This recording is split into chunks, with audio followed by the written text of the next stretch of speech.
The last prince of the fallen Briol kingdom has been searching for a way to end his sad life. A dark figure encounters his half-dead state, commenting on his misery, after he became responsible for the demise of his own kingdom. 10 years ago, he was a gambling addict and won every game. Completely lost in his addiction to gambling, he refused to listen to his family's trusted mage to leave early. His opponents accused him of cheating, causing the young man to grow frustrated in rage and flip the table. Instead of eating a Snickers bar to calm himself down, he proudly revealed his identity as the third prince of the Briol kingdom. Shortly after, he killed the men, and later that night had a meeting with Yekaterina Ivarna Granzine, the empire's princess. She had a falling out with him for arriving, and his excuses only made her angrier. Bro pissed her off, and in a misunderstanding, she tossed the necklace he gave her to the ground.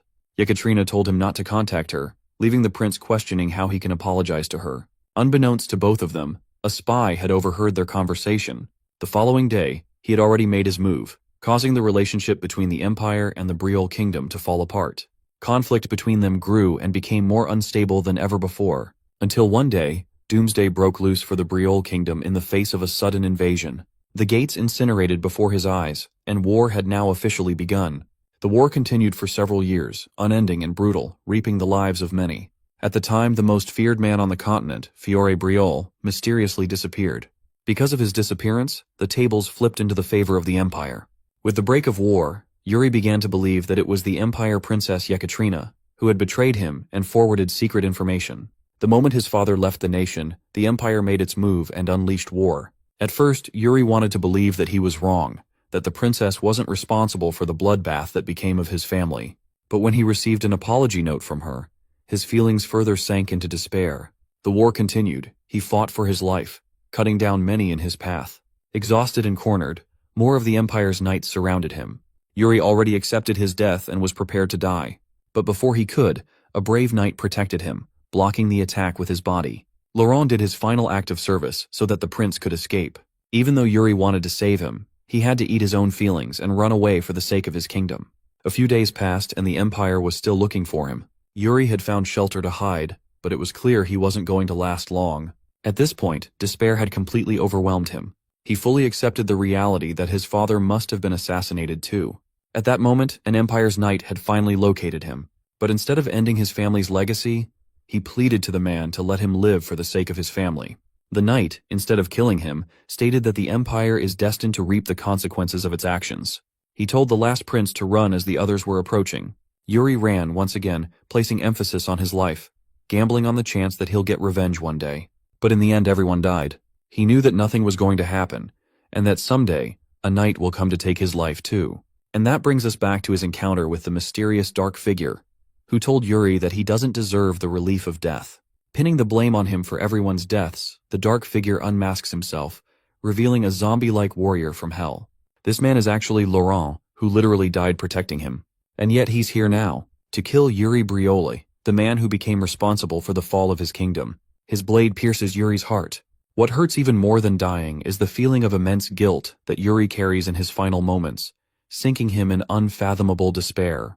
The last thing he remembers are the dear words of his father, to never abandon his honor. As his consciousness fades to black, the next time he reopens his eyes, he's no longer in the same world. Yuri Briol awakens in shock, only this time he's a child who is being scolded by his father, as the kid had been asleep for 3 whole days. His concerned father has been sitting by him, looking over the kid's condition. Too many things are happening at once. Yuri can't comprehend how the hell his father is still alive, or why he's here to begin with. Sinking into despair, the boy shrinks and grieves the death of his father right after his own. Though the leader of the Briols has no idea what his child is talking about, Yuri grabs his father's hand and admits that it's not an unbelievable ending, as even though his dad boasted about honor, he had plenty of dark secrets of his own. Finding his son's nonsense as ridiculous as ever, he smacks the kid's head, knocking the living daylights out of Yuri. The kid is brought to tears with that heavy smack, questioning why his father still can't deal with his troublesome habit of hitting even in hell. It seems like Yuri is fully convinced that both of them are in hell right now, until a leaf blows by and shocks him to his very senses. His gaze shifts to the beautiful view outside, as a stunning realization hits him. This isn't hell, because it can't be decorated with such beauty, of people that are full of life. Because if this was hell, then there would be other sinners roaming around the place, and plenty of demons would be taunting Yuri for the pathetic life he led, becoming responsible for the demise of his kingdom. Reality slowly starts sinking in, as he looks at his father and the rest of his brothers. Suddenly, the kid's vision starts wavering again, and he collapses, causing his family to shout his name in worry. The truth is that at this moment, the third prince of the Briol kingdom has regressed back to being 13 years old. Let's talk about his own thoughts for a moment. All this time, Yuri believed that this was some wild dream, or maybe some kind of déjà vu hitting him at the end of his life. But despite having tried his best, he couldn't wake up from the odd dream. What's more, the world as he knew it didn't end either. Life continued as usual, and the memories that he had once forgotten were resurfacing in his present life. He shares a normal family dinner and accepts the penultimate outcome of his life. He has returned to the past. The same spring when he became 13 years old. A second chance, a chance to correct everything. The next morning, one of the maids comes to help the young master wake up from his slumber. Yuri had even tasked her to wake him up on time, and yet he's still sleeping like a log. The kid wakes up in worry and shock, realizing that he's supposed to be attending his sword training class. He quickly hurries up his preparations, begging Ina to get everything ready while he washes himself. He's in such a state of hurry that even the maid Ina thinks he should calm down for a bit. She suggests they take it slowly by helping him wash his face first. By the way, seeing her alive and well again brings some really traumatizing memories flooding into his mind. Because in the real timeline, he found Ina slaughtered among the others. The chilling memory of her death still has him frustrated. Turning back to address her directly, Yuri makes an astonishing request. He wants his maid to slap the shit out of him. Ina is at a loss for words because her role is to serve him and to make sure he's okay. And to slap him, it would mean going against her role. It's a great crime for a servant. But Yuri argues that he's ordering her directly, so it should be okay. The maid is still concerned, and asks if he's really certain about his decision. The confident Yuri is in the middle of completing his sentence when a loud smack hits his damn face. So loud that it even scares away the birds outside. Imagine how funny it would be if she killed him by accident. The story would end right here. The scene fast forwards to the training grounds. And yup, Yuri's face is swollen up like a balloon. He forgot just how strong Ina truly was as a maid. While he's practicing his blade, even the bystanders are laughing at his condition. Instead of offering him some kind of ointment to soothe the swelling, Bro got the entire gang laughing at him instead. The funniest part is how Bernard, his sword teacher, doesn't even acknowledge his face looking different today. The kid interestingly notes that his teacher doesn't even comment on Yuri's imperfect stance or positioning. He simply feeds the boy with a sparring experience without educating him with information. It makes Yuri want to question how this guy ended up becoming a teacher in the first place. The third prince then remembers a meeting he spied on between Bernard and his father. The sword teacher exclusively complained about Yuri's wasted potential. The kid could do much with his talent, but he isn't serious about his training, or else he has the fundamentals to become the finest warrior for their kingdom. Turns out that Bernard is actually a pretty good teacher. It's genuinely just Yuri being a terrible student that forced him into this role. In his original life, the young boy didn't think much of the meeting and simply got lazier. It frustrates the current version of him, because he understands the mistakes he made in his youth. So this time, Yuri addresses his teacher, and orders him that from now on, he'll be learning properly. He is officially ready to give his 100% in every session.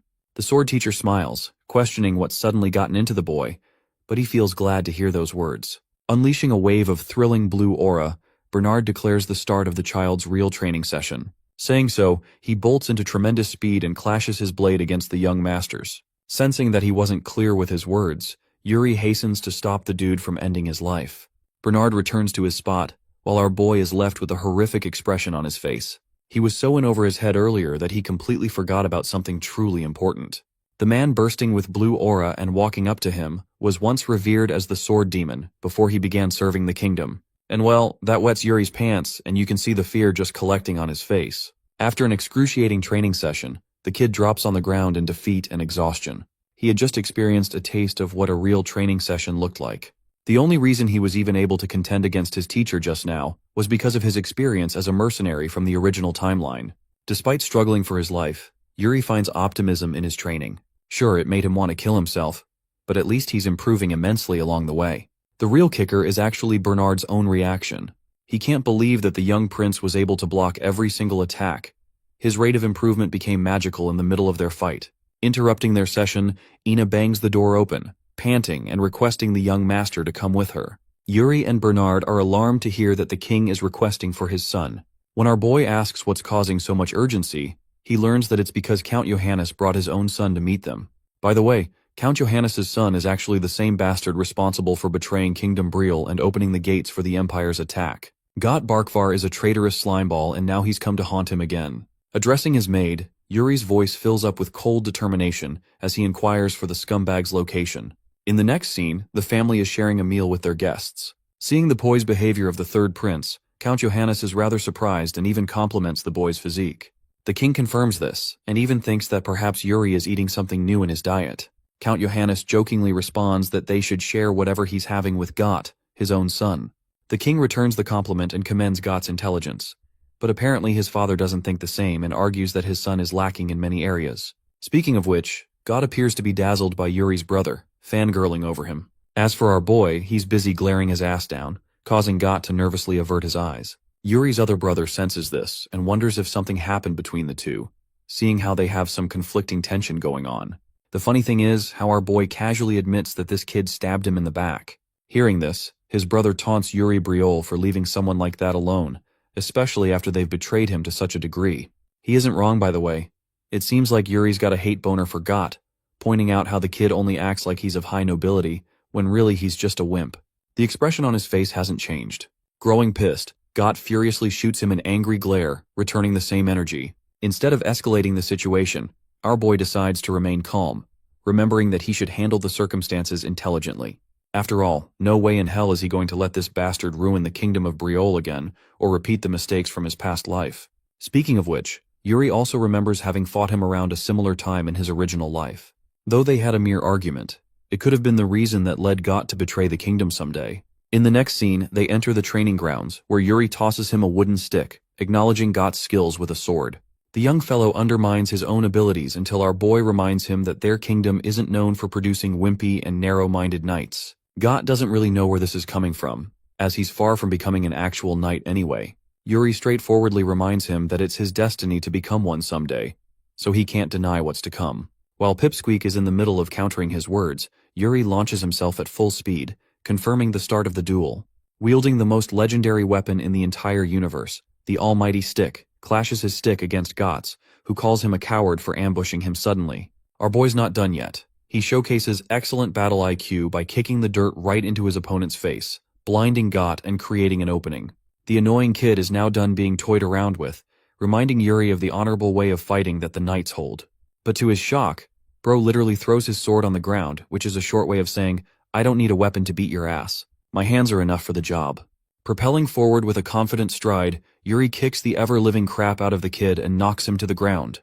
And here I thought you couldn't bitch slap someone with a kick. Holding his wooden infinity stick of destruction in hand, he claims victory over Gott Barkvar, reflecting that this same child ended up becoming a traitor who sold his family's honor to help the Empire's cause. He straight up tells Gott that his father is an amazing man, a respected knight among the kingdom. A position like that exists for a reason, and that position may one day find its way to the young boy. Offering him a hand, Yuri reflects that everyone has the hunger to survive in life, but he simply can't stand it when one of his own knights is as weak-willed as Gott. This time, in this life, he refuses to create such a weak link, including himself. He repeats his question, questioning why his father became a count in the first place. He doesn't want Gott to answer right away. He just wants the boy to reflect on this same question every time he's in a difficult situation. The situation resolves itself as Gott leaves on a positive note. As for Yuri's brother, he's pretty damn surprised that he won that battle, openly admitting that he was rooting for Gott to win. Seems harsh at first, but remember, at this point in time, Yuri is perceived as a careless and lazy young master. Anyway, the kid takes offense, but his brother quickly reminds him that everyone knows the third prince for being a troublemaker and a gambler, so it's not really an unfair assessment. Annoyed, Yuri declares changing his ways and alarms his brother to stop pretending or teasing him. Seeing the surprised Pikachu look on his brother's face, Yuri teasingly smiles as his sibling fails to figure out what the hell happened to him. A few days passed. The hellish training session between him and Bernard continued. By the evening, our boy is fully exhausted. With his sword training already under motion, the instructor recommends that they start teaching him about a mana method as well. Yuri is dazzled and questions if he's about to learn Bernard's personal mana method, but his teacher quickly disappoints him by stating otherwise, believing that he's not ready for something like that. Instead, he strongly believes that Yuri Briol should learn the official Briol method. The kid doesn't know why, but Bernard vouches for the mana method for being a balanced and efficient one. Now here's the thing. Our boy has already mastered the Briol method in his previous life, so he's not really getting any new gains by learning it again. Not to mention, he reached its very limits during his time as a mercenary. Seeing his frustrated reaction, the sword instructor wonders if the third prince had something else in mind. The kid thinks for a moment and reaches his conclusion. He wants the instructor to recommend a competent instructor from the Royal Guard to teach him. It's fine if this person isn't extremely skilled. All they have to be is a pool of exceptional talent so he can learn from them. After all, despite his experience as a mercenary, there's one technique that Yuri couldn't get his hands on in his previous life. With the word potential in mind, the reputable instructor enters a state of contemplation. At last he comes up with an answer. It's Jared, the one who has the most potential of all. The name Jared once again brings the boy with a flood of memories. He encountered the man in the hellish war of his previous life. At that point, he didn't stand out as an exceptional person or anything. In fact, you could call him pathetic, to the point it was a miracle for him to have survived the war. He complained to Yuri despite his pitiful state. Though, even our boy thinks that Jared must have possessed some monstrous natural talent. But reality is cruel. Because of his own negligence, he didn't train or hone his abilities well, and so he couldn't become powerful. By the time the war came, he was a sobbing mess, and it was instead Yuri who gave him hope. They'd both been a waste of talent by the time the war struck them like a truck. And by truck, I mean truck-kun. Back to the present, our boy is optimistic, and decides to meet Jared personally, dubbing him as the potential knight. Speaking of the man, he's training right now, and Yuri is hoping to flip a light switch on him to make sure he doesn't end up disappointing himself again. So in the next scene, he goes right to the Royal Guard Training Academy to meet up with Jared. Seeing the young master arriving all of a sudden, the senior knight questions what brought him here. The kid states that he came to check up on them and learn that the knights are working really hard every day. Our boy takes a look for himself and spots the trainees engaged in combat, facing each other with ferocity. But of them all, he specifically asks for Jared, who does not appear to be here. Abiding to his request, the senior knight points to the rookie's location. Just seeing him in such a state, our boy lets out a sigh of annoyance. He finally gets why Bernard reacted the way he did earlier.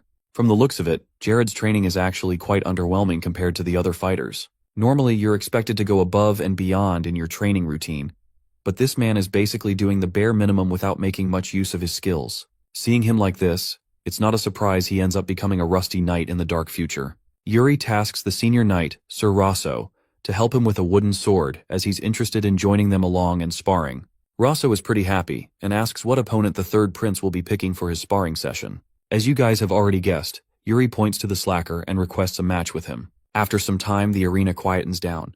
The trainees are resting, while Jared faces off against his opponent, the young master of Brial Kingdom. His fellows are cheering him on, hoping Jared will perform his best, even though the dude himself is looking annoyed, like he doesn't want to be here at all. The boy directly addresses him, claiming that he heard of his great potential as a knight.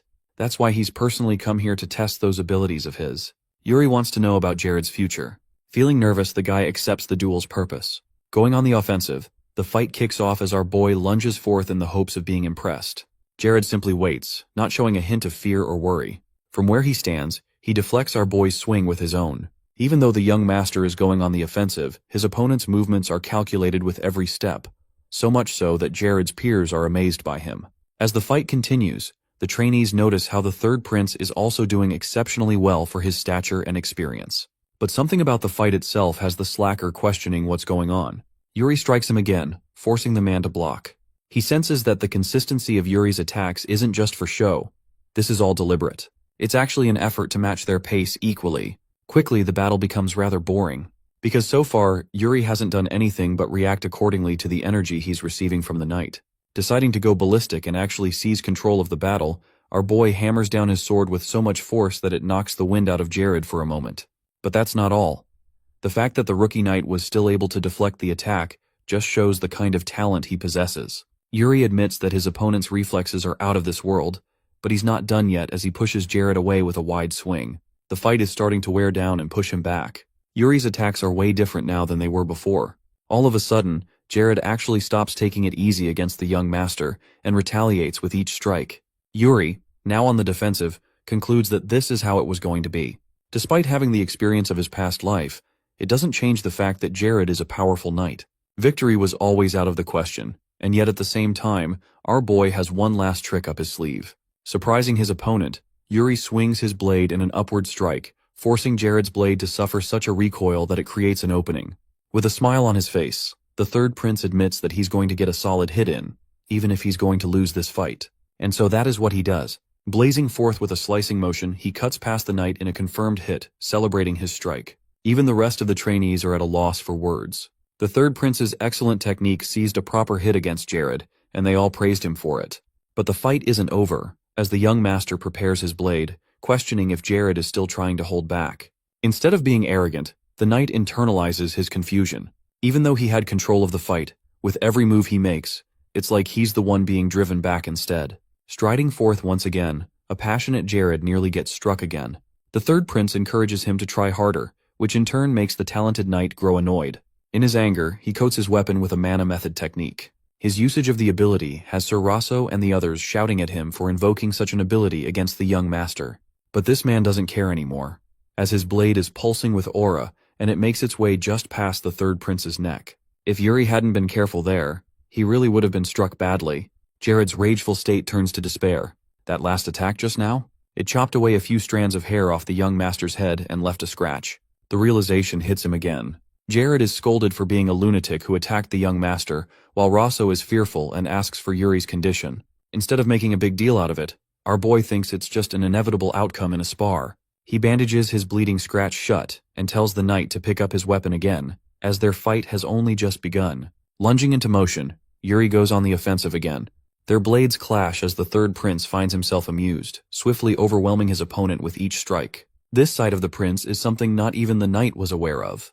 The rookie knight compares himself to the state of the third prince. One was barely giving any effort during training, while the other is motivated to give it his all, to prove a point.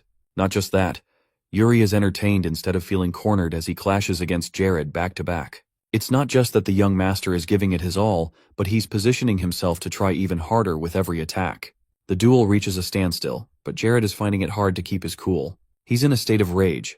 This kind of passion and fury never came to him before, even when he fought against stronger opponents. Meanwhile, our boy is looking majestic as hell with those blue eyes as he blocks Jared's advance. The knight can't believe that the young prince is pushing him to such limits. Speaking of which, Yuri bursts forth and commences yet another horizontal swing. His opponent ducks it, but it's safe to say that Yuri got his payback for the hair as he slices off a few strands from Jared. The knight grips his blade with power, immensely swinging it down against the prince. I think he's also using a mana method here, because his blade literally cracks and shatters Yuri's sword. The fight reaches its end with a clear victor. Instead of feeling low about it, our boy maintains his calm and smiles at his opponent. Jared's aura dissipates. His body releases heavy breaths as a result of exerting so much power. The young prince offers a hand to the knight, stating that he learned a lot in this battle. Jared is a bit nervous, but he commends the prince for his efforts too. As they're shaking hands, the knight internalizes that his opponent's fighting spirit and drive were unlike anything he'd seen before. In the body of this young prince rests a powerful fighter. While he's thinking all of this in his head, he forgot that he was still holding Yuri's hand. The boy confronts him and questions why the hell the knight is acting so calm. After all, he is responsible for leaving an injury on the prince's head. Running away with his tail between his legs, Jared dozes off. Anyway, that fight wasn't really easy for our protagonist either. The first thing he does is flop to the floor because of how tired he is. The knights are all cheering for Yuri's impressive performance. While they're celebrating, the captain of the knights, who looks a bit like Bernard, also shows up and spots the young prince resting in the aftermath of his battle. Saint is the captain of the Royal Guard of Briolle, and he's just found an interest in the boy. The scene cuts to a few days after the incident. Jared is seen walking back after his shift, when a familiar voice stops to confront him. It's the third prince, and he's casually waiting for him. Yuri tells the man to follow him as they need to head somewhere important. Instead of following him right away, Jared shows consideration for his training, which he'll be missing if he tags along. This is actually a pretty huge change, as noted by Yuri, because it shows that Jared shows regard for his abilities. At the same time, the third prince admits that he's the one who made it happen, so just this once, Jared must follow him. The knight accepts the order. It's not like he can defy the young prince anyway. Meanwhile, our boy is satisfied with the guy's current state. There's still much for them to work on, but it's a good start. Curious, the knight inquires about their destination. To that, Yuri tells him to just shut up and keep following. Jared is afraid that the young prince might be making trouble, but our boy assures him that nothing like that will happen, as they're not alone in this little journey. The knight asks about the others, while Yuri shouts at the man just ahead. It's actually the court mage of their family, Hernando, who is alarmed by the young master's sudden call. The kid immediately states that he's got to go somewhere and needs the mage to assist him. Hernando isn't falling for a request like that, and hurries to decline, until our boy hits him at his weakest, revealing that the mage has a mountain of gambling debt that could be paid off in an instant. Astonished, the mage turns back to confirm the young master's words. The prince assures the guy that he'll pay off everything, And it's not like he's scamming him either, as Yuri is known to never lie outside the gambling den. Seeing Hernando vouch for our boy's honesty, Yuri is pumped up, until reality crashes down on him when Hernando clarifies that all he's seen him do is lie inside the gambling den. So it doesn't really make a good impression of him. Still, Yuri assures him that he'll pay the debt, so the mage should follow him. Deciding to agree to the request, Hernando pulls out a whole-ass contract for him to sign, to make sure he isn't getting scammed. Yuri's face is left devastated, as our boy realizes that not even his title as the third prince is of much use in this damn world. Funnily enough, he puts all the damages under Jared's name, telling the knight to do his bidding. At first it seems like poor Jared is being shoved under the bus, but in reality, this is actually Yuri's way of dodging the contract completely. He wants the knight to act as a key witness between their verbal agreement. With that settled, Hernando is ready to hit the road, but he's still not sure where the heck they're going. After all, if the young prince is taking a knight and a mage to such lengths, then clearly the matter is urgent. At last, Yuri reveals his mission. They'll be heading to the Sword Mountain. The mage fails to comprehend the goal, until the young prince smiles and declares that they're gonna loot the dungeon of his ancestor. As they walk through the old abandoned tunnel with Jared leading the way, Hernando remarks that he never would have guessed a hidden path like this existed right beneath the royal palace. Jared turns and asks Yuri what's waiting for them at the end of this long cave, and the prince shrugs like it's no big deal while saying it leads to Sword Mountain, which stuns the knight, who asks if it's that legendary one from all the stories. Pausing for a moment, Yuri nods and confirms that it's exactly that one, then drifts off into memory lane as he recalls how his past life went wild when the founder's legacy was uncovered right after the Empire took over Briolle. While running away during all that chaos, he remembers seeing a newspaper saying a dungeon had been discovered inside Sword Mountain. On the flip side, he'd only used the tunnel to make a clean escape, and the so-called legacy slipped right into the crusty hands of the Empire. But unlike his past self, who just wanted to survive, this time around our boy's aiming straight for the truth and refuses to look back. He locks in hard and decides he needs to see firsthand what kind of legacy his ancestors really left behind. A moment later, the scene opens to a lush green forest that looks like it's been ripped right out of a Disney movie, and Yuri pushes open the giant rust-covered doors at the tunnel's exit.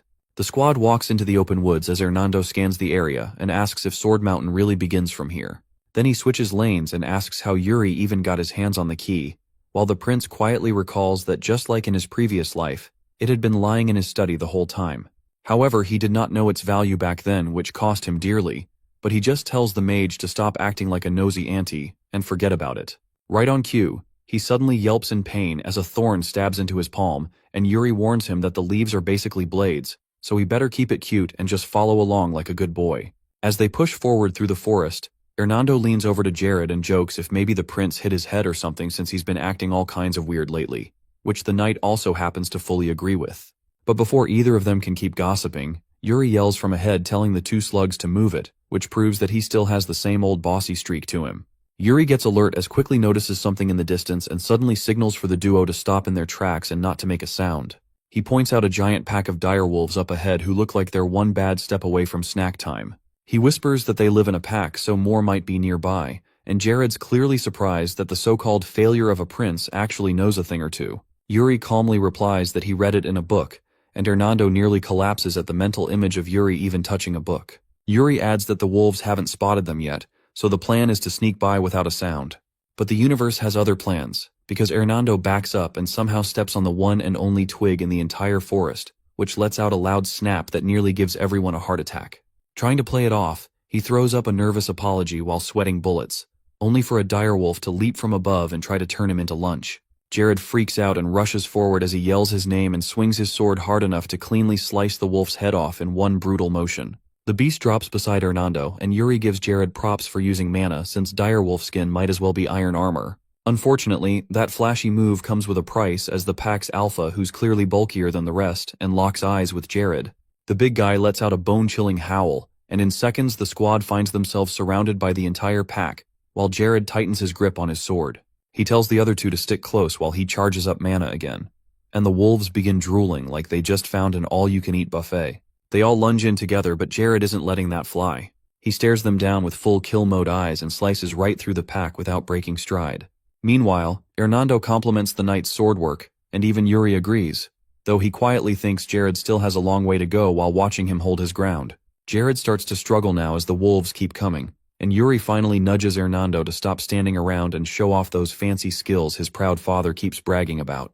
That gets Hernando moving, and he throws in a joke that the prince is seriously working his battle mage overtime while whipping up at least 100 fireballs. Jared glances back mid-fight and asks what that's supposed to mean, but his focus instantly snaps back as he spots a fireball flying his way.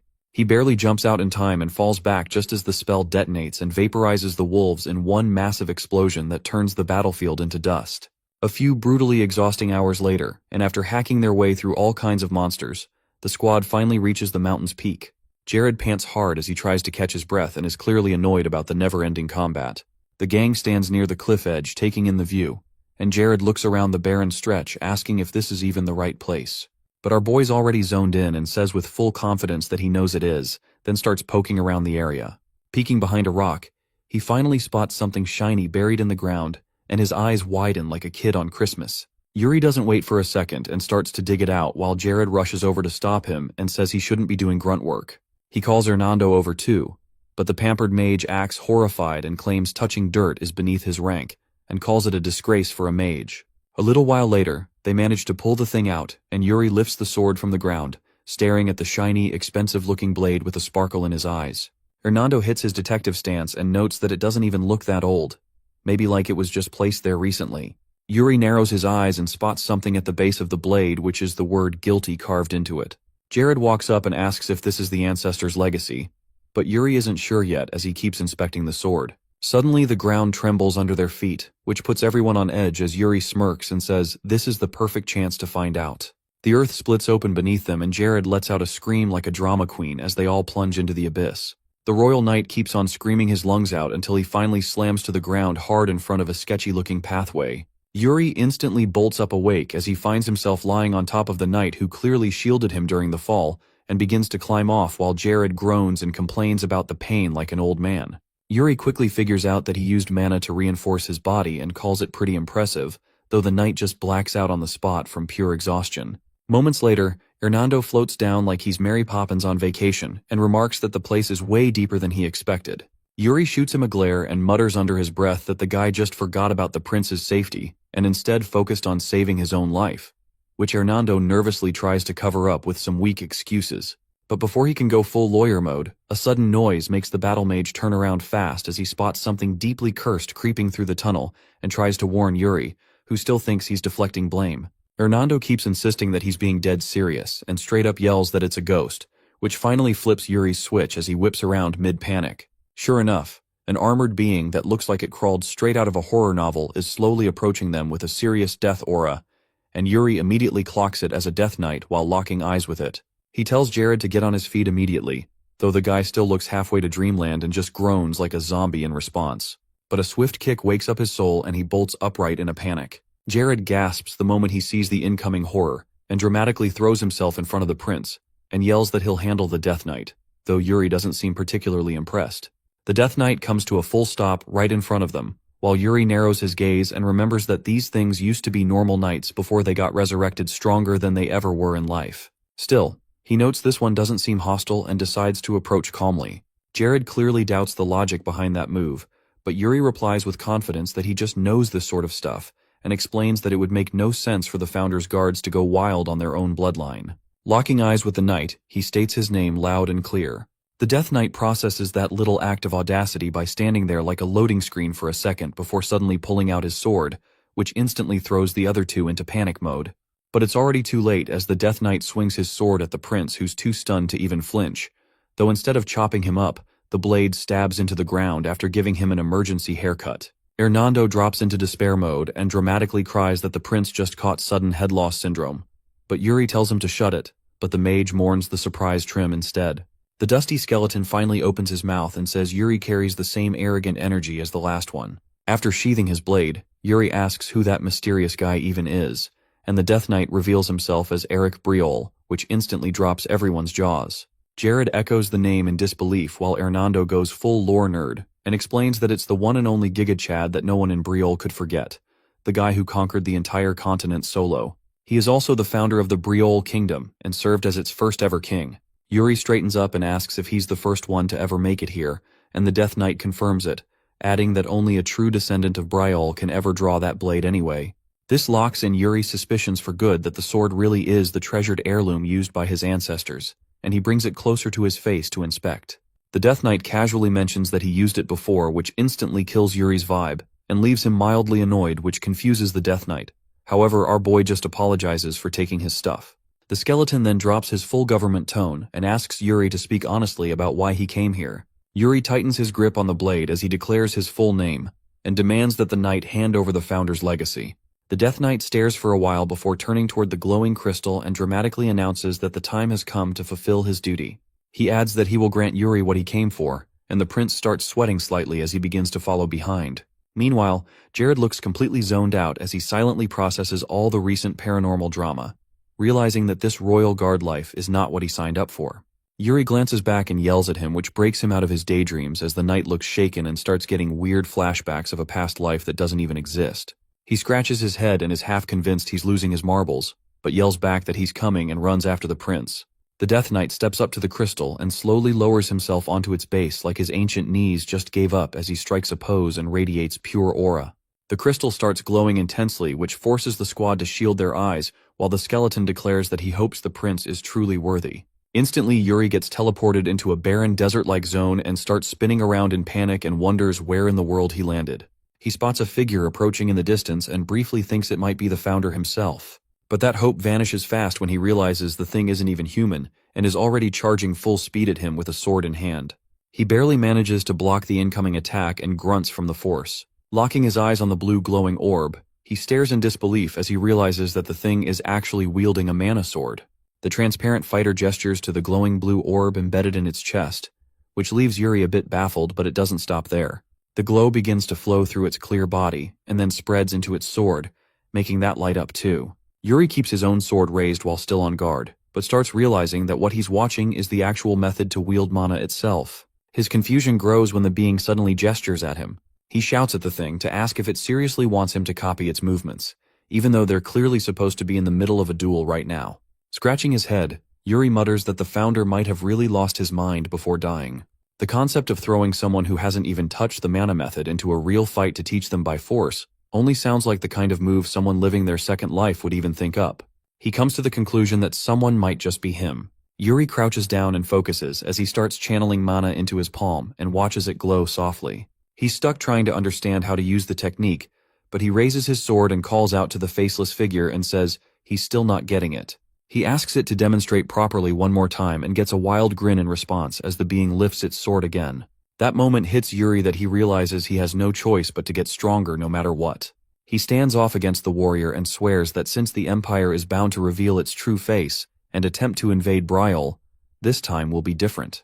There's no way he's repeating his past failures and promises to destroy them completely this time, even if it means to give up his own life. He tightens his grip on the sword and quietly mutters that this must be the swordsmanship of the Ancestor King. Yuri doesn't hesitate for a second more as he charges in at lightning speed and slashes with full concentration, while he vows to absorb every technique thrown at him and begins his intense battle against the faceless fighter once again. Meanwhile, Jared slowly opens his eyes in a completely unfamiliar space and looks around with a confused look. He quickly figures out that he's standing in what looks like a training ground. Trying to find any signs of life, he comes up short and comments that everything here feels far too real to be any kind of dream. He senses something is off and clutches his sword tightly while he yells out that whatever is hiding should stop acting scared and just come out already. Behind him, someone begins walking up and he spins around, ready for a fight, but then freezes in confusion when he comes face to face with a mirror image of himself. He wonders aloud if this is supposed to be the Death Knight's idea of a trial. He calmly asks the copy for its name and whether it's supposed to be Jared too. Finally, the doppelganger opens its mouth and tells him he shouldn't be trying to fight fate, which throws Jared off. The copy smugly questions if he didn't just join the royal guards to have the easy life with riches. It adds that he should stay far away from the third prince, and warns him that the more he fights fate, the more miserable he'll end up, while Jared narrows his eyes and listens in silence.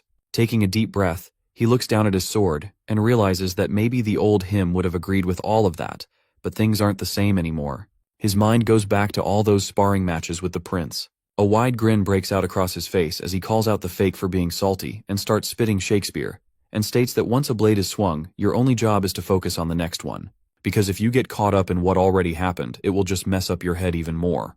The fake Jared doesn't let that pass and fires up his mana sword with a taunt and calls him arrogant. He sprints forward and launches a jab, but Jared manages to block it with ease. As their swords clash, Jared picks up on the pattern quickly and thinks about how boring this copy is, never taking risks and dumping everything into defense. The clone jumps up, but Jared sees right through it right away. He thinks back on how painfully dull he used to be and lands a clean hit that sends the double crashing to the ground. Jared takes a breath of victory but stays on guard just in case. Sure enough, the fake begins to melt into some gooey substance, and the real Jared watches closely as it transforms into a giant sludge beast. He realizes that the real fight's only just started. The knight stares down the oversized goo creature and mutters that it's just another loud brute, and silently hopes the prince is managing on his end too. Readying his sword, he braces himself and mentally cheers for Yuri to hang in there and win. Meanwhile, back in the desert-like area, the rocks are completely torn up from all the sword strikes, and Yuri lies still in a crater and doesn't even move an inch. The transparent being stands over him with his sword in hand, and walks up with menace in his steps. Yuri still seems out of it and does not react at all, but the faceless fighter doesn't care in the slightest. It raises its sword high above and brings it down with force, unleashing a massive explosion that rocks the battlefield. However, just as the transparent figure brings its sword crashing down, Yuri drops the act as he clutches his sword tight, and while flooding it with mana, he thrusts it straight toward the being. With acrobat-like reflexes, the guy manages to bend backward just in time to dodge, though the swing still sets off a massive mana explosion. As nimble as ever, the faceless fighter hops back a few steps while Yuri exhales sharply as he finally catches a second to breathe. He wonders just how long this duel has been going on. He admits that the last move was extremely reckless and dumb, but the way he slashed and the way mana surged through his blade, especially the way he fought like his life depended on every clash, that's what finally helped him start to feel it click. He stares down at the blade in his hand, now pulsing with power, and senses a breakthrough. But before he can soak it in, something pulls his attention back as he notices the transparent warrior starts to crack. Its sword splinters into fragments as its body begins breaking apart, and Yuri figures it out instantly. The guy's time is up. Dust begins to peel off from its limbs, and just before fading, it raises a hand in one last wave. The prince watches the remains scatter into the air with a strange smile tugging at his lips. He closes his eyes and quietly thanks the faceless mentor, right as his own form starts to dissolve too. Eventually Yuri groans and slowly opens his eyes and blinks off the haze as he looks around in confusion. His companions are waking up and look like they have gone through something similar too, and that's when it clicks that they're finally back. The Death Knight watches and remarks smugly that it sure seems like they all had a nice little dream. Yuri is still a bit out of it but manages to ask what that even was. He gets told it was all part of the Founder's master plan, which is something he left behind in case his future descendants ever made it to this place. Yuri remembers how in his past life, the Empire completely demolished Sword Mountain, which probably explains why no one from the Brielle family ever got close to this legacy before. Instead of letting it go, he asks if the Founder himself used this mana method, but the Death Knight denies it. The Founder didn't use it, but this was his final legacy, as after journeying across the world, he took every skill he deemed worthy and fused them into one final technique, and Yuri is the very first to inherit it. The prince looks thoughtful, and then questions why Eric didn't just pass this down to the royal bloodline directly. The skeleton explains that the dungeon only opens when the time is right, and since it opened now, it means that this power is needed.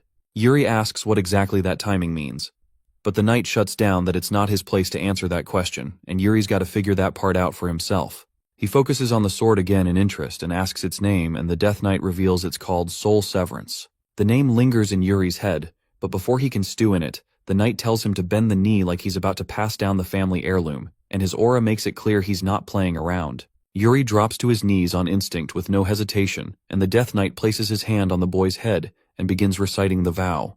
He tells Yuri to never fear his enemies, and the prince replies with a solid yes. He continues and commands him to follow what he believes in and no matter what, fulfill Brielle's duty until the end. Then without warning, the knight grips Yuri's head tighter and pulls it back as he orders him to lock in and remember this next part well, that Brielle never throws away its honor, even if the cost is life itself. With those final words, the Death Knight begins to turn to dust as well, having finally completed his mission. His voice fades with one last line that this is the oath of Brielle, while Yuri says nothing and can only stare at the fading night. The next morning the maid barges in and pulls open the curtains and announces that it's morning. From under the covers, Yuri groans in protest, and she asks if he's feeling tired since he apparently came home super late last night, and warns him not to lie back down or he'll fall asleep again. Yuri yawns and explains that he made a stop at the Royal Archives, which is why he got in so late. The maid seems curious and asks why he did that, and he answers that he was looking for a particular record. While digging through the family archives last night, Yuri came across something interesting that the record stated the founder had a sibling. Someone who tossed away their honor and then just vanished from the pages of history without a trace. Staring at the sword now, Yuri figures that brother must have been the Death Knight and that the sword originally belonged to him. She reminds him that he should probably get dressed, since the king is apparently waiting to see him, which makes Yuri's heart nearly skip a beat. She adds that she isn't sure why, but after Hernando's meeting with His Majesty, the king immediately asked for him. Yuri starts sweating bullets and curses Hernando in his head as the events of the previous night flood back. He remembers Hernando's face telling him straight up that he was going to report everything to the king. Yuri asks if that's really necessary, but the guy just smirks and says he kind of feels like it is. Yuri grabs his head in stress and realizes that everything must have been reported by now. Later inside the gleaming royal hall, Yuri stands beneath a chandelier that looks expensive enough to bankrupt a city and announces that he's here as requested. The king sits there as he scratches his head and is clearly unsure what to even do with him at this point. He opens with the fact that Hernando already told him everything and scolds him hard for sneaking off, and not to mention that he somehow managed to find the secret dungeon and came out with the founder's legacy. Yuri doesn't deny any of it and admits it's all true. But that doesn't stop the king from rising from his seat, and if he really found the sword down there, which Yuri confirms to be true as well. His Majesty walks toward him slowly as his tone turns heavy and states that lately he's heard from a lot of people that Yuri has changed a lot. The king narrows his eyes and starts rattling off names, listing everyone who's told him about Yuri's sudden shift in personality, with the final nail in the coffin being Hernando. Placing a hand on his son's head, the king commands him to speak and demands to know what exactly happened to trigger this transformation. Yuri gulps nervously as holds his sword tighter but says nothing. The king doesn't back off and presses again, asking if he doesn't want to give a reason. Yuri stammers that it's not that, but the king cuts in and wonders why he's hesitating then. The prince replies that he's scared because His Majesty's been clenching his fist tightly all this time. Realizing this, the king loosens his grip and tells him to spit it out already. Yuri finally opens up and says that he had a dream which puts the king on alert. But Yuri continues that in the dream, he committed an unforgivable sin. The king still looks unconvinced and repeats the phrase slowly. Using his full government name, Father Briol straight up asks, what was that unforgivable he committed that led to such a change in attitude, while Yuri just stares at him eye to eye. Yuri pauses for a long second before finally admitting that his sin was failing to protect Briol to the very end. In the dream, the kingdom was thrown into the chaos of war, and countless innocent people were wiped out without mercy. The prince tried to turn the tide and stand his ground, but completely failed. After Briol fell, he fled in shame while he got stripped of his honor and ended up dying as a miserable, broken-down man. He clutches at his chest and continues that when he woke from that dream, the necklace his mother once gave him was suddenly gone. That's when he started to think that maybe this wasn't just a dream, but some kind of warning from his mother herself. The king looks slightly unsettled by that, and asks which force exactly was responsible for destroying the kingdom in his dream. Yuri panics internally as he knows it's too early to throw the Empire's name into the mix. There's still a chance, even if it's small, that the invasion can be delayed or stopped entirely with the right moves. So instead, he plays it safe and answers that he doesn't know for sure, and it was just a black army that came out of nowhere. The king lets out a quiet sigh, then smiles and tells him it was probably just a nightmare, and maybe a warning from his mother too, but he is glad that he is finally deciding to man up now. Yuri doesn't seem all that convinced as deep down, he knows he's fighting to be forgiven for the sin of running away and leaving Briol and its people behind to rot. But his train of thought gets cut short as the king straightens up and mentions there's something else that still needs to be dealt with. His Majesty crosses his arms and orders him to draw his sword. Fiore Briol is a prodigy who probably started slashing things before he could even talk properly. A walking disaster with a sword who dominated everything and everyone. His name was carved into the continent through sheer unmatched skill, raw talent, and a level of martial skillfulness that had no business existing in a single man.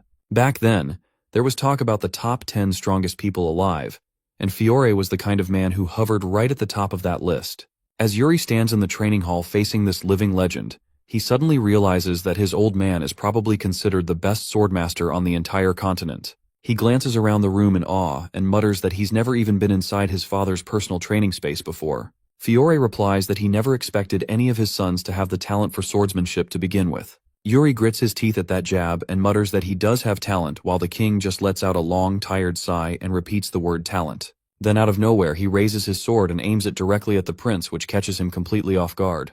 He starts listing off all the usual physical skills such as speed, reflexes, instinct, and asks if having all of those automatically makes someone the greatest swordsman. Still holding his sword at Yuri's throat, he answers his own question that none of those are the answers, and the most important thing is the drive that pushes the swordsman beyond his limits. His gaze sharpens and grows heavier as he explains that it goes beyond duty or expectation, but all of a sudden his eyes glow red. Yuri's body stiffens as he senses the sheer pressure rolling off him, and that his aura around him completely changes into something terrifying. Fiore lowers his sword and goes on that he doesn't even know how to put that feeling into proper words, so instead, he simply calls it the sword's calling. Yuri stares in surprise and lowers his own sword and quietly asks if that's supposed to mean destiny or something. Fiore closes his eyes and agrees that it could be called that. Yuri goes quiet as his thoughts spiral again and recalls that he was never destined to wield a sword in his previous life, and wonders what changed all of a sudden.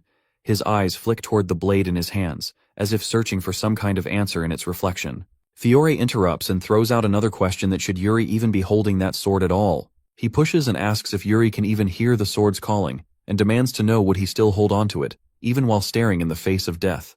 Yuri is completely shaken as he stutters to get an answer out that he doesn't feel anything in the first place. However, he is met with the ice-cold gaze of his father, and gets frightened as he takes a step back with wobbly legs. Suddenly, it feels like he's being watched with evil eyes surrounding him, and he completely starts to spiral. His past life's worst memories come crashing back like a tidal wave as he remembers his loyal comrades screaming at him to dodge and to run away, while others cried for help. They called out to him, but he could not even answer them back. The world around him shifts, and once again he is back in his old life, where everything was burning around him. The soldiers of the Empire march forward as they trample the lifeless body of Hernandos beneath his foot. Civilians are slaughtered without hesitation, while the older version of Yuri just stands there and watches it all unfold. He suddenly gasps and looks around in horror and wonders why Briol is burning now. Out of nowhere, a voice calls out that it is the third prince over there, the last surviving prince of the Briol family. Enemy soldiers spot him and start closing in while he stares down at his trembling hands. That's when the brutal truth hits him like a hammer that somehow, he's been dragged back to the exact moment when Briol was destroyed. Briol is burning to the ground, and the Imperial army is out hunting for Prince Yuri of Briol. Yuri's mind is spinning as he finds himself back in the same place all over again, only to be chased down once more for being the last surviving Briolian and the only heir who can bring back the lost honor of Briol. The guy's frozen on the spot, completely stunned, not sure how it's even possible for him to be here. The Imperial army's itching to take the prince out, one of them even lunging from behind to take his head off. But Yuri senses the murderous intent creeping up on him and gets his sword ready in time. He turns and dodges the strike like a pro, just barely making it. Now it's a full-on clash of blades, raw strength clashing as Yuri struggles to hold his ground. With a solid swing, the guy slices the Imperial soldier's roach clean in half. One threat down, but before he can catch a breath, he hears his own men shouting, jumping in to protect their prince. They're screaming at Yuri to make a run for it while they buy him some time. He doesn't want it to end like this, but they're begging him to go. One by one, the Imperial army cuts them down in the middle of the flames. Yuri's head spins, wondering if this is still some kind of nightmare. Also, questioning whether this is really the fate Briol is doomed to face, trapped in helplessness. As he comes to terms with the fact that this isn't the end, yet knowing it can't be stopped either, something inside him breaks. The last prince of Briol stands before the burning ruins of his fallen kingdom, a kingdom he couldn't save. Meanwhile, the Imperial army charges in from behind, convinced this is their chance to wipe out the last remaining Briolian royal. Yuri sees them coming, his grip tightening around his sword. He knows the fight won't stop here, but he's already made his vow. No matter the situation, he swears he will never fear the enemy again. With that fire in his eyes, Prince Yuri turns to face the Imperial army, while a voice deep inside pushes him forward, reminding him to stand by what he believes in. That voice echoes in his mind, drilling in the truth that he has a duty to Briol, and he's going to see it through to the very end. Yuri grips his blade tightly and charges at them full speed, his strike slicing through armor and flesh in a single motion. The scum from the Imperial army drop dead on the spot, their blood splashing into Yuri's eyes and nearly blinding him. But even with blurred vision, the guy manages to block a soldier's spear with his bare hand just in time. Seizing the moment, Yuri drives his sword straight into the soldier's gut. Breathing hard, he hears a voice telling him to prepare for death, saying his time is up. It wants him to give up already, but the raw pain in his voice explodes with defiance. Briol will never throw away its honor, even if it means dying for it. With that fury, Yuri lunges at the Imperial army like a beast, ready to carve their graves right then and there to fulfill Briol's duty. Just then, little Yuri mumbles that he will protect Briol's honor until the end. Fiore's voice cuts through, waking the poor kid up and asking if he can hear him. One loud call of Yuri's name snaps him out of it, and the shaken boy finds himself staring at the Black Army, while his father, Fiore, gently calms him down. He reveals it was all just an illusion. The moment Yuri gripped the sword, it triggered a tragic memory, and now his hand is drenched in sweat. From the look in his eyes, his father seems to realize he may have been wrong, and now, he wants Yuri to take up the sword for real. Little Yuri smiles at him, saying he's made his decision. But then he pauses, kind of weirded out by the strange expression on his father's face. Anyone looking at him would think Yuri just signed his own death warrant or something. Suddenly, the boy tugs at his father and tells him to chill. The old man's caught completely off guard, stunned by the guts his son has to throw him a reality check like that. Little Yuri bursts out laughing and confidently says he's a genius after all. His father's face twitches right before he smacks Yuri on the head. Later that morning, under the soft light of sunrise and a pleasant breeze blowing through the field, Bernard strolls by and catches sight of young Yuri icing the bump on his head. He can't help but ask whose brilliant idea that was, and Yuri casually says it was his dad.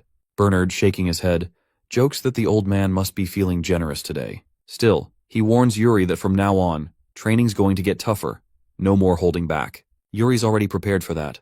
Thinking back, the kid realizes that Bernard's reason for living in Briolle probably had a lot to do with his father. Seeing his chance, Yuri finally asks if Bernard had to take on some special condition, like a duel with his dad, that convinced him to stay in Briolle. The old man doesn't even hesitate before saying yes, so Yuri takes that condition out of the picture and asks, if not for that, Bernard would have still stayed. The answer's a flat no, and Bernard laughs when Yuri calls him heartless. Still, the old man knows this little prince just wants him to stick around. Bernard says he might consider the offer if Yuri can give him a good enough reason. Anything tempting will do, since the old bones might just be willing to forget everything else. Little Yuri is shaken to his core when Bernard suddenly picks up on the vibe and asks if he truly wants to learn swordsmanship. The kid's scared out of his wits, while Bernard's lost in thought, clearly cooking something up in that head of his. He's pretty curious to see how this turns out. Yuri finds the whole idea a bit overwhelming, especially since Bernard carries a nickname like Sword Demon. But the old man just shrugs and says it's alright if Yuri hasn't mastered anything yet, he'll take that into consideration. Yuri says it probably won't be of much help, then pulls out his sword and shows his style, swordsmanship infused with mana. The mana flows through the blade itself, something Bernard admits he's never seen or even heard of before. From what he knows, mana is usually just used to enhance sword skills, not become one with them. Yuri explains that's exactly why it's so hard to pass down, because it would always end up incomplete. But Bernard surprises him by saying he's fine with that. He's willing to take it even if it's not perfect, and now he's making that the condition to stay in Briolle. At the very least, he's confident he'll understand part of it. Yuri's impressed by the old man's confidence and officially confirms Bernard's stay in Briolle, just like they agreed. With that settled, Bernard tells the kid to show him something and gets into position. Yuri Briolle, gripping his sword, demonstrates his Simhanchum technique. In the middle of it all, Bernard casually drops a bomb. He never actually planned on leaving Briolle in the first place. His Majesty had already asked him to stay for another 10 years. That revelation hits Yuri like a ton of bricks. The kid realizes he just got played big time. Before he can even react, Bernard smirks and reminds him he's supposed to be attacking. But Yuri's done waiting, so he decides to strike first. This old bag is seriously getting on his nerves.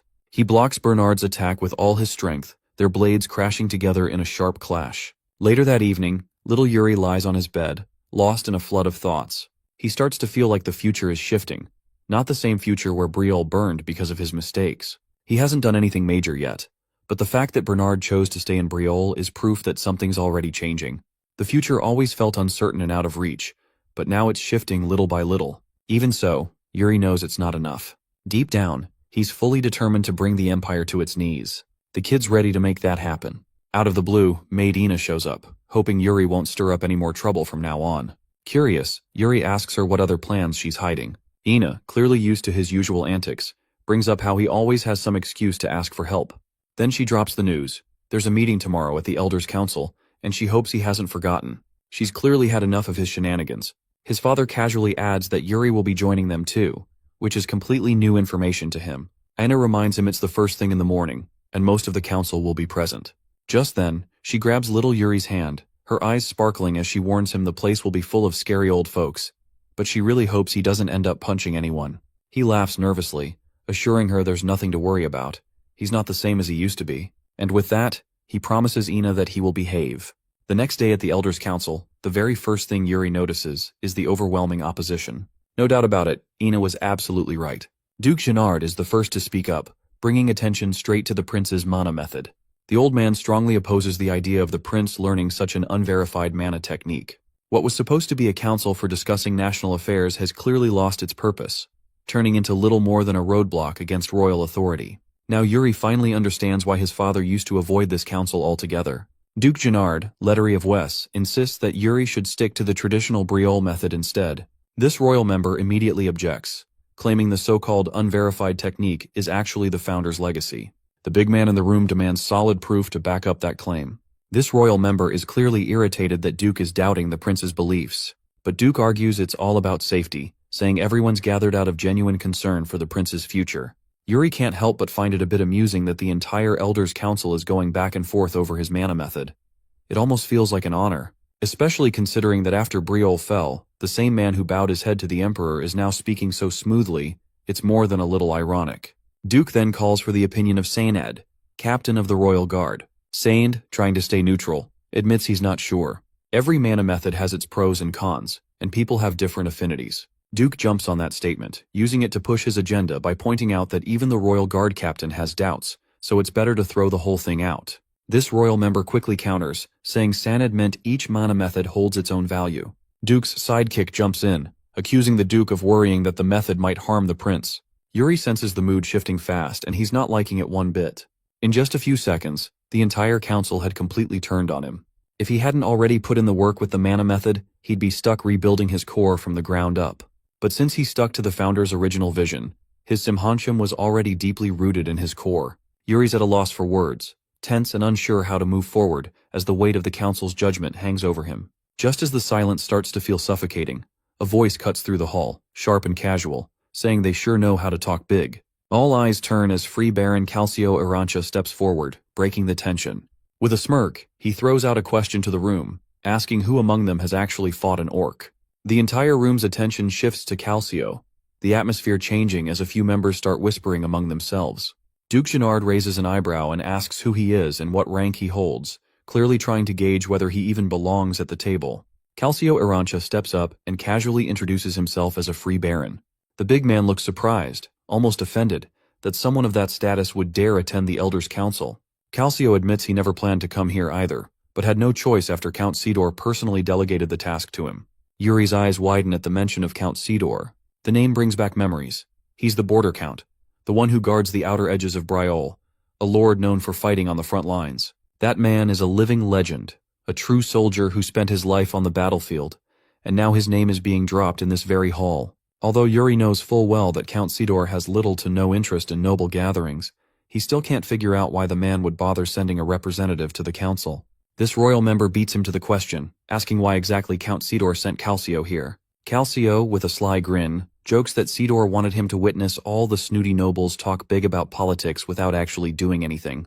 After watching everything unfold, he admits it all makes sense now, why Sidor sent only him. Then, shifting the tone, Calcio explains that on the real battlefield, the type of mana method doesn't matter.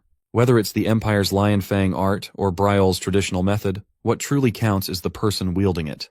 He turns to Yuri, saying he'd like to hear the prince's own thoughts on the matter. Taking the opportunity, Yuri steps forward and expresses his desire to learn the founding king's mana method.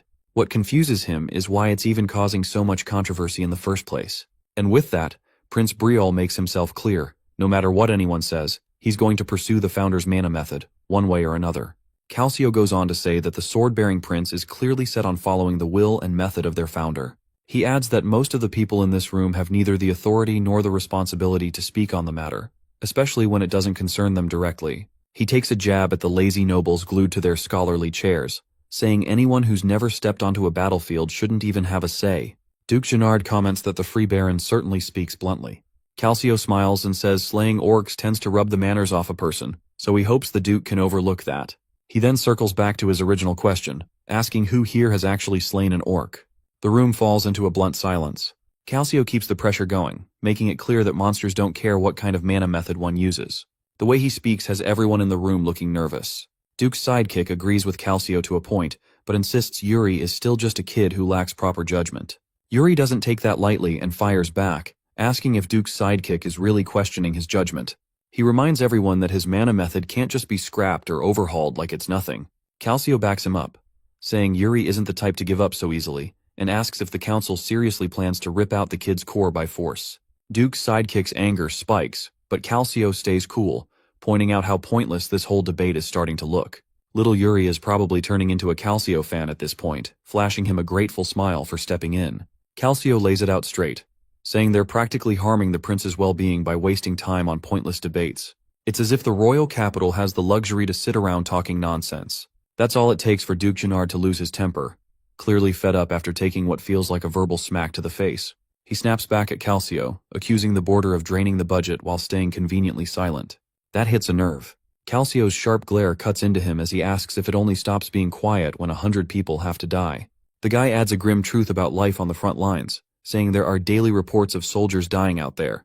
It's hard to believe no one here has had even a minute to hear about any of them. He mentions that on the very day he left the border, word came in that 4 soldiers had died, one of them being a friend he had shared breakfast with that same morning. He quietly confesses that he laid the burial cloth himself before coming here.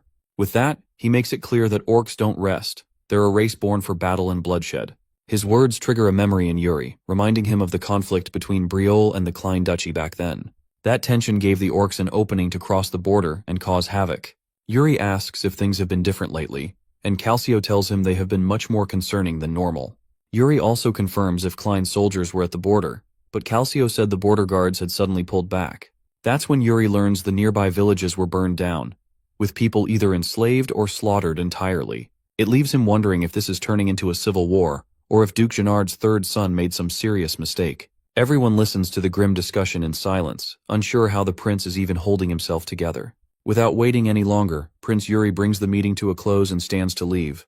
Duke Gennard tries to interrupt, but Yuri shuts him down cold, throwing shade at the so-called noble for wasting time on trivial issues like mana methods. He tells them straight, they'd be better off focusing their energy on real problems, like strengthening defenses against the Duchy of Klein and the orcs.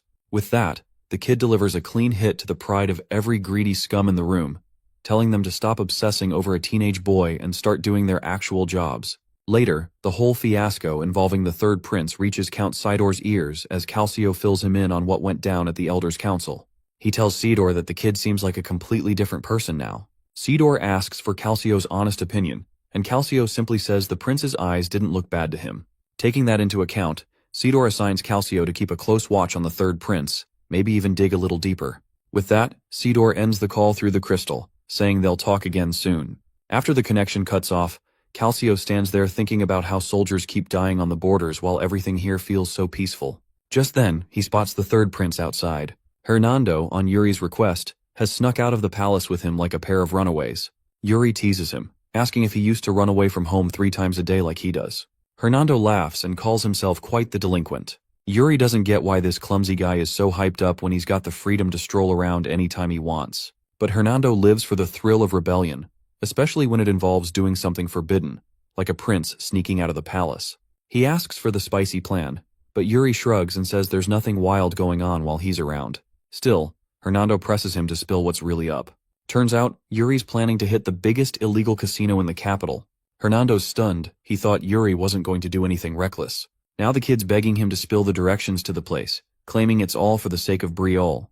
That instantly flipped a switch in Hernando. He suddenly lit up with excitement and happily agreed to lead the way, eager to help turn that casino upside down. Among the names that everyone in Briolle tossed around in his past life, a few always stood out. This includes the king of the underworld, who doubled as a massive loan shark, and the business titan who built the continent's biggest trading company. Next, Briolle's streets were seized by fear, thanks to the legendary assassin who took off the crime boss's head. The man who got assassinated was Goryo, yet here he is now, the underworld's top loan shark, standing before little Yuri. Goryo says it is an honor to host such high-born guests in his casino, and Yuri instantly realizes that Goryo already knows they are the third prince and the royal mage, which is why he came down to greet them in person. Yuri makes it clear he is not here just to gamble. Goryo catches the shift in tone and smoothly moves into business mode. Meanwhile, Hernando looks downright betrayed. He came chasing thrills and poker tables, not political power plays. Yuri shuts him up with a look. Goryo asks if Yuri's here to borrow money. Turns out Yuri's actually thinking of flipping it into an investment. But Goryo sees right through him. The kid's clearly building his own stash on the side, and the fact that he came to him instead of a bank makes things a whole lot more interesting. Goryo figures the third prince has bigger plans and some serious ambition behind those eyes. But Yuri's not looking to get into the details. He shuts it down, reminding Goryo that asking questions isn't part of his job. Goryo backs off, switching gears and apologizing. Yuri leans in, casually pointing out that he's the one borrowing the money here. Goryo intends to know what the fund even for. Turns out Yuri's aiming to buy up Mugranza, a rare spice from the Klein Mountains. He bets that the supply won't come close to meeting the demand. Hernando feels like everything's moving a little too fast for comfort. Goryo knows Mugranza plays a key role in crafting high-end perfumes, but he's still unsure if it's worth betting money on. Yuri, though, is dead certain the buzz will kick in soon. Hernando knows the civil war brewing in the Klein Principality, and the orcs roaming the region, casting doubt on whether spice prices will really explode. He starts to suspect the kid might just be trying to corner the market on a local rarity before anyone else catches on. Still, the way Yuri carries himself makes it clear that he's not just throwing darts in the dark. Even Goryo gets the sense that Yuri Briol isn't some naive noble playing merchant. Kid is calculated, sharp, and probably knows a lot more than he's letting slip. Now Yuri starts working out the numbers, not as a prince but as a serious investor. Goryo takes his time thinking it through before finally having the kid sign the agreement. Yuri's all smiles, clearly pleased with the deal he just locked in. Hernando, meanwhile, can't wrap his head around how this kid had the guts to borrow such a huge amount from Goryo of all people. The guy's still grumbling, whining that no one gave him a heads up, and extra salty they haven't even gambled yet. Yuri knew full well this guy would have dragged him straight back to the castle, and right in front of his father, so he kept it all under wraps. Now he's got business to handle at the guild. And as far as Mugranza goes, the profit's already in the bag.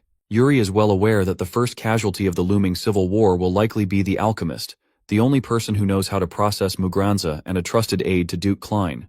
Until a replacement shows up, Yuri has already planned to sell the spice at whatever price he wants. He also knows better than to hand this job to just anyone, which is why they end up at a sketchy, run-down place. Hernando is seriously judging the kid for showing up somewhere like this. Yuri knocks hard, calling out for Irene Wood, while Hernando keeps insisting that the guild would have been a smarter choice. Irene steps out, completely clueless, asking what's going on. Yuri wastes no time introducing himself and offering her a job. Meanwhile, the Dumbo mage is practically losing it over the fact that the third prince would stoop this low and try to hire someone like her. He's ripping into Yuri's judgment, baffled that he would trust the future of Mugranza's trade to some little no-name shop. But with a wicked grin, Yuri knows that right now, it might look like nobody is running a shabby trading company. Still, he knows one thing for sure. Irene Wood is going to become the greatest merchant on the entire continent. While Goryo uses every dirty trick when things get rough, Irene, on the other hand, values promises above all else. Little Yuri gives off a creepy smirk, knowing that in his past life, the guy only made it as far as legendary merchant status. But this time around, Yuri's set on turning him into a full-blown myth. Hernando, still trying to keep up, dares to ask if Yuri's finally done with all his outside business. Yuri just shrugs, saying he's got one last thing left to handle. So Hernando ends up chasing after him, while Yuri's already thinking ahead. The loan shark of the underworld and the great merchant are both on board with his plan. That leaves only one more piece to complete the set. The two of them arrive at a rundown street where beggars are fighting over scraps of food. Yuri knows it has to be somewhere around here, and sure enough, his eyes land on a group of kids. As the third prince, Yuri Briol steps forward and addresses the woman among them, the same one who killed Goryo in his past life. That's the assassin of legend, Asana. Of course, the big question in the future assassin's mind was why the prince of the kingdom would stroll through the slums. Yuri quickly assured her that he came by with good intentions. There is no need to be so wary. In fact, he is here because he thought he could provide some help to the needy. He turned to Hernando and gestured for the thing they prepared beforehand. The mage could not bear to let it go. In the end, he was forced to hand over the sack filled to the brim with coins. The prince's gaze darted around and saw a little girl hiding behind Asana, evidently wary of the well-dressed strangers.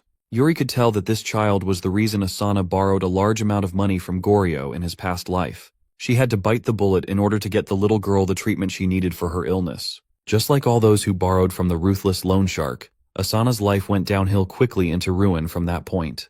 This eventually led her to the path of an assassin. She quickly made a name for herself in the underground world as one of the most skilled killers in the market. Yuri's little trip down to this slum is for the sake of preventing that unfortunate fate from happening. Without elaborating, he handed Asana the bag of coins, and asked Asana to take the little girl to the temple to be treated. When asked what he wanted in exchange for such a large sum, he had a very short answer. With a bright smile, all he asked for in return was for Asana to remember his name, Yuri Briole, the third prince of the kingdom. Afterward, they did not stick for long and made their way out of the depressing part of town. While walking out of the miserable area, Hernando still could not make sense of why the prince would give all that cash to some random beggar. Well, it will be a very lucrative investment for the future. In a single night, He made invaluable connections with 3 of the most important figures in a few years' time. He now has the key figures he will need in his pocket. Aside from those 3, there is just one more person he needs to get into his corner. He turned to Hernando and asked a simple question. He asked the carefree mage what vision he saw in the founding king's tomb. With a wry smile, he answered that all he did in that dream world was gamble away. Yuri was not expecting such a silly answer at all. The mage elaborated that he played a game in the Empire's Barthlegas casino with his life on the line. While it is surprising at first, knowing this degenerate gambler, a gambling den really is his battlefield. Visions aside, Yuri wanted Hernando to keep his mouth shut about everything that happened tonight. That means keeping it a secret even to the king. Just as the third prince expected, the court mage was called upon the throne room to report about the prince's activities. Even though they tried to sneak out without tipping any alarms, the king still heard that they had gone out last night. Hernando did not bother denying their excursion, so the king wanted more details. The mage detailed how Yuri practically forced him to leave the palace in the middle of the night. He truthfully confessed that they went straight to the biggest casino in the capital. Scenes of their shading dealings with that notorious loan shark flashed in his mind. Of course, King Fiore would assume that they went to that place to gamble and waste money. With the most genuine smile he could muster, the mage lied through his teeth and answered that they did spend money on the tables. The king did not seem surprised or upset. To sell the lie better, Hernando added that he had lost all the money he had lent to the young prince in card games, which he was not very good at. When asked to elaborate further on what happened last night, scenes of their bizarre trip flashed in his mind. They took the money borrowed from the known underground dealer to some failing old merchant guild. Then, the rest of the coins were donated to some random orphan in the slums. Of course, Hernando did not go into those details. In his words, they just walked around and saw how people lived. The prince was simply interested in how his people lived their lives. Before the sun rose, they were back in the castle. Nothing more, nothing less. King Fiore took in the report with stoic discernment. He could tell that the court mage wasn't entirely truthful, but he did not pry any further. Changing the subject, he asked Hernando if he was going to attend the ball being held soon. With a jovial smile, the court mage confidently answered yes. The king was quite surprised. This guy was not the type to go to formal balls, but people's minds change all the time. Besides, it has been a while since he busted out his moves on the dance floor. Meanwhile, Yuri is back on the training grounds for his daily spar with the sword demon. As usual, he is down on his ass after a good beating. While he was recovering from his latest beatdown, he noticed some commotion nearby and teased Bernard for being quite popular with the ladies of the castle. The maids keep on glancing at the stalwart trainer while blushing and murmuring amongst themselves. Yuri tried goading his stoic teacher on to attend the ball to give the ladies what they wanted. Bernard simply retorted that he had no interest in such things. That inherited sword technique, on the other hand, has been on the back of his mind since he started trying it out. Unfortunately, the third prince was right. No matter how hard he tried to make sense of the moves, there was simply no decisive form in the technique, since he could only put half of the whole into practice. To Yuri, the soul severance technique comes naturally. He moves with the flow without rhyme or reason. There is simply nothing like it. A mana method directly linked to a sword technique does not exist anywhere else. But Bernard doesn't want to give up. Perhaps watching the third prince in a real fight would give him better insight. As for their regular training, he is quite pleased with Yuri's progression, whether in pure swordsmanship or mana usage. To be honest, the kid's growth is astounding. In truth, this type of progress wasn't really progress at all. The prince is still trying to erase traces of the Briole method he had mastered in his past life. With stern concern, the sword demon asked the kid to never rush himself. He is worried that Yuri is progressing way too fast, faster than his growing body could support. He's already achieved so much at a young age, but going at the rate he's going, complications might arise. With a confident smile, Yuri assured the old sword nerd that he would always maintain a good balance. He knows his body the best. In fact, he can go for another sparring round right now.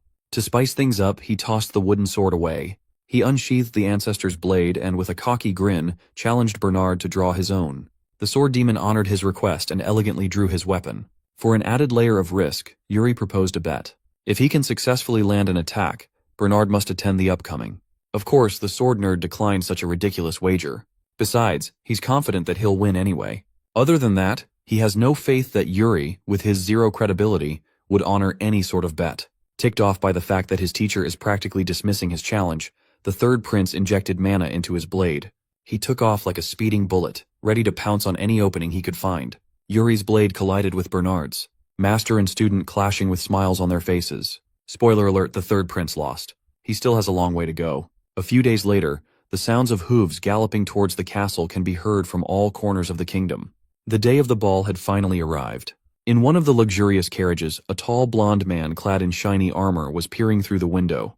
The Empire's second prince, Georg Ivarna Granzian, is about to arrive. Sitting opposite him was none other than the little Princess Yekaterina Ivarna Granzian. It has been so long since she left the Empire. Tonight, there is someone she really wants to meet. A few hours before the ball starts, the third prince is getting ready. He finally ditched his simple and comfortable clothes for something more royal and grander. In truth, he wanted nothing more than to ditch this fancy garb. All the decorations are too flashy for his rugged taste.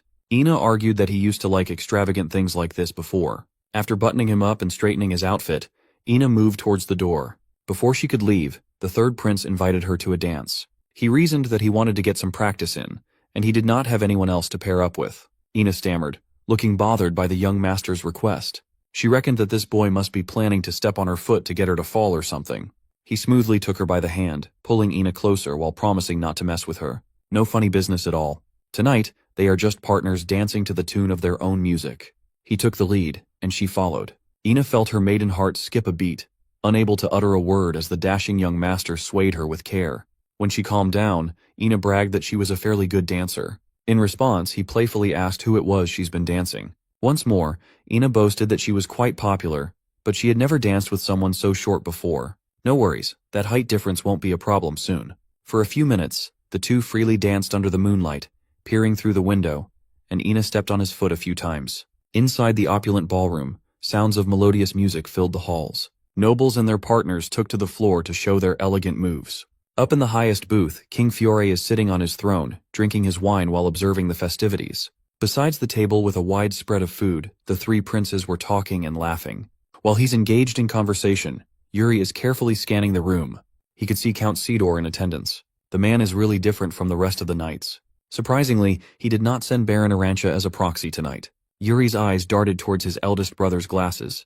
He asked the crown prince if his eyesight was getting even worse, but Big Bro assured Lil Bro that it was not bad enough to worry about. Finally, the trumpets blared, signaling the arrival of some important guests. Nobles cleared out of the way as the second prince of the empire valiantly rolled in with his posse. Prince Georg marched straight towards the king to pay his respects. Fiore shook Blondie's hand and politely thanked him for making the trip. They exchanged more pleasantries, and Georg finally introduced everyone to his little sister. When Yekaterina came into view, Yuri felt a sinking feeling in his stomach. In contrast to his grim look, the little princess was equally polite and graceful with her greetings. Who would have thought that this angelic girl would spell the downfall of the kingdom? Even now, Yuri can still remember their sweet memories together. Of course, he also knows the inevitable and painful ending. Her written apology on a piece of paper sent by a carrier pigeon still haunts his dreams. In this life, he vowed to never create a rapport or even interact in the slightest with this girl. He cannot afford to make the same costly mistake. Never again. His silent brooding on the sidelines caught the princess's attention. While the other princes of the kingdom threw compliments and pleasantries, she just curtly responded with polite smiles. The night continued as usual. Wherever the princess goes, Yuri makes sure to steer clear of the perimeter. On the dance floor, he could see his eldest brother dancing with some noblewoman. As expected of Cedric, he's as respectful and graceful as ever. Yuri could see all the qualities of a benevolent lord in that brother of his. Compared to that guy, he's like an uncultured swine. He can't even smoothly avoid the Empire's princess for one night. Thankfully, his second brother is always there to pester the young lady. Even though Yuri is carrying all the baggage of the future that hasn't happened yet, the feelings and memories are still there. Thankfully, Ina was there to cheer him up with her delicious cookies and warm smile. He asked if serving guests in such a big event was tiring. She jokingly answered that this event is nothing compared to attending to a certain someone. After taking all the cookies in her tray, Yuri's mood seemed to brighten up quite a bit. He leaned against the table, hoping that this night of noble formalities would end. His thoughts were interrupted by the Empire's second prince approaching him with an apprehensive gaze. In his past life, Georg Ivarna Granzian became a legendary figure. He commanded the troops on the field in place of the king. Yuri's etiquette training quickly kicked in. He politely bowed and formally introduced himself as the third prince of the kingdom to the man who drove Briol to ruins. It took every iota of his willpower to stay calm and suppress his bloodlust against the guy. Unfortunately for Yuri, it looks like Georg had taken a special interest in him. With a sly smile, the second prince suddenly exuded a sharply oppressive aura that was wrapped around his neck. It felt like multiple coiling blades were dancing and touching his vital points. The second prince grimly asked if he had just turned 13 this year. "We might need the FBI here, dog." Without waiting for an answer, Georg walked away with enough information to discern that the third son of Fiore was quite a talented young man. Yuri clenched his fist in frustration. That guy just openly threatened him with an intrusive test. He felt how strong and dangerous Georg was, and he was not even in his prime yet. Those spawns of the Empire really are a bunch of bastards. Suddenly, the sounds of wine glasses shattering on the floor attracted everybody's attention. Ina had accidentally spilled wine on Georg's cape, a grave disrespect towards the symbol of the Empire. Instead of looking upset, the second prince looked mischievous instead. Yuri saw the whole thing unfold, and he felt his blood run cold. Without hesitation, Georg motioned to draw his sword from its sheath. He lightly placed the blade against Ina's neck like an executioner thirsty for blood. He cited that according to the rules of the crown, such a grave mistake is punishable by death. Yuri was the only one who saw that this dickhead tripped Ina on purpose. The maid made a mistake, and the second prince wanted her head for the sake of his so-called justice. Thankfully, the king stepped in to reprimand Prince Georg for interrupting the ball. King Fiore asserted that if it was blood that he wanted, he should spill some in his own land. Georg sensed the pressure from the king's words, withdrew his blade, bowed, and kindly apologized. He respectfully laid out the mutual respect between the kingdom and Briol until now. Then, with a masterful redirection, he brought up the name Gattensha. Gattensha is a knight of the Empire, mercilessly executed by Fiore in Empire land. The Emperor respected the king's honor and did not ask for any sort of retribution or compensation. Prince Georg likened that event to the one happening right now. He insisted that beheading this maid was a matter of protecting both nations' peace and honor. This is a tricky situation. It's an indirect challenge to Fiore's authority. With one sentence, Georg backed the king up to a corner at the risk of honor. Stopping the prince from exacting his twisted take on justice would be taken as a direct challenge to the Empire. Yuri weighed his options.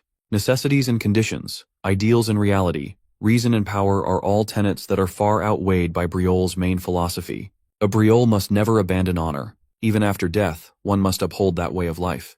The oath of Briol stands above all. Before Prince Georg could swing his weapon to separate Ina's head from her body, Yuri loudly interrupted.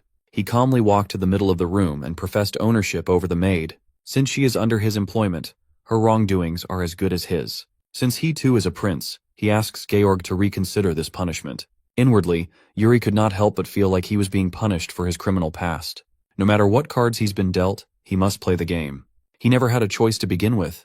Instead of a merciless execution in the middle of the ball, he proposed a duel trial instead. Hearing the boy's sincere request, the second prince of the Empire could not hold his amused laughter. This time, Yuri's name had definitely stuck in his mind. As the two princes stood in front of one another, the surrounding nobles held their breaths. Georg turned to the king and expressed his intent to accept the ridiculous alternative. Fiore reluctantly agrees to this compromise, knowing that he's throwing his boy into the wolves. Luckily, Prince Georg saved face by insisting on using a proxy for a duel on account of their vast difference in strength. He will pick out the youngest person from the Empire's royal guard to give the third prince a chance. With that settled, the second prince doesn't see any more reason to stay and mingle. Once the lunatic was out of the picture, Yuri swiftly ran to Ina's side to check on her. She's still shivering from fear. She was seconds away from losing her life in such a gruesome fashion after all. Yuri tried to help her get up, but she did not have the strength to do so. She could not bear the thought of putting her master in harm's way. In the end, she had to be escorted out by her fellow maids. Yuri walked towards the opposite way, and just happened to run into the princess of the Empire. Yekaterina's smile was gone. In its place was a serious expression. Yuri closed his eyes and dismissed useless thoughts from the past, and briskly walked away without saying a word. Hernando saw the whole thing happen while sipping on his wine from afar. On the way back to his room, Yuri's eldest brother was waiting for him to pass by. The crown prince's laid-back demeanor was gone. With worry and concern, he asked his little brother about what was going to happen next. Yuri felt compelled to explain that he could not bear to see that dick kill Ina like some meat in a slaughterhouse. The crown prince sighed and ruffled the boy's hair lovingly. It has been a while since he felt his brother's genuine concern for his well-being. Before dismissing him, Cedric asked his little bro if he needed any sort of help regarding this upcoming headache. Prince Georg made it seem like he was being considerate by assigning a proxy near Yuri's level, but Cedric sees this as the exact opposite. If Yuri was to fight a knight close to his age and strength, some sort of accident could occur in the trial. Cedric wanted to step in and take care of the problem himself, using his own means. However, Yuri doesn't want that. He started this problem, so he wanted to be the one to put an end to it. Sensing his little brother's tangible confidence, Cedric dropped the topic and chose to place his trust in the boy. Right now, the ball is a bit of a mess when the Empire's second prince stormed off. It's Cedric's job to fix the heavy atmosphere out there. Yuri really looks up to his big brother. If the kingdom hadn't fallen, he is certain that Cedric would have been a great ruler. In this lifetime, he wants to see what kind of kingdom Briolle is capable of becoming under Cedric's reign. For that to happen, the boy must fight through and make sure that a future exists. It did not take Georg long to pick the youngest knight in his order. Today, some redhead hotshot product of the Empire has taken the stage to go up against the third prince, while everybody watches from the comfort of their seats. Judging by his excited smile, Hernando did not look too worried about this tryst at all. As for Captain Sand, he's seen enough geniuses to tell that the opponent's energy is extremely stable. Based on the refined movements, the knight looks like a blade expert too. This dude is the product of the Empire's military education after all. While Captain Sand is stressing over Yuri's safety, the court mage is just smiling and chuckling beside him. Looking at the stage, the third prince was just stretching his arms while yawning as though this fight was the most boring thing in the world. By Hernando's estimation, there is nothing to worry about at all. In this world, the Grand Wizard is a rank that is virtually impossible to reach. Of the ranks given to mages in various magic towers, the title is only given to mages who have obtained what's called origin magic. Among these all-powerful origin magic spells exists the ultimate power to take a peek at the world's fate, the all-seeing fate-revealing magic. In this world, there is only one mage who succeeded in learning that overpowered ability, Hernando. He remembers going up against the third prince when they were both in their degenerate gambler phase. It was the first time he had lost money ever since he obtained his original magic. At first he tried to chalk it up to a coincidence. Maybe it's just bad luck on his part. But that's impossible. His fate-revealing magic allows him to read an opponent's hand and the flow of fortune with a mere glance. But he cannot read anything about the brat's future. When he tries hard enough, he sees the illusion of a sword mountain. In the middle of those inns, he could make out a boy with black hair and eyes shaped into an arrogant gaze, unmistakably belonging to the third prince. Hernando watched as the young man plowed through hordes of enemies despite his bloodied and battered body. He swung his sword and never yielded for a second. The strange vision ended with the young knight collapsing in utter despair. Back then, Hernando dismissed the story as just a weird quirk in his ability. A coincidence, if you will. From that point on, he became aware of an anomaly in the order of the universe. Hernando was right beside the prince the whole time. He witnessed the kid's erratic actions and drastic changes. Hernando was convinced that his fate-revealing magic could peel through that seemingly unbreakable wall. But now it makes sense. He's quite certain that Prince Yuri is a man with no destiny at all. Right now, that kid with no discernible future is about to showcase his skills in front of everyone in the arena. His opponent has been practicing and swinging his sword on the other side of the stage, driving the third prince mad with impatience. Second, Prince Georg asked the participants if they were ready, and both combatants gave their go-ahead for the start. Under the intense scrutiny of the king, the trial combat officially commenced. In the first few seconds, both the prince and the knight maintained their distance, while watching out for any quick movements. As soon as the go signal was dropped, Yuri shot forward at breakneck speeds. Much to the knight's surprise, he envisioned himself getting caught by the first attack so badly that a quarter of his upper body was wiped out of existence. Like a true, tried, and tested fighter, the knight powered through the surprise and raised his sword for defense. They exchanged blows within milliseconds apart from each other while hopping all over the place. Yuri's blade attacked and defended depending on whether he needed defense or lethality. As the fight goes on, it becomes harder to suppress his smile. Right now, the opponent who's been trying to catch him off guard has a long blade wound on his cheek. In the crowd, Fiore turned to his court mage for a question. With the concern of a father, he asked Hernando about the possible outcome of this blade dance. In all honesty, the all-seeing mage cannot see the end result at all. Instead of feeling upset, he felt thrilled instead. The king recalled that when the young magician arrived in Briolle, he stated that it was through heaven's guidance that he landed here. When the king asked if the time for his departure had finally arrived, Hernando decisively answered no. Fiore sighed in relief. It's a good thing that such a valuable asset is staying by his side. Hernando humbly responded, and the king warned him that excessive modesty could bring about misfortune. Asking the king to turn his attention back to the fight, he asked the strongest swordsman in the world about his perspective on who the stronger swordsman is between the two on the stage.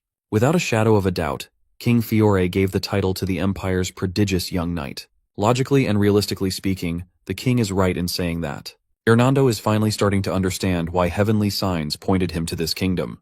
The heavens are trying to get him in the vicinity of a man who could shift the fate of the entire world. At first, he thought he was being drawn into the strongest swordsman, the king. In all honesty, the years of peace led him to believe that it was time to pack up, go, and never look back.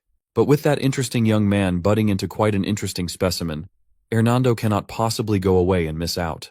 When the young knight tried to bum rush him, Yuri increased the intensity of his mana coating his ancestral blade. He's done testing the waters and dipping just his toes in. It's time to get some real attack going to end this farce. The young knight could feel and see the sudden increase in the prince's speed. Like flowing water, the glint of the blade danced around before reaching the killing range through the enemy's neck. As the mana got close enough to burn his skin and the coldness of the blade inched closer, the young knight closed his eyes and accepted his impending doom. The ones who were most taken aback were the royals in the Empire's viewing deck. At his level, Fiore managed to follow the series of attacks down to the last detail. Even Captain Sand was slack-jawed at the sudden reversal on stage. As for Hernando, he smiled wryly at the choice that the kid made. He actually twisted his sword at the last possible second. A few inches away from a clean beheading, he deliberately stopped the onslaught of his blade. When the young knight finally voiced out his surrender, cheers for the prince erupted from the viewing decks. Hernando has been roaming the lands chasing heavenly signs. Who would have thought that he would meet someone who defied his guiding light? Life turned into death, and death into life. The humble mage's destiny had finally changed, and so did the boy. Every step of his defies the will of the cosmos. Yuri Briol is the only life form free from the bounds of a set destiny. Hernando can't wait to see how this kid will make waves all over the world. Wondering how this transcender of fate will reshape the destiny of the world fills the mage with thrilling anticipation. Just like that, 5 years peacefully passed in the land of Briols. Today, a new maid is zooming through the castle halls, filled with anxiety. It's her first day at this new job, and she has mixed up her assigned area. Just as he was hoping to get into position without anyone noticing, a voice stopped her in her tracks. He had a deep voice, a dark look in his eyes, and black hair, symbolizing Briol's loyalty. The man interrogated her about her seemingly suspicious roaming around the empty halls. Newbie tried her hardest to calm down and remember what her seniors taught her. The man continued blaring at him. He didn't wear a stoic expression, so he was not the king. The crown prince, on the other hand, always greets others with a gentle smile. This one has sinister eyes and crooked steps. He has to be one of the remaining princes. Afraid of offending one of the bosses on her first day, Newbie tried to pardon herself. The man yelled at her even louder for ignoring his royal presence. He asked if these maids had some sort of manual, mentioning that he must be avoided. Running out of patience, the prince finally decided to dish out some heavy education on the new girl. Before that could proceed any further, a laid-back voice called out to his brother to stop the creepy behavior. When Newbie was just training to enter the castle, everyone told her to take note of one more person in that stronghold. If she sees someone wearing a confident expression while carrying a sword by his waist, she must greet the handsome third prince with the utmost respect. After forcefully separating his brother from that poor maid, Yuri went for a stroll around the courtyard with a bag of snacks in hand. As payment for getting her out of trouble, the maid kindly handed him a decadent bag of sweets. It was quite delicious. After wiping his mouth and dusting his hands, Yuri focused. He's now at the unarmed realm level, a state where the pressure on his hand and body is lessened with or without the sword. Reaching that level after years of hard work is quite an achievement. It has been half a decade since he was killed by Laurent's undead sword and regressed back to his 13-year-old body. Now that he's 18, peaceful days will soon be coming to an end. Speaking of which, those old men in charge of the kingdom's future are probably yapping their asses off right now. Yuri headed for the conference room. He knocked and yelled for anyone to let him in, to no avail. Inside, sounds of intense arguing leaked out through the door.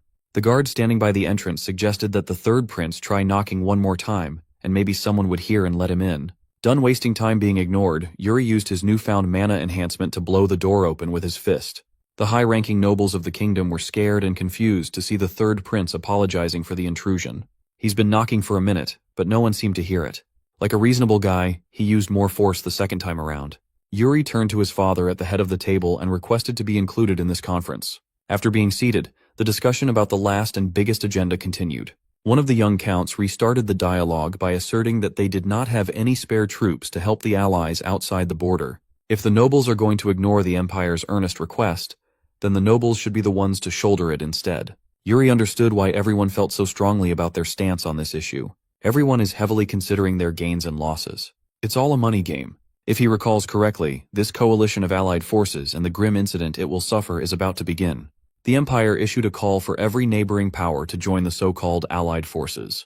They humbly requested troops from various nations in hopes of building an army big enough for a massive orc raid toward the east. Yuri knows that this operation will end in complete and utter failure. In their fury, the orcs will rampage through the human army, putting immense pressure on the bordering nations. The odd thing was the orcs seemingly ignored the Empire. That's when everybody realized that the letter, the failed raid, and everything that happened after had been perfectly orchestrated from the start.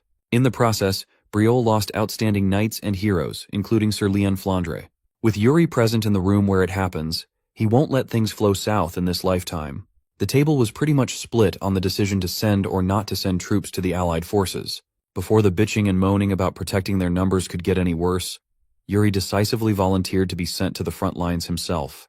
He will join the Allied forces so they can properly show their sincerity to the world. As for these politicking old men, all he asks is for them to do their noble duty, and not bring the Briole name any more shame. Hearing his son speak with candor and honor made the king smirk a little. He was quite impressed that his boy arrived with an answer that would tick off all the required boxes. Later that day, Yuri transferred over to his beloved training grounds to spar with Bernard. One of his brothers, the rude one, came running into the arena to ask him if the news was that Lil Bro was seriously heading to the front. The arrogant and ignorant brute could not understand why Yuri was risking his safety when he was an untouchable royalty within the kingdom. Yuri retorted that what he's trying to do is precisely the duty of a royal. With a sigh, the second prince asserted that he finally understood Lil Bro's mindset. With a twinkle in his eyes and a new appreciation for life, he promised to protect the palace while Yuri was away. Then the dumbass ran away with his unnatural gait. At this point, Yuri would be relieved if that fool didn't cause any trouble, let alone protect their home. On the topic of leaving home, the third prince asked his longtime friend and instructor, Bernard, if he was worried about his safety. The sword demon reckons that as long as the kid doesn't do anything too reckless, he will return in one piece. Knowing how critical the old man usually is, this is quite a generous evaluation. Still, he urged the third prince to always be vigilant and careful. In his sword demon days, Bernard learned how tricky dealing with orcs was. Those big fuckers are stronger and more despicable than you would expect. He warned the kid to look out for orcs carrying a tattered flag on their backs. Those things are from World of Warcraft. They are orcvals, a particularly ferocious and powerful subset of beasts. Yuri assured his trainer that everything would be fine. He has his ways, after all. Interrupting their conversation, Ina barged into the training hall while trying to catch her breath. She came by to inform her master that Yuri's guest had arrived with that thing he had ordered. He has a plan for this upcoming doomed orc raid. A very special one at that. The guest, Ina, pinged him about sitting in Yuri's office while drinking tea. When the third prince entered, Elaine Merchant Guild's vice president, Guillermo, stood up and extended a reverent greeting. Yuri thought he would be meeting Elaine today, but his madam is currently on the road, so the vice president had to shoe in as a substitute. Even with the success of their merchant guild over the past 5 years, she still prefers going on dangerous product runs herself. She says it's what she does best. Well, Guillermo did not come here empty-handed. He procured and delivered Yuri's special item. The third prince excitedly opened the ornate box, and finally, the 4-piece dagger set, Elementarian, was now in his possession. Guillermo went through a lot of hoops to get this set, and he did not expect such an exorbitant price for some decorative daggers. But these things aren't purely decorative. They are artifacts imbued with great ancient magic. Seeing the third prince's mana manipulation in action, Guillermo almost shat his pants. To tease the man further, Yuri slowly brought his tip to the man's face. Pause. When the blade was withdrawn, Guillermo breathed a sigh of relief. The prince's mana use is simply on another level. Suddenly a dark figure entered the room. It was quick and silent. Yuri caught a glimpse in the corner of his eye, but Guillermo was none the wiser. The arrival of that shadow prompted Yuri to send the businessman off. In a few days, he wants an exhaustive report about how the Empire is preparing for the raid. When Guillermo is finally out of the picture, Yuri slumps onto the couch and calls someone to come out of the shadows. Slowly, Asana materialized behind him, clad in her assassin's garb. First and foremost, he wanted to know if their Goryo problem had been handled. As the boss ordered, Asana sent that loan shark a very convincing warning. She left a strongly worded message to that bastard to stay in his lane in the middle of the night. Yuri had to step in since that cash rat kept on trying to go after Elaine's money. On the way to this room, Asana heard the servants talking about this boss of hers joining the Union Army. With concern, she urged him to be careful out there. She makes it sound like he's going out to enemy territory alone. Well, that's not the case since Asana will be tagging along in this upcoming journey. When asked if she could keep up, Asana's deadpan expression curved into a beautiful smile. Anywhere is better than where she came from. She will be by her master's side even in war. A few days later, the day of the march had finally arrived. Before leaving, Crown Prince Cedric sought his little brother out while he was fixing his new black armor. With deep concern, all he asks of Yuri is to take care of himself out there. The third prince confidently jested that he was invincible. Out in the front lines, he plans to raise the image of Briole. He returned the concern for his big bro's eyes that's been worsening since he's been deep into his books every day. Before they parted, Cedric hugged his little brother tightly, hoping that it wouldn't be long before they saw each other again. Yuri promised that he would be back soon. The war trumpets blared, calling every soldier's attention. Up on the platform, King Fiore stood in front of his countrymen to signal the ceremony's commencement. The commander of the departing army climbed up the carpeted stairs with utmost confidence. The third prince of the kingdom, clad in his shiny new armor, looked awe-inspiring. Speaking as a father, Fiore asked his son if he was feeling the nerves. He asked the young man to turn around and look at the men he would be leading in this campaign. All the Briol soldiers lined up in the town square are valuable lives that he must carry on his shoulders. Realistically speaking, not everyone in this army will be able to come back alive. However, Yuri is determined to make sure that they will not face a pitiful death like in his past life. For one last time, the king asked his son if he was ready to shoulder such a massive responsibility. Before he could answer, King Fiore had already left the podium as the atmosphere in the town square turned unbearably hostile. Yuri looked at the man in front of him and felt such thick and vicious, murderous intent. His body trembled, refusing to move from where he was standing. He instinctively felt that the thing approaching him right now wanted his blood. It was the personification of death itself. As the dark avatar raised its blade, Yuri could tell that trying to evade would result in a painful death. Fortunately, the third prince had never slacked when it came to training his body and mind for such situations. Using the ancestor's mana method, he stimulated his core to combat the crippling hold of terror.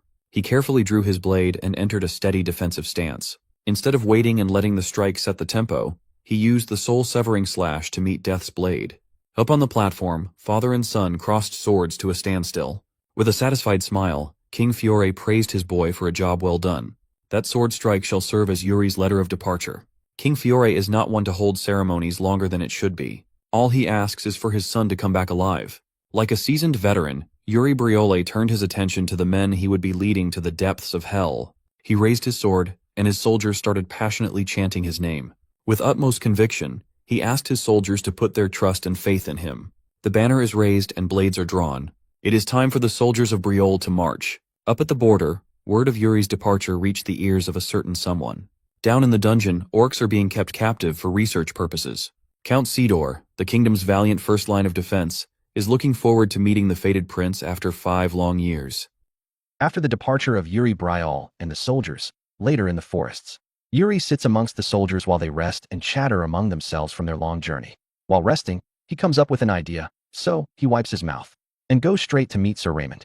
He tells Sir Raymond that the journey is quite far and asks him how long they have traveled for. Sir Raymond replies, telling him that they are at the brink of Sidor. Staring at the map and analyzing their position, he informs Yuri that they should reach Sidor soon. He continues on, telling Yuri that after they reach Sidor, they intend to cross through Gid and into Balshad. As Yuri and Sir Raymond have their conversation, one of Bril's knights walks toward them without their notice. Yuri continues his conversation with Sir Raymond, asking him if their pace would be fine while they travel, and Sir Raymond confirms that it would, saying, of course. The knight, upon getting closer, calls Yuri third prince, which draws both the attention of Yuri and Sir Raymond. Upon seeing the knight, Yuri instantly recalls a scene from his past life. The knight in front of him is Laurent Flandre, the Death Knight who killed him in his past life. Count France's eldest son, Laurent Flandre. Standing before the prince, Laurent pays his full respect, kneeling one knee to greet and say that it's nice to meet the prince.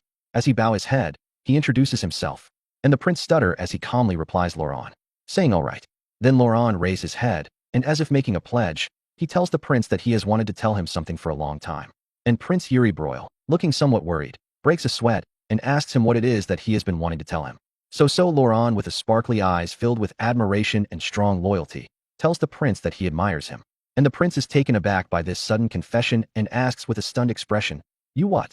Laurent recalls clearly when his father told him how the prince stood his ground and how he was mesmerized by what he heard. He tells the prince that ever since he heard from his father about what happened 5 years ago, the prince has become his idol. He tells the prince that him raising his sword for his servant girl, that was the code that a knight should follow.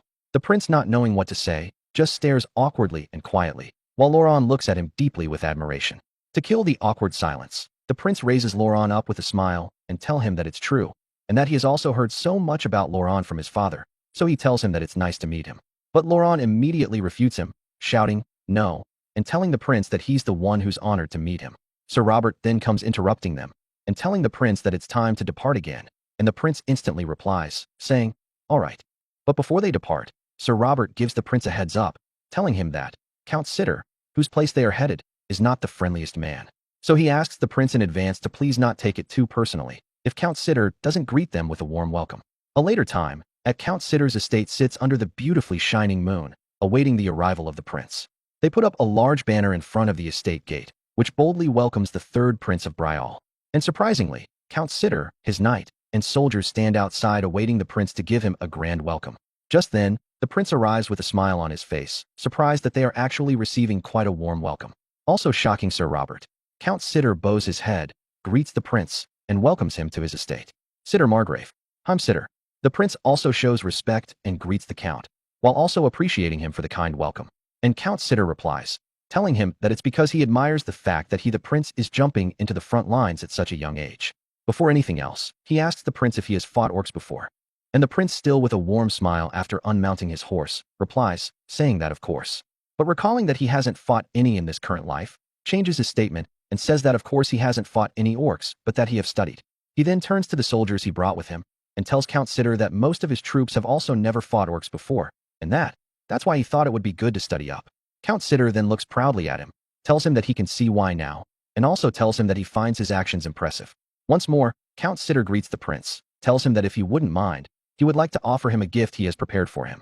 Moments later, in front of a huge door stands a knight. The knight unlocks the lock to the door with a key, and slowly opens the door while everyone else stands behind him, including the prince and Count Sitter.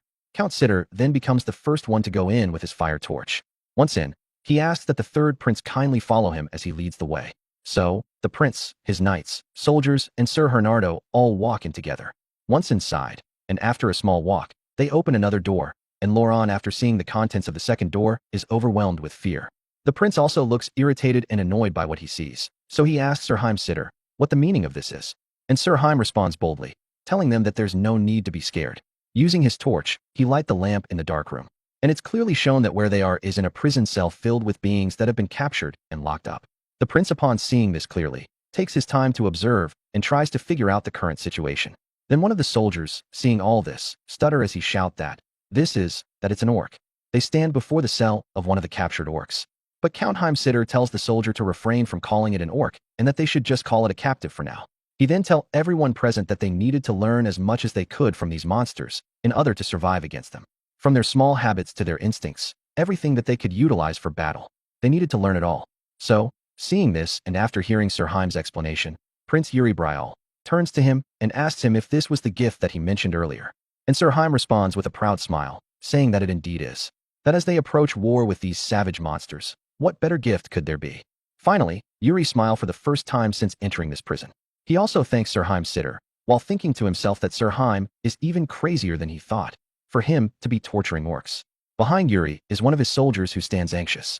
Yuri notices the expression on the soldier's face, so he immediately turns to him and asks him what his name is. The soldier replies, saying that his name is Simon Fesh, the son of Baron Bolf. Yuri then asks him to say out loud what he's thinking right now as he stands seeing the imprisoned orc.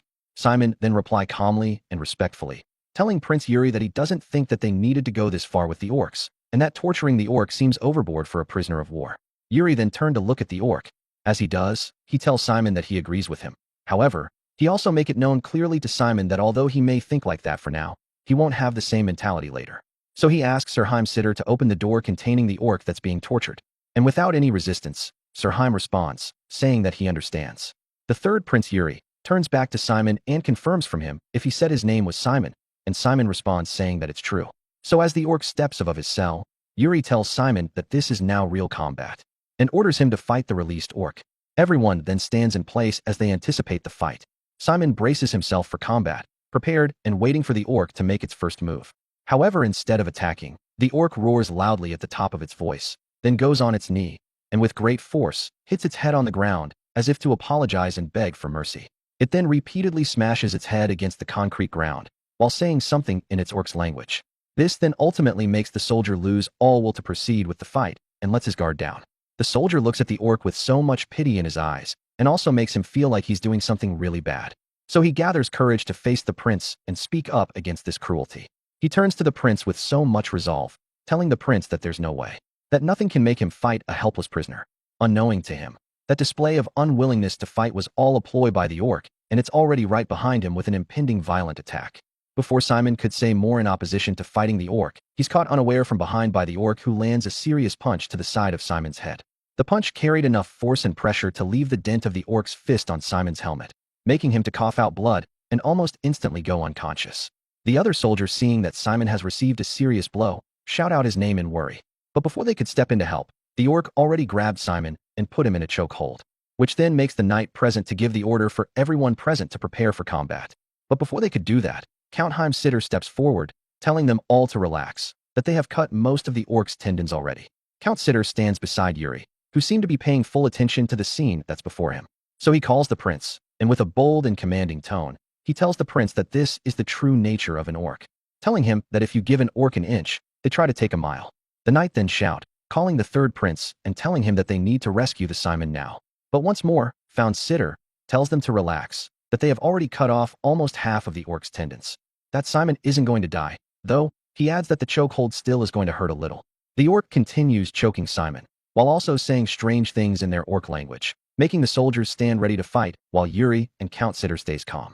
Yuri adjusts towards the count and worriedly asks him if the orc is taking Sitter hostage right now. Count Sitter responds, telling Prince Yuri that he doesn't know, but that he'll call an interpreter now. So he does, calls the interpreter and tell the interpreter to translate the orc's words. The interpreter appears to be hiding behind a pillar while also covering its face with a hood. Regardless, it answers the count's summon and comes out of hiding. Species unknown. Its name, Corey. Prince Yuri looks shocked to see Corey, though Corey stands in a dark corner. The prince could tell that something's off about Corey. Corey then pays close attention to the orc's words and translates it for them. Corey tells them that the orc is saying that if they don't lower their weapons right now, he will break the knight's bones one by one.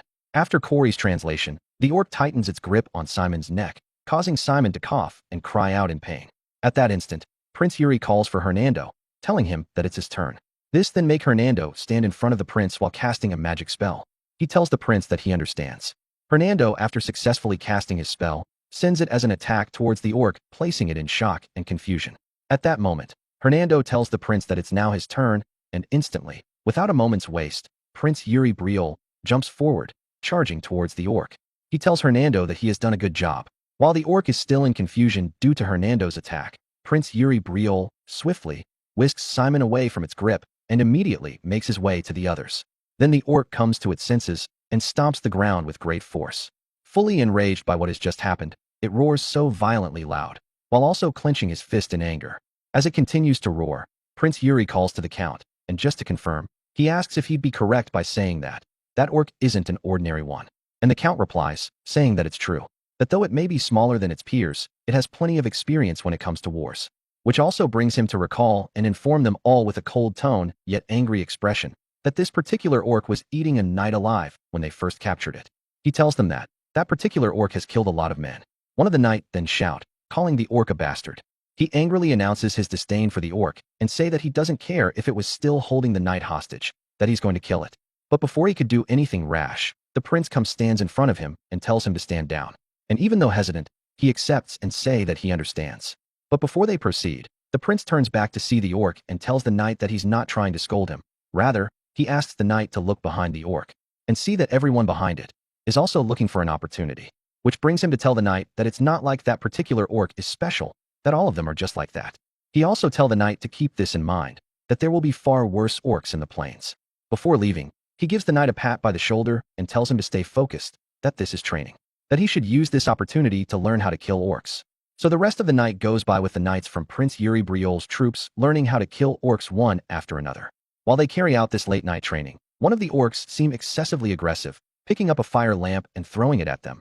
But the royal mage Hernando prevents the fire from getting to them and uses his magic to create a magic barrier, shielding them fire. After the barrier, Sir Raymond charges forward with his mana-imbued sword. And in a single slash, he cuts down the rampaging orc with an extremely cold expression on his face. As the orc falls face flat to the ground, everywhere goes quiet for a second. Then Sir Raymond senses something and turns. He sees the scene of another orc going for a knight. The knight standing before the charging orc with calm resolve. The orc hit with great force and strength, but the knight blocks it with his sword imbued with mana. And after a moment of back and forth struggle between the two, the knight comes out unscathed. The orc defeated, its lifeless body lying right in front of the knight. And the knight breathes heavily as he looks closely at this. Prince Yuri Briol, who has been watching them all train and fight the orcs, then claps for the knight, telling him that he has done well. Though, he tells the knight that he's sure he doesn't feel good about it. The prince then say that the reason why he feels like that is likely due to the fact that they had to fight the ones who couldn't resist much. However, he tells the knights that this training will undoubtedly increase the chances of their survival in the upcoming war with the orcs. So he tells them to make sure to show their gratitude to Count Heimsitter. Count Sitter then adds to what the prince has said, telling them all that he know that they might think that such actions goes against their chivalry. However, he tells them that they must understand that these creatures are not worth their chivalry. To top it all off, he tells them to come with him, that he has something more to show them. As they head further inside, he tells them that if he's to speak frankly, he'd tell them that the things here are nothing more than mere imitations. That in orc villages, worse things are happening. So, they leave the previous room and into the next. But before the knights go in and see what's in there, Sir Heim tells them to brace themselves, that what they are about to see is what the orcs had done. Inwardly, Prince Yuri say with a stern face that he can already tell what's coming. The knights, upon seeing what's in the room, stutter as they try to force words to describe this out of their mouth. These are half-orcs, they say. The half-orc are all chained up. They try to reach for the knights the moment they come in. Prince Yuri Briol, still with the stern face on, tells Count Sitter that they are more half-orcs here than he expected. Count Sitter say yes, that they are. That even though these creatures are rarely born, their current numbers surprise him. So he gives these young knights his final lecture. He tells them that the orcs capture humans and use them for entertainment, and that these half-orcs are the byproduct of that cruel and wicked act of the orcs. And just from hearing the things that these orcs do, the knights feel extremely disturbed and disgusted. Prince Yuri then asks Count Sitter if he loathes the orcs, to which Count Sitter responds after a moment of silence. Until the day I die, yes. He says this with so much hate in his heart. After saying that, the Count goes quiet once more. Meanwhile, in thought, Yuri pauses as he observes the Count. Then he say to himself that the Count is silent as if he's used to this atrocity. With that, he grips tightly onto his sword and says inwardly that everyone has their own arch-nemesis, and that for himself, it's the Empire. And that it seemed that it's the orcs in Sir Heim's case. He also recalls that he heard that the Count retrieved the body of his son from an orc village. Now that he looks at the Count, it seems clear that the Count hadn't forgotten the scene he saw on that day. Just like how he can't forget the downfall of the kingdom. And just like that, the night goes by and it's dusk at the Count's estate. And the prince and his troops prepare to depart. The Count calls to him. Your Highness. The Count then asks him to take this person before he leaves. It's the translator from the prison cell the night before. The prince, looking at this person, asks him if he's the one he saw in the cellar last night, and this person replies, saying yes, and once more introduces himself as Corey. The prince then smiles to him and acknowledges his talent for knowing how to speak orc tongue. However, Corey, with fear and sadness and fear written all over his face, calls to get the prince's attention, telling that he has something to say, but the prince stops him from talking, telling him to stop. The prince instead tells him that he already knows what he's about to say. This gets Corey stunned as he obviously shows his surprise and asks, "Pardon?" The prince tells him that he already knows what he's worrying about, but assure him that it's nothing for him to put his mind to. Instead, he gives Corey a gauntlet and tells him that they should just call it a token of goodwill for their future cooperation. But instantly, Corey tried to reject the gift, telling the prince that he doesn't deserve such a precious item.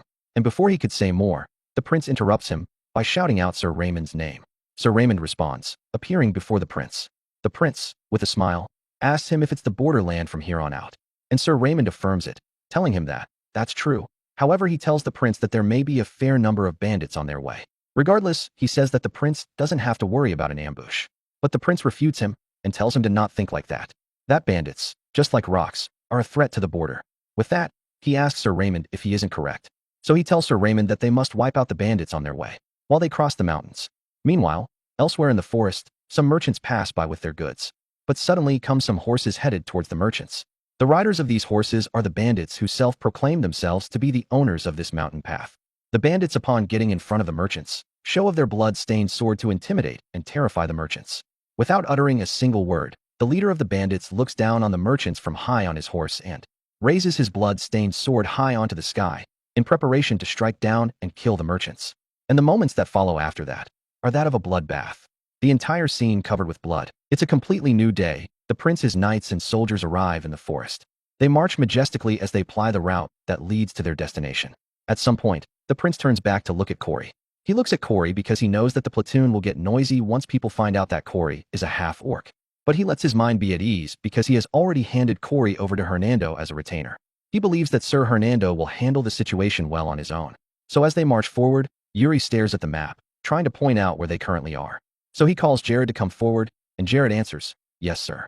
Jared rides to him, and immediately he gets close enough. Yuri shows him the map and tells him that from now on, he'll be in charge of reconnaissance. He tells Jared that he'll mark out the location for him on the map.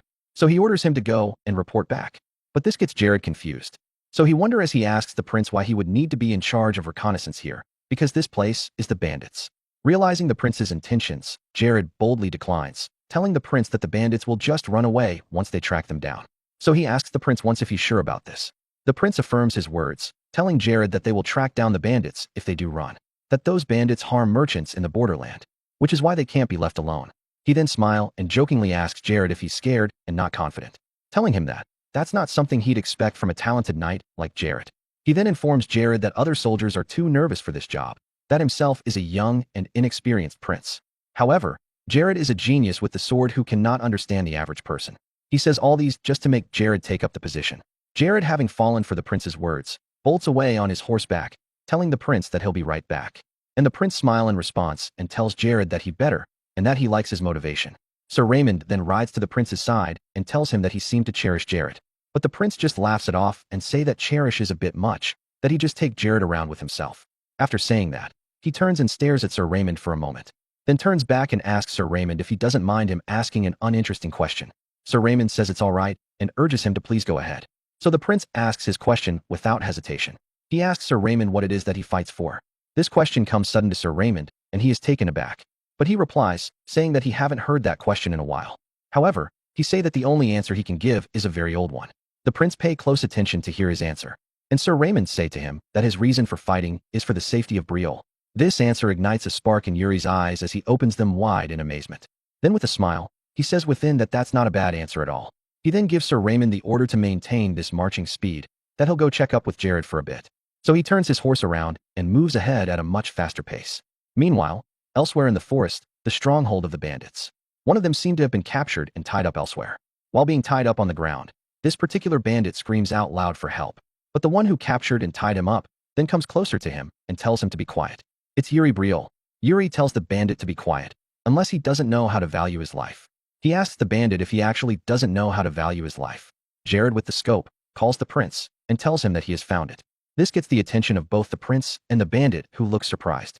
Pointing his hand straight forward, Jared tells the prince that right there is the base of the bandit. And the prince acknowledges him for working hard in finding the bandit's base. But before they proceed, the prince asks Jared if this guy alone was the person who was on reconnaissance for the bandits. Because the fact that he wasn't even in a group of two is kind of odd. Then he asks the bandit directly if it is true that his boss sent him alone. And the bandit, still shaking up in fear on the ground, stutter as he reply, saying that it's true. But the prince still looks suspiciously at him. Then the bandit continues speaking. He tells the prince that he is just a rookie, that he doesn't know much. But while the bandits speak, the prince notices something glowing on his neck, and it draws his attention. Without saying anything to the bandit, the prince immediately reaches out to the bandit's neck, causing the bandit to panic in terror, thinking that he was going to get more beating. Holding onto the glowing item, the prince curiously looks closely at it and asks the bandit what it is. The bandit doesn't reply at first. Then the prince asks another question. He asks the bandit if he's the owner of the item. Then the bandit brazenly replies, saying that it's not his, that it was his boss who gave it to him and instructed him to always keep it on while he's on patrol. The prince, not believing a word the bandit say, begins drawing his sword as he tells the bandit that this clearly looks like an artifact to him. So he asks him what magic it is embedded with. Seeing the prince draw his sword, the bandit is instantly terrified and immediately screams out of fear, pleading with the prince and telling him that he doesn't know anything. Is that so? The prince asks. Then he tells the bandit that it can't be helped then. With those words, the bandit is even more terrified now. But the prince just smile and say that he'll just have to capture the boss himself and ask him. So he sheaths his sword. Time flies by, and later still in the mountains. While the prince stands by and observes the bandit's movements with the scope, someone rushing towards him calls, "Your Highness." Jared and his troops have arrived. Jared then tells the prince that, just as he commanded, they have deployed all forces along the expected escape routes. He say that at the same time, he have ordered several scouts to prioritize identifying their internal forces. Then with that bright smile from the prince, he tells Jared that he has done a good job. He then say that it looks like right now, if they stir thing up from the inside, the bandits will get caught on their own right. He asks, but Jared gets confused and asks, "Pardon?" Asking the prince what he means by string things up. Without answering Jared, he orders that they all start moving. He tells them that if they are late, they will get nothing. So he mounts his horse. Jared still looks completely confused as to what the prince is planning to do. And suddenly, the prince jolts off alone on his horse, leaving everyone behind. This catches Jared off guard, so he shouts, calling the prince and telling him to wait. "Wait, Your Highness." He still shouts from far behind, telling the prince that going off alone is very dangerous. But the prince just keeps going without showing any signs of slowing down at all.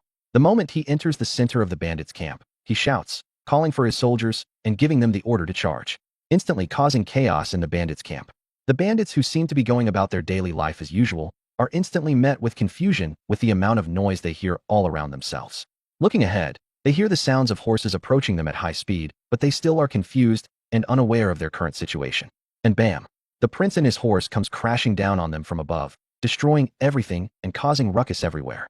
The bandits, who fell to the ground, look shocked as they observe. The prince, with a sinister tone, tells them that it's really nice to meet them. So he laughs and calls them bandits. Later that day, evening time, the soldiers come rushing into the camp on foot, while shouting and calling out to the prince. The worry in their heart echoes from their voice. Upon getting to where they could stand and see the prince, they breathe out heavily as they try to catch their breath. All around the prince are bodies of the bandits, and the prince himself sits on top of one. As he welcomes them, he tells them that they are late. Jared then worriedly speaks to the prince, asking him why he took such a reckless action, that running off like that on his own is dangerous. But the prince counters him by asking him why they didn't follow him at the right time, and tells him that he's just nagging at this point. So he turns to Sir Raymond and asks him if any of them escaped.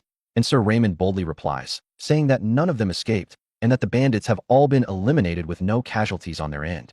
Good, the prince says as he gets up excitedly and tells them that now, they just need to steal the meat the bandits left behind and prepare for a meal. As they roast the meat, the prince announces that tonight's dinner is field-style skewered meat. The prince then offers Jared, who still haven't gotten a hold of himself, some meat. But Jared doesn't take it. Instead, tells the prince that it's not going to smell that good. And the prince responds enthusiastically, telling Jared that that's the best part, but that it seems Jared doesn't know how to taste it yet. After that, he tells the soldiers that they should spend the night here in the bandits' camp and start marching again tomorrow. They respond saying sure. Meanwhile, the leader of the bandits, whom the prince was sitting on previously, tries to slowly move and escape. Continuing on with their conversation, Sir Raymond tells the prince about their next destination, Gid. He tells the prince that before arriving at Balshad, the rally point of the allied forces, it seems they will first encounter the army of another kingdom at Gid. That their route overlap. The prince, who was acting oblivious to the escaping bandit, suddenly hits him with a heavy kick that causes him to lose a tooth and cough out blood while falling to the ground. As he kicks the bandit, he asks Sir Raymond about which kingdom it is that they are going to be meeting at Gid. And Sir Raymond replies with a stern face, saying that it's the Holy Kingdom. But the prince smiles as he recounts that it's the country that uses holy magic. While he says that, that's good. He then enthusiastically tells Sir Raymond that the Holy Kingdom people might heal them once they get to befriend them. But Sir Raymond hesitatingly responds, saying that he's not so sure about that. He tells the prince that there is a rumor that the commander of the allied forces is the princess of the Holy Kingdom. However, he adds that according to the rumor, because the princess is in a weakened position in the power struggle, it is said that she is sensitive about achieving results to secure her spot. So lastly, he tells the prince that the rumors say that she will do anything within the allied forces this time to achieve results. Prince Yuri Briol then holds his chin and thinks on it. The princess of the Holy Kingdom, huh? While he's in thought, Sir Raymond sees his worry and suggests to him that he investigate a little further. But he just smiles through it and tells Sir Raymond that there's no need, that he'll just meet her in person. So he smiles as he looks at the beautiful night sky. The assembly point for the allied forces, Balshad, had a midpoint stop at Gid, which was in charge of providing provision for the allied forces this time. Since it was an independent region, they had to follow the city's regulations while within. The prince say that they'd be dead if they cause any problems. That if their actions are judged to violate Gid's rules, it'll be handled under military law. So they are asked to keep that in mind. The prince tells Sir Raymond to make sure to educate the soldiers well. That knights are also no exception. And Sir Raymond responds, saying, "Yes, your highness." So they station their troops outside the city and tighten the discipline. The prince then say to them all that he'll go meet the lord of Gid himself. Inside the lord's estate, with a smile, the lord welcomes the third prince of Briol, Prince Yuri Briol, saying that it's a pleasure to meet him. The prince also shows respect and greets the lord accordingly. He thanks the lord for the warm welcome, and say that representing Briol, he the prince, shows gratitude for Gid's cooperation. And the lord tells him to please, that there's no need for such things, that they at Gid will make sure to do their best in supporting the allied forces. As they go to take their seats, the lord praises the prince, telling him that His Majesty the King of Briol had made an incredible contribution against the orcs in his younger days. That now that his son, Your Highness Yuri, is here, the orcs must be trembling in fear. He laughs softly at the end. The prince also laugh and say that he will try to live up to that expectation. As they sit, the servant then call to the lord, so he turns to look at the servant. The servant then approach him and whispers something in his ear, while the prince just sits still. After receiving the message from the servant, the lord then tells the prince that it seems the princess of the Holy Kingdom has also arrived. So he asks the prince if he would like to meet her now. Without hesitation, The prince say that he'll gladly like to meet her now. Moments later, the princess steps foot inside the waiting room where the two sit. And as she walk in, the Lord gets up and welcomes her. Second princess of the Holy Kingdom, Princess Sibylla. She walks in majestically with two other knights behind her. As she enters fully, she introduces herself. No sign of smiling on her face at all, looking very rigid. The Lord then once more greet her. He calls her, Your Highness, and tells her that it's an honor to meet her in this barren land. Before saying anything, she looks to the side, staring intently at the person seated. With her rigid face, she asks this person if he is one of the Lord's vassals. But this person, being Prince Yuri Briol, just looks curiously at her without uttering a single word. Before he could actually talk, she rudely tells him that she has something to discuss with the Lord, so she'd like for him to leave this place for the moment. But the Lord, seeing the misunderstanding, tries to clear the air and introduce the prince to her. But before he could complete the introduction, one of the holy knight interrupts with his furious yelling. He yells at the prince, asking him how he can be so insolent. Furiously, he yells this, How dare you sit down in front of her highness? When she's talking to you, you stand up and... But before he could also say more to add to his nagging, the prince just smile and say, Well, without filtering his words, he say, I'm the third prince of Briol. And this sudden revelation makes them all freeze in shock and embarrassment. It also brings upon a sudden, awkward silence. Everyone who were rude to him goes quiet, as they look for words in their head to break the awkwardness. The prince then adds to his initial words, telling them that although he might not look the part, he's the one in command of the troops. One of the knight then stutters saying, Oh, Your Highness, I. But the prince doesn't let the knight say what he wanted to and instead shouts, saying that it's all his fault, that he should have dressed up like them. But instead he decided to dress up like some neighborhood rascal. This statement of his further puts the holy knights in a tight spot, and instantly they all bow their heads apologetically. They give their sincerest apology, say that they have committed discourtesy, and pleads that he, the prince, accept their apologies. After the whole scene, while having tea, the prince asks the Lord if he actually looks that shabby in this outfit. But the Lord laughs it off and tells the prince that he doesn't. The princess then apologizes for that just now and also begs him to please stop mentioning it. The prince then laughs and asks if he really should. On that note, he proposes they have a proper introduction. So he introduces himself as Yuri, the third prince of Briol, offering his hand for a handshake. She shakes hands with him and say, Yes, telling him that it's nice to meet him. By the way, he calls her by name, Sibylla, and asks her how old she is. Though shocked by the sudden question, she answers, saying that she's 20 and asks him why. And he responds with his smile. He tells her that he's 18, that a 2-year difference is as good as none. So he informs her that they are basically friends, so there'd be no need to talk politely amongst each other. He asks her if he isn't right. Oh, she says shockingly. The Lord then laugh and say to them that they are looking good, and that it's good to build friendship before having to fight against those fierce orcs.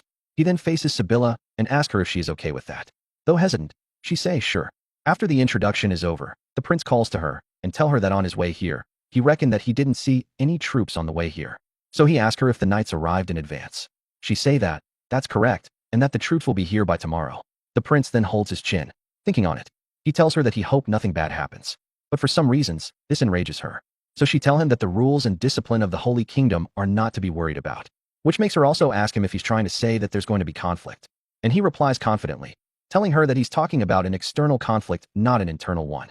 He informs her that the orcs can sometimes appear within the boundary, and that they can even perform ambushes despite their large size. The Lord, with a smile, affirms what the prince said and adds to it, telling her that the orcs are sly creatures not fitting of their size. The prince then ends it all saying that of course they are talking about the Holy Kingdom here, so he's sure there won't be any problems. But he also gives her a warning to make sure she takes note. Time passes, and the meeting is concluded. Out in the city, the prince and someone take a stroll.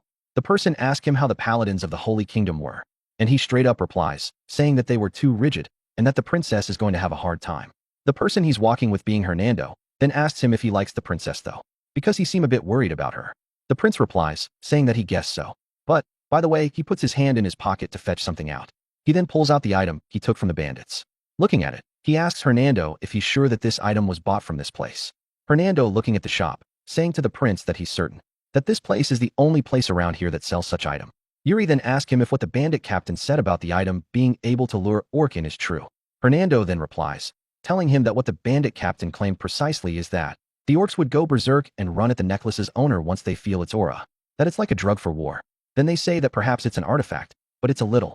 Hernando say that it's too crude to call it that, and he's sure it won't perform that well. They continue talking in front of the shop, and the owner gets really furious. His patience grows thinner. Now he loses it and yells at them, telling them to get out if they ain't buying anything. And immediately they both turn to leave, saying to themselves that it seems there are no items like that on here, and that perhaps the bandits bought them all. After leaving the shop, the prince with a smile say that's unfortunate. Suddenly something catches Hernando's attention on their way, so he shouts, calling to the prince and pointing for him to look. He looks and see that there's a group of Briol's soldiers entering a building. Hernando then tell the prince that it looks like there's some gambling going on in that bar. The prince's eyes then spark with excitement. Oh, he says. He then say that if the soldiers of Briol are taking part in a gamble, he won't be able to stand by and watch that happen. Him and Hernando, up to something, they head towards the building. As they go, the prince say that they're going to need some discipline in this army. And Hernando replies in kind, telling the prince that he's right. Elsewhere within the same city, one of the knights of the Holy Kingdom asks the princess if she had a conversation with the Lord, and she replies, yes. This knight, with a mocking smile, say to her that he have heard rumors that the prestige of the Briol's prince is at rock bottom. This man is Finnick, the vice commander of the Holy Kingdom. Still conversing with the princess, he tell her that he cannot believe that such an eccentric person is in charge, that the Briol Kingdom of Knights is an old story now. And the princess replies, she calls his name, Finnick, and tells him that there's no need to talk bad about Briol. Ignoring her, Finnick says whatever, and says that the prince's outfit also looked like that of a lowly mercenary, and that the way he acts is even worse. The princess is not liking any of the things Finnick is saying. She just stares intently at him with a warning gaze. But he doesn't stop. Instead, he goes on to say something even worse. He say that he can't help but think that Briol will be short of a prince by the time this raid is over. At this point, the princess could no longer bear to listen to his arrogant and rude tone, so she warns him to stop crossing the line and watch his words. Then he just casually obeys her, saying, yes, your highness. She ignores his rudeness, but directly asks him if there's any problem with the main forces, to which he responds rudely, saying that there's none at all. As he responds, he and the knight walk past her while telling her that it's nothing for her to worry about at all, because he has everything under control, and she just turned back to see them go. Finnick, before fully leaving where she's at, tells her that if she doesn't mind, he and the knights will be patrolling the city.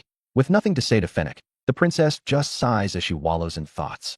Later that day, evening time, the atmosphere is lively and bright inside an inn where people sit, drink, and have friendly conversations. Finnick and his knights open the door to the inn, walking in with their rigid faces on. And immediately they enter. Finnick is disgusted by something he sees. One of the knights asks who the people they see are, and Finnick replies, saying that it seems that they are Briol's soldiers. He say that Briol's people are truly acting unruly for letting the soldiers enter the city, and that right now, they are even outright gambling. This makes him sigh and ask if they have no sense of discipline. One of the Holy Kingdom's knight then laugh, asking if it isn't obvious why they act like that. That considering who their commander is, it's understandable why his men would act like that. Finnick still looks very disgusted at their actions and say that this won't do. He then say that as a paladin of the Holy Kingdom, he can't just watch this. So he raises his voice, shouts at the soldiers, asking them what they think they are doing there. The shout draws their attention. With gambling cards on their hands, they all turn to look at who's shouting. Finnick continues. He asks them if they are here to play and gamble like that, saying that they may be soldiers from a different kingdom, but he cannot stand it. Adding to that, he asks them if they take the allied forces as a joke, pointing his hand at them. He's about to say more with his angry face, but then someone taps his shoulder and asks him what he just said. And when he turned to look, he sees who it is and is stunned. It's the third prince of Briol, Yuri Briol, the commander of this knights and soldiers. With a smile and his hand still on Finnick's shoulder, he asks Finnick what his name is. Yuri Briol gives Finnick a pat on the shoulder, a casual gesture that quickly turns into a tense moment as he asks for his name. Finnick jerks back, his eyes widening in recognition and a surge of indignation as he sees it's the prince. Without a moment's hesitation or any customary greeting for the third prince's status, Finnick slaps Yuri's hand away, the sharp crack echoing in the sudden silence. His voice, laced with barely suppressed fury, immediately erupts in a torrent of bitter discontent over the Briol soldier's actions. He snaps that such attitudes don't just demean the prince, but also corrupt the soldiers themselves. Around them, the soldiers, caught off guard, slowly turn, their gambling cards still clutched in their hands, their faces a mixture of confusion and growing resentment. A mocking smile, sharp and humorless, plays on Finnick's lips. He taunts the soldiers. It seems you're still not aware that what you should hold in your hand is a sword, not a card. He twists the knife deeper with sarcastic disbelief. In fact, I'm not even sure if you've ever wielded a proper weapon before. Huh? Yuri scoffs, a faint smile still lingering, but his eyes already hardening. Then, to reply to Finnick, Yuri's expression shifts dramatically, a cold, annoyed glare replacing his earlier amusement. He demands to know, I only asked for your name, yet you spew such insolence. Does the Holy Kingdom's military not have ranks or order? Finnick, visibly flustered but refusing to yield, immediately tries to stumble into a defensive stance, stuttering. That's just. But at that crucial moment, Before he can finish, the bar door swings open. A clear, authoritative voice cuts through the tension, asking, "What in the blazes is going on here?" It's the princess of the Holy Kingdom, her gaze sweeping the room. Her eyes lock onto Sir Finnick, and she frowns, a ripple of disappointment crossing her features. "Sir Finnick, didn't you say you were off on patrol?" Immediately, the fight drains from Finnick's shoulders, and he bows his head in shame and immediate apology, his previous defiance dissolving instantly. The princess, her voice firm and unyielding, immediately orders him, "Stay outside." Sir Finnick's head snaps up, his face contorted with raw anger and humiliation. Reluctantly, his jaw clenched tight, he obeys the order, his movements stiff with indignation, and makes his way to the door with the other knights. As he leaves, the princess watches him, her own gaze stern and filled with undisguised displeasure. She then turns back to the third prince of Briolle. With a weary sigh, a subtle hint of exasperation, she says, "Please accept my apologies on Finnick's behalf." Yuri responds with a smooth, knowing smile, telling the princess, "You don't have to." He then adds, with a hint of playful malice, "I'm sure it's very difficult for you to have all your subordinates under control. For you to do that, you'd have to be a holy sovereign, wouldn't you?" The princess's hand instinctively rests on the hilt of her sword, her brow furrowing in deep thought for a moment. She then decides to make her way out, and before exiting the bar, she turns to the prince, her eyes meeting his with a spark of determination. "If that's the case," she says, her voice low and even, "I'll repay this debt another time." "Yes, another time," Yuri replies, his smile lingering, a hint of intrigue in his eyes. After she leaves, Yuri's gaze grows serious, his expression darkening with profound thought. It also makes him recall what Sir Raymond told him earlier at the bandits' camp. Sir Raymond's words, "The second princess of the Holy Kingdom is in a weakened position in the power struggle, so she's sensitive about the results." Now, a shudder of understanding runs through him. This must be what Sir Raymond was talking about. Regardless, he shrugs it off with a practiced smile, muttering, "It's none of my business," and walks to meet the soldiers. He then enthusiastically joins them in their raucous game, the soldiers struggling amongst themselves, eager and boisterous, vying to play him next. Yuri laughs heartily, telling the soldier who chose to play him next, "I like your confidence." The scene then shifts to where Sir Finnick and the knights stand, a palpable cloud of annoyance clinging to Sir Finnick as the princess joins them. He turns to her, his frustration boiling over, asking, "Had you already befriended the third prince of the kingdom of Briolle?" To reply to him, she asks him, her voice calm but firm, "Is that the problem right now?" And in his unbridled frustration, Finnick instantly starts yelling out a cascade of complaints towards the princess.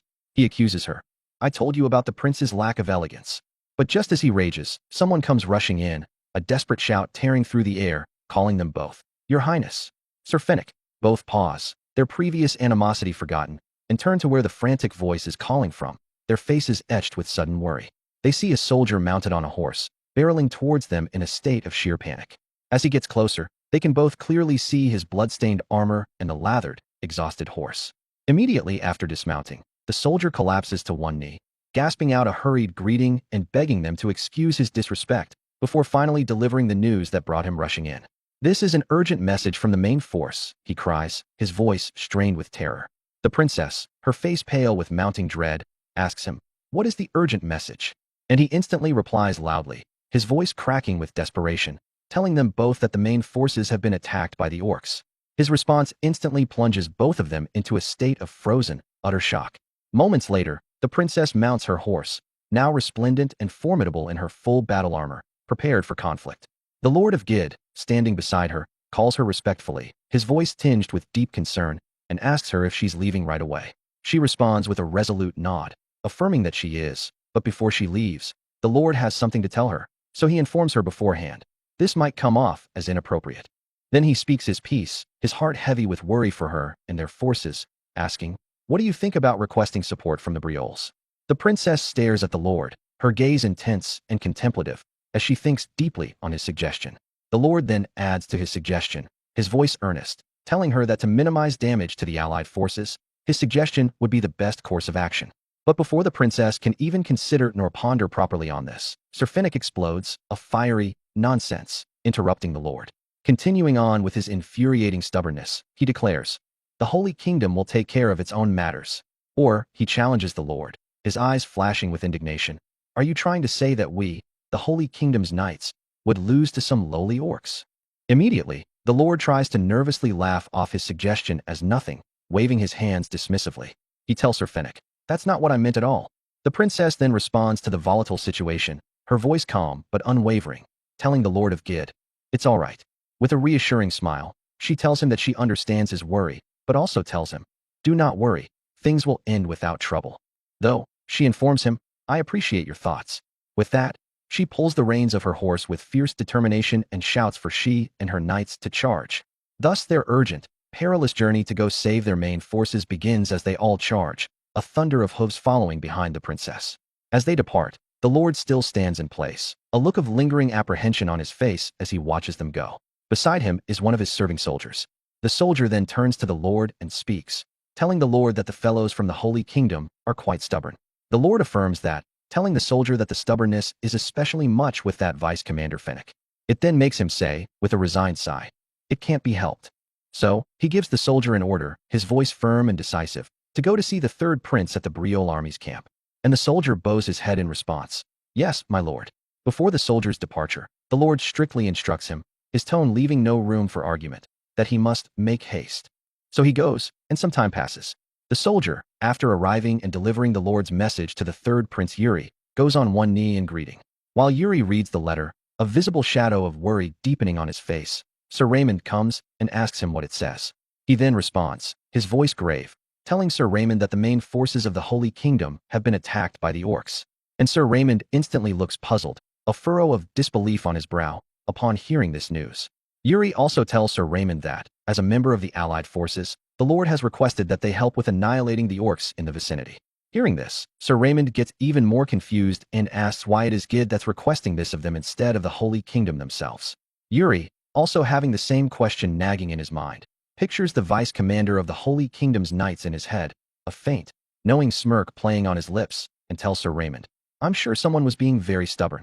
He then orders Sir Raymond to prepare to head out, his tone brisk and commanding.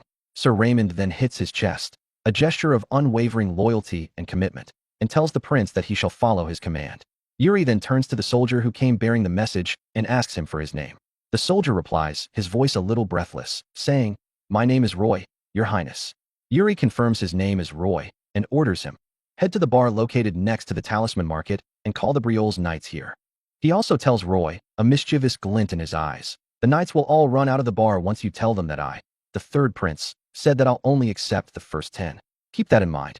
Roy replies, his voice eager with understanding, telling his highness that he understands. With that, Roy jolts off on his horse back, a cloud of dust trailing behind him as the prince watches him go. The prince then places the letter down on the table, beside the lantern. With a straight, almost unreadable face, he dusts his hands clean by clapping them off against each other. And finally, with a wry, satisfied smile, he says to himself, "It's all right. Time for a night walk." Later that night, Yuri joins up with his knights, and they all ride towards the location where the orcs are said to be. Unbothered, almost buoyant, Yuri turns to look at his knights, a playful challenge in his voice, and asks them if they still seem a little tipsy. "Not at all, your highness," they roar back, raising their swords high, their spirits clearly invigorated. Seeing them in such high spirits, Yuri laughs heartily, replying, "That's good." Now he turns to the right, focusing on Jared. He sees Jared in a distinctly unwell state, his face pale and drawn, and tries to tease him. "You don't look so good, Jared. You're quite pale."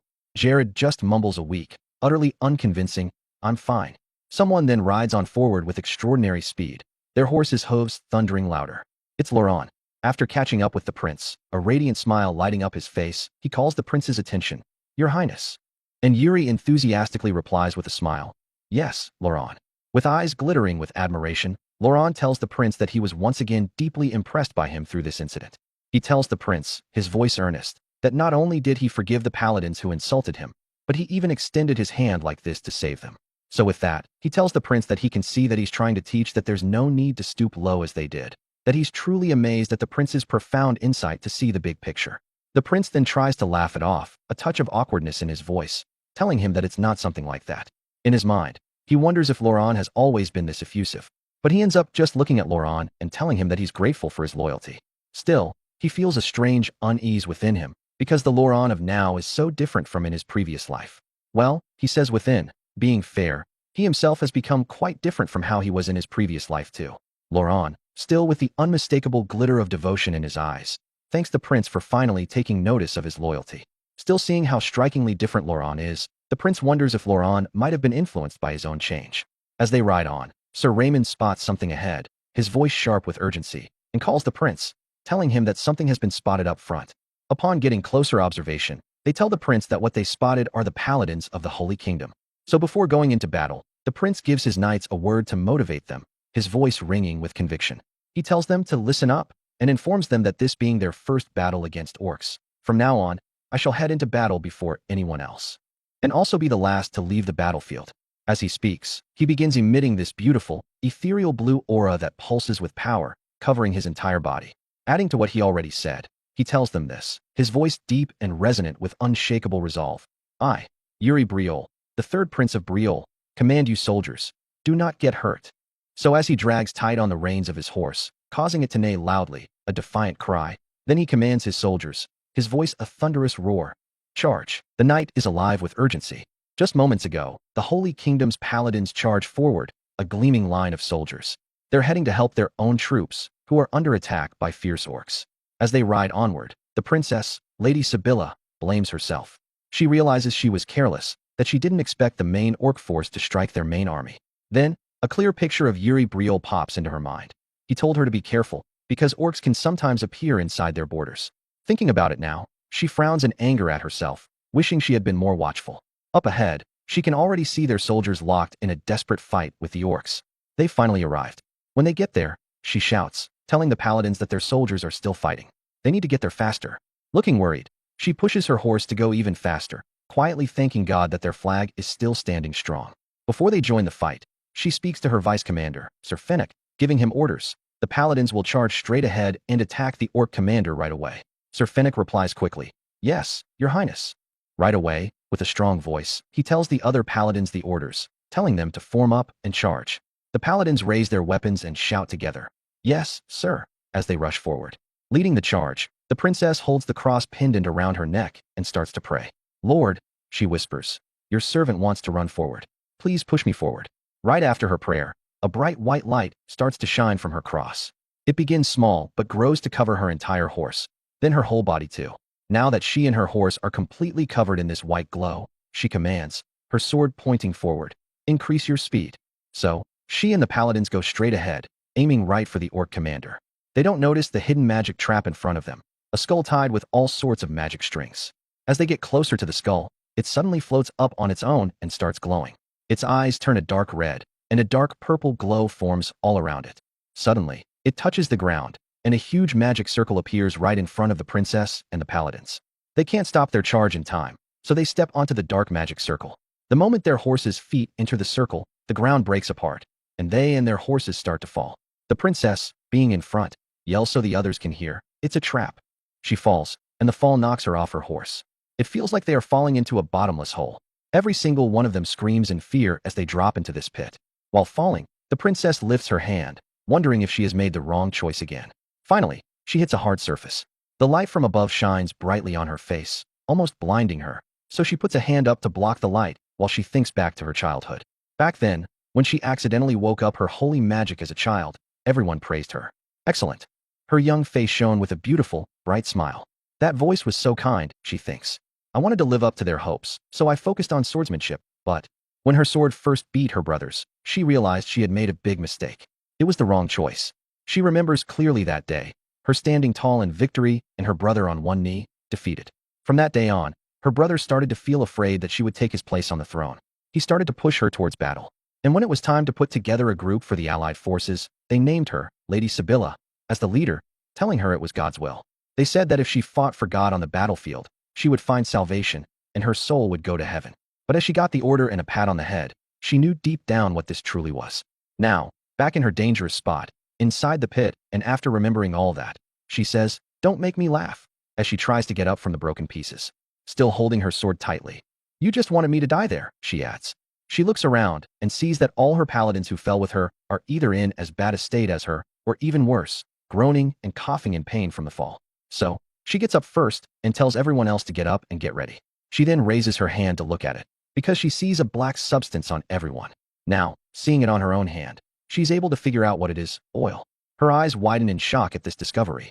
So right away, she looks up, and there are the orcs, holding lit torches, surrounding the pit in huge numbers. At that moment, all she could see were the bright torches the orcs carried, and the only sound that escapes her mouth is, ah. Then, the orcs start to raise their hands, getting ready to throw their flaming torches into the pit. The princess, looking completely defeated and full of dread, tries to put everything together that has happened. First, the orcs attack the main army, and now they are performing a fire attack. This brings up an unanswerable question in her mind. What should I do? How am I supposed to survive this? Her head starts spinning, and everything she sees turns red and dark. She closes her eyes tightly, accepting her terrible fate as she thinks, what have I been working so hard for? Sibylla, someone calls from far away, as he sends the cut-off head of an orc flying. The voice then tells her, open your eyes. And she does, her eyes filled with tears, almost ready to fall down her face. The person is the third prince of the Briol kingdom, Prince Yuri Briol. With the torch from the orc he just killed, he playfully asks the princess if it was really that hard to ask for help. With a bright smile and his powerful glow covering his whole body, he asks her if she's all right. Moments later, after killing all the orcs who were around the pit with torches, the prince and his soldiers send a rope down the pit to pull out all the paladins. Last comes the princess, whom the prince helps out himself, lending her a hand. As she is being pulled out, the princess thanks the prince, telling him she owes him one. He tells her it's no problem. While he helps the princess get out and stand up, someone calls to him. Prince, getting the attention of both him and the princess. It's Sir Fennec. He bows his head in apology and says, I, Fennec, the vice commander of the Holy Kingdom's knights, greet the third prince of Briol. I also want to formally apologize for being rude at the tavern. His words shock both the princess of the Holy Kingdom and the prince of the Kingdom of Briol. Fennec continues, I, Fennec, will never forget your kindness until the day I die. The princess looks completely shocked, wondering if it's truly Sir Fennec who is apologizing. Then, a smile spreads across the lips of the third prince, Yuri Briol. He smiles confidently as if nothing had happened before and tells Fennec that he accepts his apology. But he also asks that if the Holy Kingdom ever sees Briol in trouble, he hopes they will come and help them. Suddenly, they hear a soldier's scream. The scream gets Yuri's attention, so he turns to look in that direction. The battle is still going on, soldiers clashing swords against the orcs' huge maces. While that fight continues, an orc takes a horn, puts it to his mouth, and blows hard into it, signaling something to the orcs in battle. This makes Prince Yuri feel uneasy. So he grabs the handle of his sword, ready for whatever is to come. But it turns out the horn was a signal for the orcs to retreat. The orcs turn their backs from the fight and run away together. Yuri sees them run and says, I see. They're backing off because they failed to destroy the paladins. But he won't let that happen. So with anger and a strong voice, he orders his knights, chase after them. Don't let those orcs get away. And they reply right away, yes, your highness. Then a flag appears. Its pole holds 3 flags with the same symbol, waving in the night breeze. Yuri sees this flag and instantly knows what it means. So with a serious look in his eyes, he says, that's an orcful. The orcful, with each massive step, breaks the ground and causes the earth to shake. A giant orc figure, with the orc flag hanging from its back, walks towards them. It looks at them and roars in anger. The princess worries for the prince as she calls his name, Yuri, but he stops her with a hand gesture, while staying focused. The orc then raises its bow and arrow, aimed at Yuri.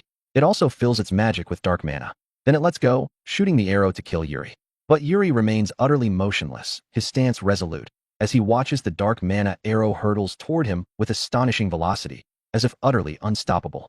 Then, with an intense concentration, he focuses his own brilliant blue mana into his eyes, and with a decisive, electrifying bam of his sword, he cleaves the arrow precisely in half, just before it can strike him. As the severed arrow fragments fall to the ground, Yuri remarks, his voice calm amidst the impending storm, that it appears the commander of the orcs is quite enraged by his presence. Well, he muses, even as he releases a greater surge of his own formidable mana, enveloping his entire body and sword in its radiant power. A confident smile graces his lips as he declares that he had better respond properly to the orc commander's brazen taunt. Prince Yuri Briol, after easily cutting down the orc commander's arrow, sees that the commander is clearly angry because of him. With a small smile, he lifts his sword, pouring mana into it, and says he'd better answer the orcs' challenge. He stands ready, his whole body glowing with his aura, watching the orcs pull back. He starts walking forward, each step grand and confident. After getting some distance, he takes a strong fighting stance and says he'll be back soon.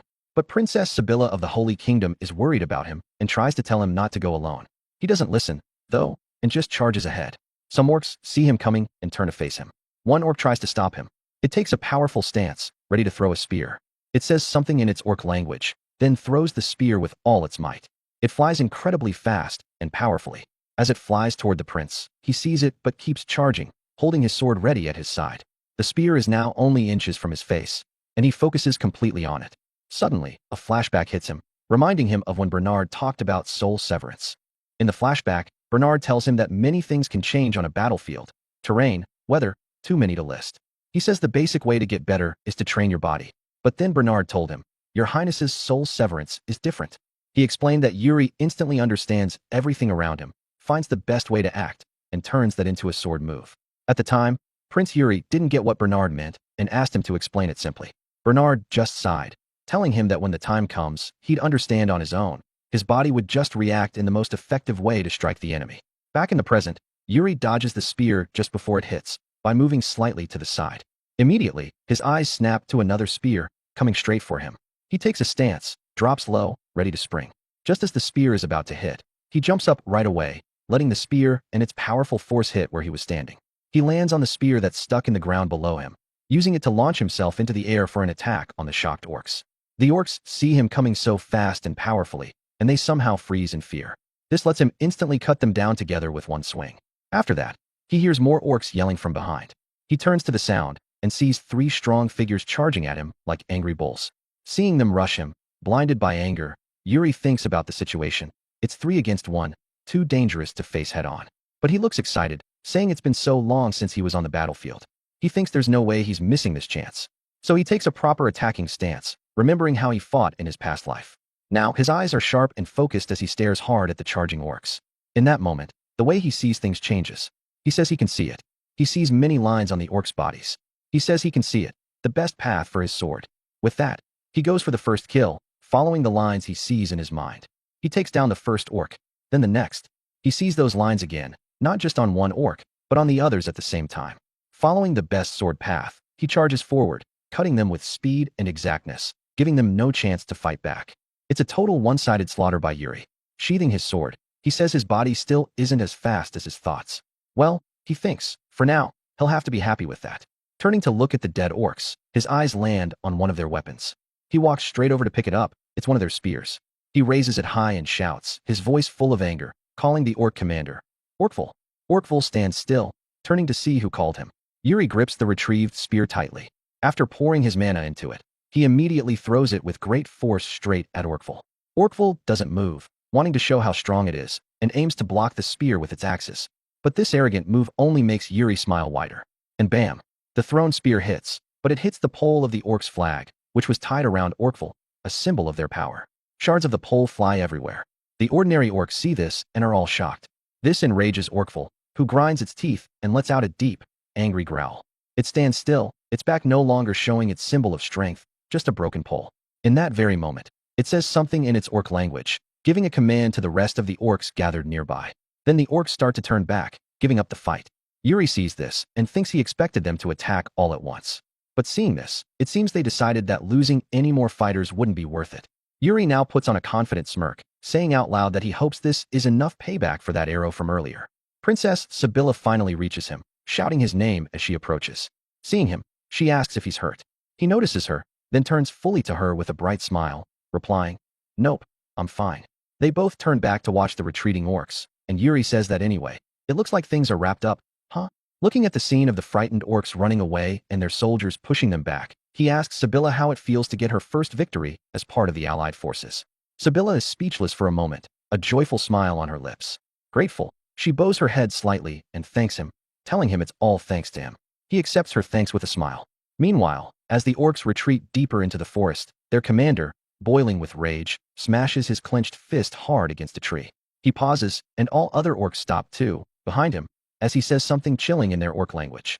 With its threatening, monstrous face, its 2 large tusks sticking up from its lower jaw, and its left eye glowing bright red, its rage and aura are almost strong enough to touch. Later that night, outside a tavern in the city of Gid, strangers walk by soldiers who are drinking outside. Inside, the soldiers and knights drink until they get drunk. Sir Jared is telling the soldiers about how it went down in the forest.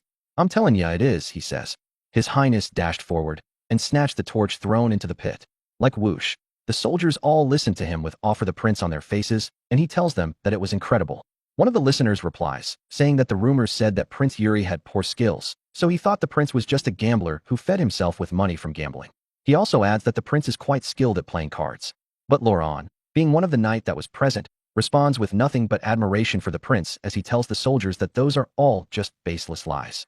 Putting his hand to his chest as if making a pledge, and with his blustered face, he tells the soldiers that he is certain that the Majesty the King's bloodline runs through Prince Yuri the Strongest. With continuous praise, he tells them that this won't do, and that they should allow him to explain every single one of His Highness's achievements. Someone sits at a distance, listening in on the knight and soldiers. One soldier calls to another, telling them that Laurent is drunk as hell, so they ask who let him have alcohol. Their conversation fades into the air as the eavesdropper, being Yuri's personal assassin, takes a spoonful off her meal while she thinks to herself, Prince Yuri, he's too strange to be just royalty. That insight of his, seeing right through the assassination technique I've kept hidden all my life. She drops her spoon with curiosity in her eyes and says inwardly that, and now, he even walks into the middle of a battlefield on his own. She also adds that no matter what task the prince is given, he's always several steps ahead, and that sometimes it feels like he actually knows the future. She then turns to her side. Seeing the innkeeper, she calls him forth. Upon approaching her, she tells him that she's looking for a person, and he replies, saying, Yes, who are you looking for? The lady replies, saying that it's a person with dark brown hair and a sword at his waist, adding that the man is very skilled with sword techniques. The innkeeper thinks on it, and replies saying, Well, I can't think of someone matching those little details right off the top of my head. The lady then adds one more detail which jolts his memory. She tells him that the man is not good at continental language and that he might have an accent. So he says, now that you mention it, I'm not sure if his hair was brown, but I do remember someone with an awkward accent. So he tells her that the man she speaks of ordered for risotto and asked for no spices to be added, and adds that the man also asked how to get to Balshad. The lady, pondering on this information, raises up a silver coin to give the innkeeper, while saying, All right. She offers him the coin and thanks him for the information. The innkeeper, joyfully at the money, gives a slight laugh, hee, and tells her that he didn't tell her that with the expectation of getting a reward, but that since she insists, he says, Thank you, ma'am.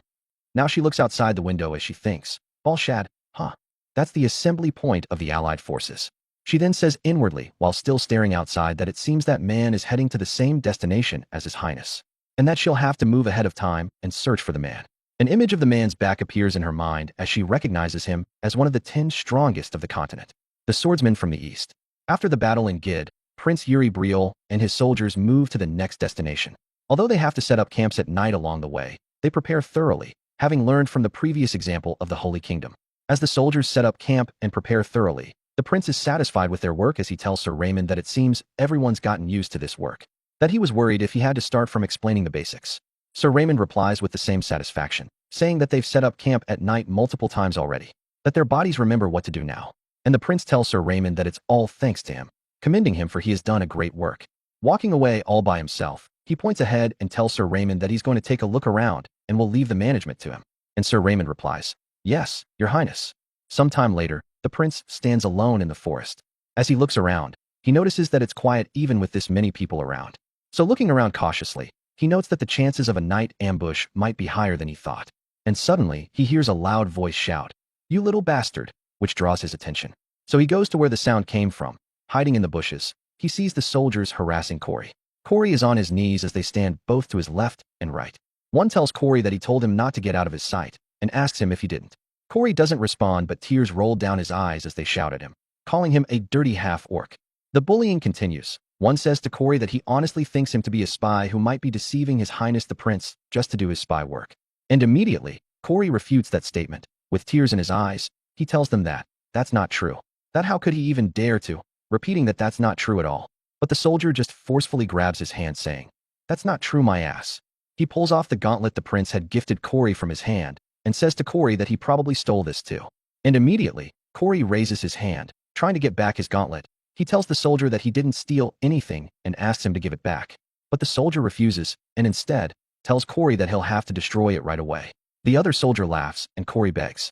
That very moment, the prince steps out from hiding. Calling to the soldier, he says, You there? He asks them what they are doing here while everyone's working hard setting up the camp. And the soldiers stutter as they try to explain, Your Highness, you see, this guy here. But the prince doesn't even want to listen. Looking at them with his terrifying gaze, he tells them that it seems like they are not getting what he's saying. So he tells them that he'll kindly repeat it for them, get lost. And immediately, they both stand at attention, shouting in unison, Yes, sir. Dropping the gauntlet, they run back, while shouting as they leave that they're sorry. Now Yuri faces Corey and asks him if he's all right, to which Corey doesn't reply at first, but just stares in shock. He picks up his gauntlet, and with his eyes shut in appreciation, he replies saying, Yes, thank you, Your Highness. Prince Yuri then sits next to Corey and asks him if he'd like for him to scold those soldiers. And Corey, with a smile, replies, saying no, that it's fine. Though, adjusting his hood properly, he says that this is only a natural outcome, for everyone loves beautiful things and hates hideous things, adding that if the prince were to help him, he'd be comfortable for the time being, but that would cause him to drift further away from his dream. The prince then asks him if he doesn't mind him asking what that dream of his is. He contemplates at first, but says it, that he wants to live amongst the people after getting their recognition. The prince looks at him in shock, then thinks to himself, stating that that's a difficult dream to achieve. Looking back at Corey, he says inwardly that for now, Corey can stay amongst the soldiers under the pretext of being an orc language interpreter, but once this raid is over, he stops thinking and just pats Corey on the head, rubbing it gently and leaving Corey stunned. So he asks Corey, "You're with Hernando right now, correct?" And Corey responds, saying, "Pardon, yes." Yuri then says something shocking to him. He tells Corey to learn magic from Hernando. With a bright smile, he says to Corey, "You're going to need unique skills to live amongst the people, you know?" Later that night, under the clear sky, the Briol soldiers have already set up camp, and everything seems to be running smoothly. Inside one of the tents, a meeting is being held, and someone asks how much prep work has been done for a night ambush. Sir Raymond responds, saying that all the supply depots have been covered with flame-retardant cloth to prevent fire. He adds that they've stationed lookouts around the palisades and barracks as well. Jared, feeling the unnecessity of all this, asks if they really have to go this far, saying that the prince has assigned more troops than usual too. To reply him, the prince points to a place on the map and tells him that they are in the orcs' territory after all, that nothing would be out of the ordinary if something happened. Now addressing them, he says that there's a chance that the orcs might use fire attacks again, just like they did last time to the Holy Kingdom. And just immediately after the prince said that, someone comes rushing in while shouting, "Your Highness." It's a soldier. He enters the camp with fear written all over his face. He says that there's urgent news, and the news being that the orcs have attacked. And this news instantly changes the atmosphere of the room. So, they all rush outside, with worry etched on all their faces while they run. Outside, their eyes are met with flames, burning all over, and the soldiers already engaging the orcs in battle. Seeing all of this, the prince says that the situation is worse than he thought. At that very moment, as if things couldn't get worse, a barrel emitting this weird dark energy is hurled toward them. It falls and lands behind the prince, causing a massive explosion, which leaves the prince dumbfounded for a moment. Looking at where it landed and the burning, he then makes a big sigh and says that he's lost for words, and asks if the orcs are handling gunpowder now. Hernando responds, telling him that that's no gunpowder, that's sorcery, that the mana is twisted. Well, the prince says that this is outright blatant, that he doesn't even know what to say and is just sick of it. Still, he asks Hernando what their countermeasure for this situation is. Hernando using the mana and the flame to decipher the situation.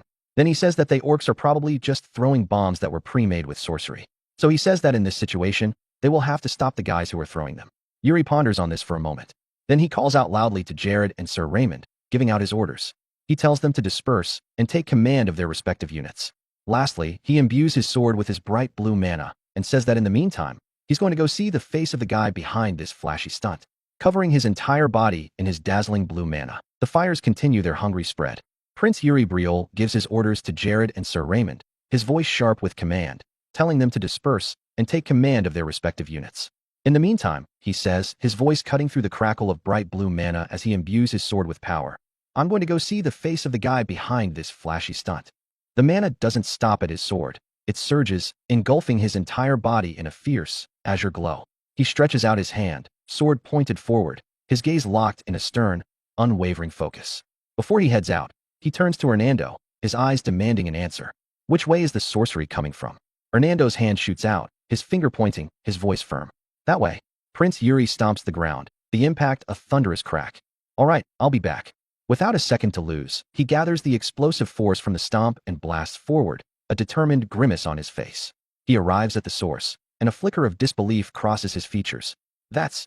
Ahead of him, an orcville stands still, its flag defiantly planted on its back. It's the same one from earlier, the one whose flag he broke.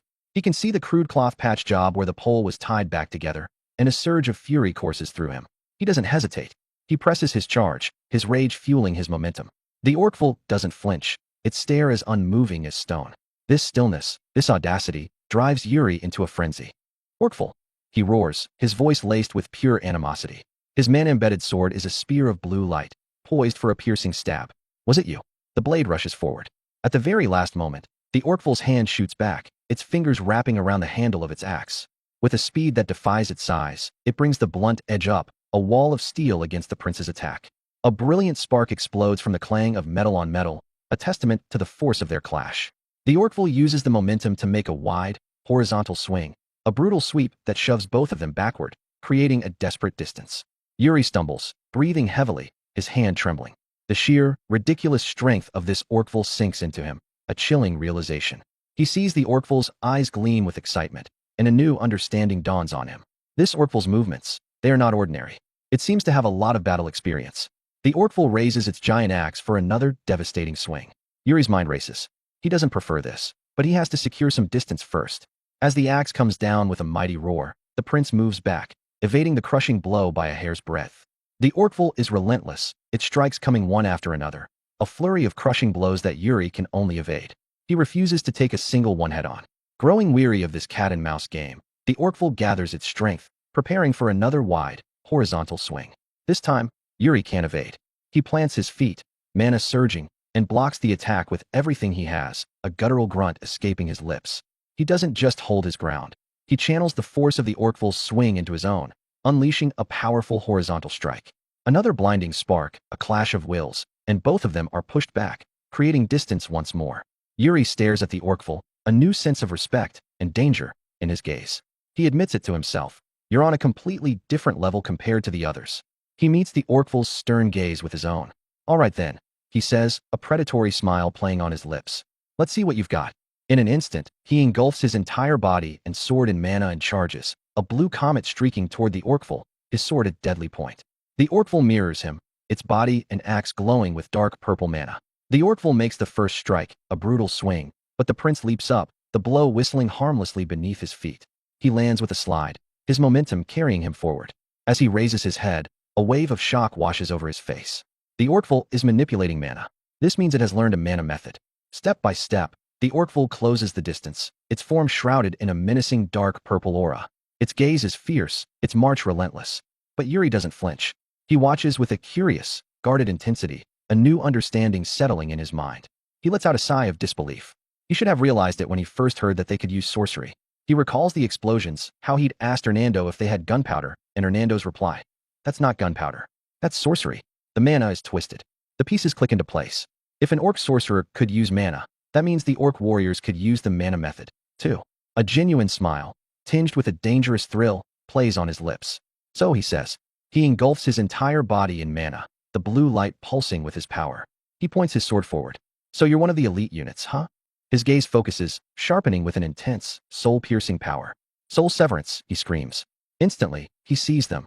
The vivid lines and markings, the pathways for him to cut, all over the Orkful's body. The Orkful strikes, its giant axe a blur of motion, aimed to cleave him in two. Yuri ducks, evading the attack with practiced ease. He raises his head, his eyes glowing with focused mana. A smoky effect appears on his sword as it moves at an impossible speed. Bam! The sound of metal meeting flesh and blood. The Orkful is stabbed in the throat by Prince Yuri Briol.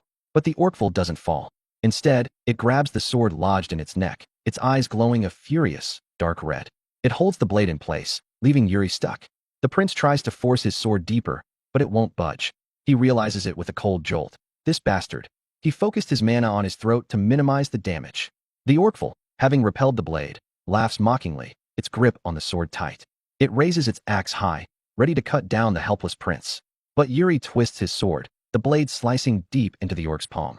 With a new burst of force, he cuts off the orc's fingers, finally freeing his sword. The Orkful screams in agony, but it doesn't stop.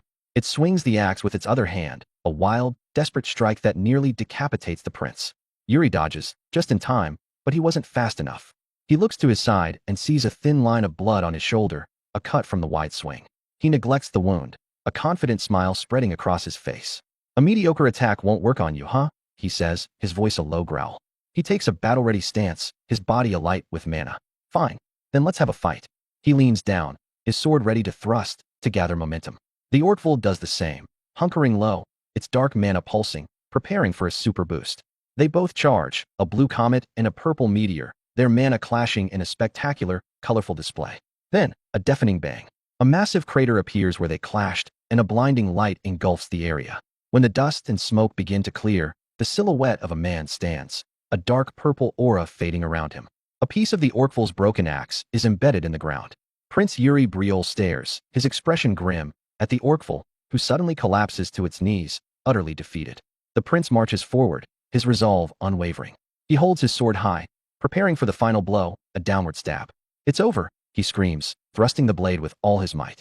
Bam! The sword sinks in, blood gushing out.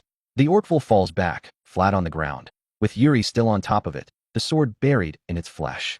Yuri steps off, the heel of his boot now covered in blood. He pulls his sword out roughly, a fresh stream of blood following the blade. The orcful quivers, a faint sign of life. Yuri looks closer, seeing its body shake in pain. A new idea forms in his mind. Since this one is an elite, he thinks, it might know more than the others. He concludes that it would be a waste to kill it now. As he wipes a streak of blood from his cheek, his knights rush toward him, their voices filled with worry. "Your Highness." Sir Raymond reaches him first, his voice laced with concern. "Are you all right?" But Jared stutters, his eyes wide at the sight of the defeated beast. "Orcful." Yuri reassures Sir Raymond that he's fine and immediately inquires about the camp. Sir Raymond replies that they've cleaned up most of the enemies. A look of relief washes over the prince's face. "That's good," he says, sheathing his sword. He orders Sir Raymond to gather all the orc survivors in one place, and to bring the orcful along as well. He looks down at the defeated orcful, a condescending smirk on his face. "From now on," he says, "we're going to start examining the orcs." The soldiers are busy, a flurry of motion as they reorganize the camp. Fire pots are set, their flames dancing in the evening air. A stage is set on the ground, a platform where the prince will stand. Hernando stands behind the prince, his fingers tracing the fresh wound on the prince's shoulder. He advises him, his voice low and serious. "You have to stretch that arm regularly to prevent any lasting injury." Immediately, a soft, green glow envelopes his hands as he begins to heal him. The prince, though he holds perfectly still, turns his head slightly toward Hernando. "Stop nagging me," he says, his tone a mix of frustration and exhaustion. "You know this is from the orcs we just faced." A teasing smile plays on Hernando's lips. "Oh, so orcs can beat you around, huh?" The prince's eyes narrow, his jaw clenching. He starts to speak, a low growl forming in his throat. "You?" A few seconds later, the glow fades. Hernando pulls his hands back. "It's all done," he announces. Hernando's smile widens into an enthusiastic grin. "It's a good thing it's nothing serious." The prince replies, shrugging his shoulder, testing the healed limb. He turns, ready to walk away, a satisfied look on his face. "Very well. Now then." "Ah, Your Highness, just a minute." Hernando calls out, stretching a hand to stop him. Curiosity flickers in the prince's eyes as he turns back. With a sharp double clap, Hernando orders the soldiers, "Bring that here." 2 soldiers strain, carrying something large and dropping it right in front of the prince. It's a badass field commander's chair. "Let's interrogate while sitting on this chair." Hernando presents the chair, a proud flourish of his hand. The prince stares at it, completely surprised. "What is this?" Hernando puffs his chest out, a preening pride in his voice. "A commander should always be majestic, you see. One of our soldiers just happens to be a carpenter, so we put him to work." A flicker of excitement crosses the prince's face, but he quickly suppresses it. A small smile escapes him. "Well, since you already made it, I can't just reject it," he says, and with a regal air, he settles into the chair. He sinks into the comfortable seat, a genuine, excited grin spreading across his face. "Not so bad, huh?" he murmurs, while Hernando stands proudly behind him. The prince's expression shifts. He clears his throat, clenches a fist. He looks ahead at the captured orcs, his gaze turning to ice. He stretches out his hand and declares, "I shall now begin the interrogation of the prisoners." He gets more comfortable in the chair and issues the order to his soldiers. "Bring them before me one by one." The scene shifts. A knight from Briolle forces an orc's head into a pot of burning flames. A gut-wrenching scream rips from the orc's throat. The knight pulls the head out, and the shrieking continues. The orc's face is charred, a blackened, screaming mask of pain. The orc collapses, dead. The other orcs watch, a collective shudder of terror running through them. Seeing their fear, Prince Yuri Briolle tells them, his voice cold, that they get only one chance to answer correctly. Looking weary of their silence, he asks again, "Who ordered the night ambush?" One orc responds immediately, its voice loud and filled with fury. Corey, the translator, begins to interpret. "Why, Your Highness," that orc says. The prince raises a hand, cutting him off. "Don't worry about it. I can tell it's just an insult." He gives an order, a flick of his wrist. Knight Jared steps forward, his gaze colder than ice. He drags the orc by its ropes toward the fire and shoves its head into the burning pot. The orc's head incinerates, its agonizing screams filling the air before it finally goes silent. The other orc's faces contort in complete terror. Even Hernando and Corey look on, dumbfounded by this brutal display. The prince, his face devoid of emotion, tells the orcs that he will only ask each of them once. He uses his mana to control a dagger with a water attribute, and it hovers above his head. He tells them that depending on their answer, he will consider ending their lives painlessly. He telekinetically controls the dagger, spiraling it down to stab the burning orc, quenching the flames and putting it out of its misery. Jared looks on in shock. The prince calls him and asks him to put the orc's body aside. Another orc immediately yells out in its own language. The prince looks at it, a curious expression on his face. Corey, what did he say? He asks. The orc says they don't know anything because they're all just soldiers, Corey replies. The orc tilts its head toward the orcful, its tongue sticking out in the orcful's direction. It says more, and Corey interprets. The one who ordered them was the orcful. So he asks to be spared and have the orcful punished instead. The orcful is completely stunned by this betrayal. Huh. The prince laughs as he rises from his chair. I can see the orc's effort. He approaches the orcful, his expression hardening. This attack, he says, leaning forward. This attack was at Okwa's order? The orcful goes completely dumbfounded at the name. Okwa. The soldiers from Briol ask each other, never having heard of the name. The prince pays them no mind. In his mind, he recalls Okwa, the king of orcs, the one who caused this allied force to form, the orc who slew so many knights in his past life. He knows, without a doubt, that this is the one that must be eliminated in this war at all costs. Corey comes up behind the prince. The orcful is asking if you'd spare him if he answered honestly. Tell him I will, the prince replies. Corey begins to communicate with the orcful, and everyone watches in silence. Moments later, Corey turns to the prince, his face pale with fear. Your Highness, the orcful is asking for your oath. The prince's eyes widen in shock. What? Corey explains that the orcful claims that breaking one's oath and attacking an opponent would be an act that would cause his honor to fall to the ground. This just excites the prince more. It seems the orcful has gone against many humans before, he says, a small smile playing on his lips. To think that an orc that only follows strength would mutter something like that. With a serious expression, he tells Corey to tell the orcful, all right, fine. I'll take an oath. Your Highness. Jared shouts, completely disagreeing. What will you do after releasing him? The prince remains calm. It's okay, Jared. Calm down. He turns back to the orcful. So, was it Okwa's order? The orcful confirmed it was, Corey replies. To be more precise, his tribe leader relayed it after receiving the order from Okwa. What about the allied forces? The prince asks. How did you figure out our route? The orcful says that Okwa has a way to get the information, Corey responds, but he doesn't know how. Just before the prince asks his next question, Jared raises his hand. Please wait, he says. Then, that means that the orc named Okwa somehow figured out our route and ordered an ambush, correct? Yes, the prince replies with a heavy sigh. And Okwa must have done something similar with the Holy Kingdom's incident. He calls out to the orcful. This is the last question. How strong is Okwa? The orcful stares ahead, speechless. A grin slowly forms on its face, which then turns into a psychotic laugh. It laughs and laughs and laughs, speaking a few words that leave Corey stunned. Corey, trembling, immediately interprets for the prince. He says that even a dozen orcfuls like himself wouldn't even stand a chance against Okwa. Corey continues, his voice cracking. The orcful guarantees that Okwa is stronger and fiercer than any being in this world. The soldiers start to lose their nerve, and the prince notices. He tells them that Okwa may be strong, but they must be aware of it. He puts his hand in his pocket.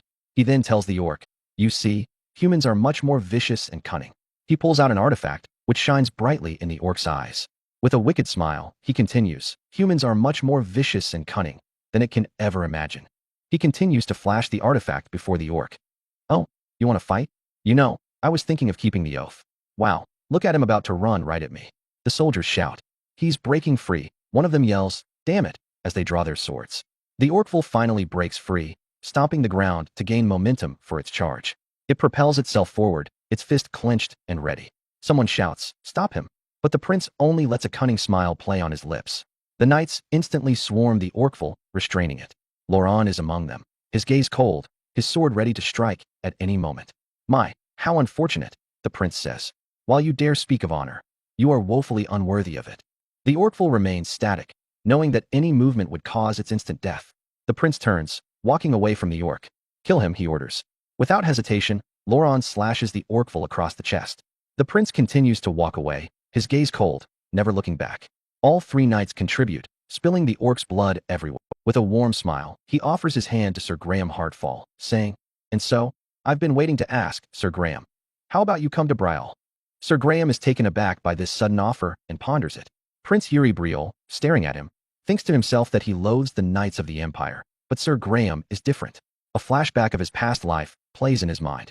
In his past life, Sir Graham spared his life and let him go. Remembering that memory, he realizes that Sir Graham must have paid the price for letting him go all by himself.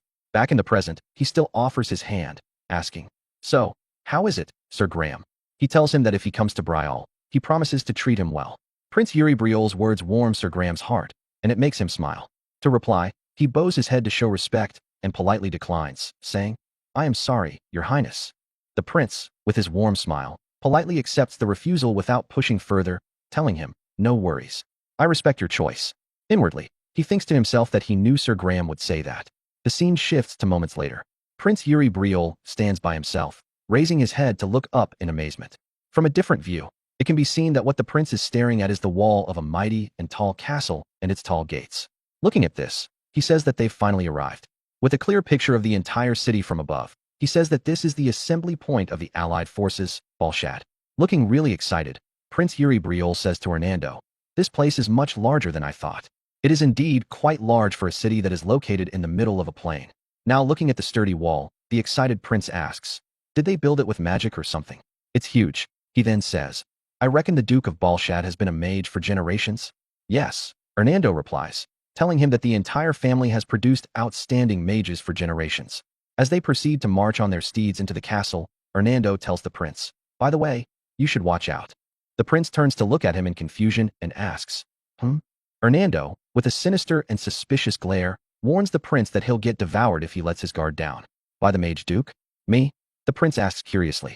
Picturing the image of an old man in his head, Prince Yuri Briol thinks, "I wonder if the duke's some kind of a stuck-up geezer." With a he says that he doesn't have a good feeling about this.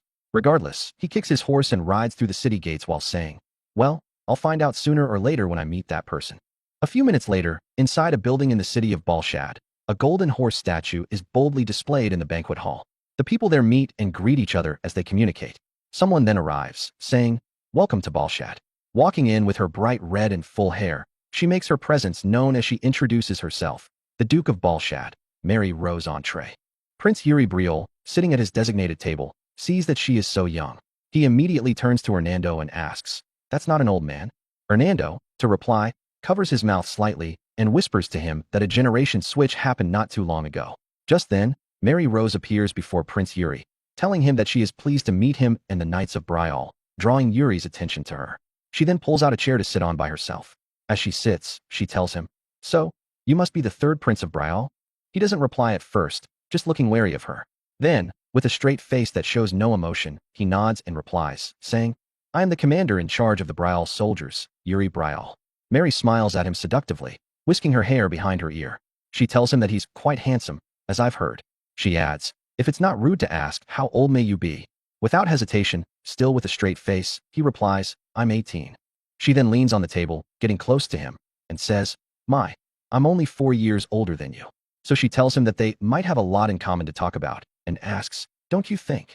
But the prince, still not falling for her seductive tactics, replies with a straight face, telling her, "I'm not sure about that." He then pauses, taking his time to look at her as she tries hard to seduce him. He thinks to himself, she knows how to use her beauty, and that she uses her charming smile to sway people. However, with a straight face and a regretful past, he says inwardly, "I have a bad history with such people, and that, regardless of her intention, I can't look at it positively." So, continuing his reply, he tells her that age has nothing to do with it. If two people share the same values, they can become friends regardless of their background, age, or gender. Mary opens her mouth in a fake gesture of surprise and says, "Oh my." Now she proceeds to secretly bite her lips with a devious smile playing on her lips. Having found a means to her end, she asks him, "So, is that how you think?" She swiftly gets off her chair, stands, and shouts, "Knights of Bruzen, may I have your attention for a minute?" drawing everyone's attention to herself. Now, with her charming smile, she gestures toward the prince and his knights, telling everyone, "These esteemed guests over here are the prince and the knights from the nation of knights, Brial." The prince remains silent. She continues on, saying to the other guests that they will be fighting alongside each other against the same enemy. So, putting on that charming smile even more, she asks, "Why don't we take some time to get to know each other?" Jared, after listening to Mark talk, covers his mouth slightly and whispers to Hernando, asking, "Why is she doing that all of a sudden?" Hernando turns to him with a curious expression. Looking at her sit and drink her wine, Hernando gives a subtle laugh and replies to Jared, telling him that he's sure it's not for a big reason. With a suspicious look, he says that she just really likes making friends and cracks his fingers nervously. Jared, still curious, whispers, asking, "And Bruzen? Isn't that just a small nation located on the outskirts of the continent?" "Yes," the prince says as he replies, saying that, furthermore, There are a lot of seamen in that country since it's located near the ocean. He adds that they are adamant and strong. While the prince and his people are still having their conversation, some steps could be heard, and as they reach him, they call him Prince of Briolle, drawing his attention to them. The person carrying a bottle of wine stands with two other people behind him and introduces himself as the commander in charge of Bruzen, Jonathan. Commander of Bruzen, Jonathan Eagle. After his introduction, he goes with the wine and begins pouring some into the prince's empty glass, telling the prince to allow me to pour you a cup. The prince, replying with a smile, says that much is appreciated. The prince, smiling suspiciously, looks at the wine as it's being poured into his cup and says, "This is unexpected. What I'm seeing right now? Are you sure that's wine?" Knowing what he has just done, he lets a grin play on his lips. Now, to properly provoke them, he says to them that such fine liquor doesn't suit a place as rural as Bruzen. This instantly leaves them completely stunned. He doesn't stop his provocation there, adding that it's great that you are quite aware. This just worsens the atmosphere around the Bruzen people. This provocation makes one of their soldiers rage and charge at the prince, but he is held back by one of their soldiers. Regardless, he still struggles to set himself free as he shouts at the prince, calling him hey, and asking him if he's making fun of them for being from the countryside. He tells the soldier holding him to let go that the prince is looking down on them right before their faces. Suddenly, Jonathan stands in front of the soldiers and with a hand gesture, tells them to stop and calm down. Holding and staring at the wine bottle, he tells the prince, "What you just said," and asks if he may I take it as a taunt towards Bruzen. Prince Yuri Briolle, still acting arrogantly with his smile towards them, replies, "If so, what will you do?" Laurent and Jared stare at the soldiers, prepared for whatever is coming next. Prince Yuri Briolle continues, asking if they expect me to apologize for my disrespect. But Captain Jonathan smiles heartily and tells the prince that there's no need for that. Looking at Mary sip her drink while watching quietly, he says that he take it that this incident is one of two cases. 1. The third Prince of Briolle is a rowdy scoundrel like the rumors say. Now looking serious, he says. Or 2. The third Prince of Briolle is testing us to see if we truly fit to form an alliance with him. But the soldier who almost charged at the prince before, the phrase, testing us, doesn't sit well with him. So he shouts out of place again, telling the captain to step aside. I'll educate the prince myself. Now the prince, with a smile, begins to rise from his chair, saying that there's nothing more dangerous than having an untrustworthy ally on the battlefield. So looking confidently straight ahead at Captain Jonathan, he asks, "So, are you able to prove yourself?" Jonathan, also looking confidently at the prince, says that, of course, a knight proves his own worth through his sword. With that, Mary claps a loud clap, drawing the attention of everyone to her side. With her bright, charming smile, immediately understanding the situation, she tells them to allow her to guide them to the training ground. A little time passes, and under the bright sky, they gather at the training ground. Standing at the center of the training ground are two knights, one from Briolle and one from Bruzen. Seated at a higher ground in the training ground are Prince Yuri Briolle, Commander Jonathan Eagle, and Mary Rose Entree. Lady Mary Rose Entree, even at the training center, still holds her glass of wine as she turns to the prince and asks, "By the way, did you deliberately pick a fight?" Though she says that, crude as it may be, she doesn't mind since it gives her something to watch. Prince Yuri Briolle, avoiding any direct communication with her, asks her if she's pretending to be innocent now. He then asks her if she wasn't the one who set this up in the first place. My, she says. But you're the one who took advantage of it without a second thought.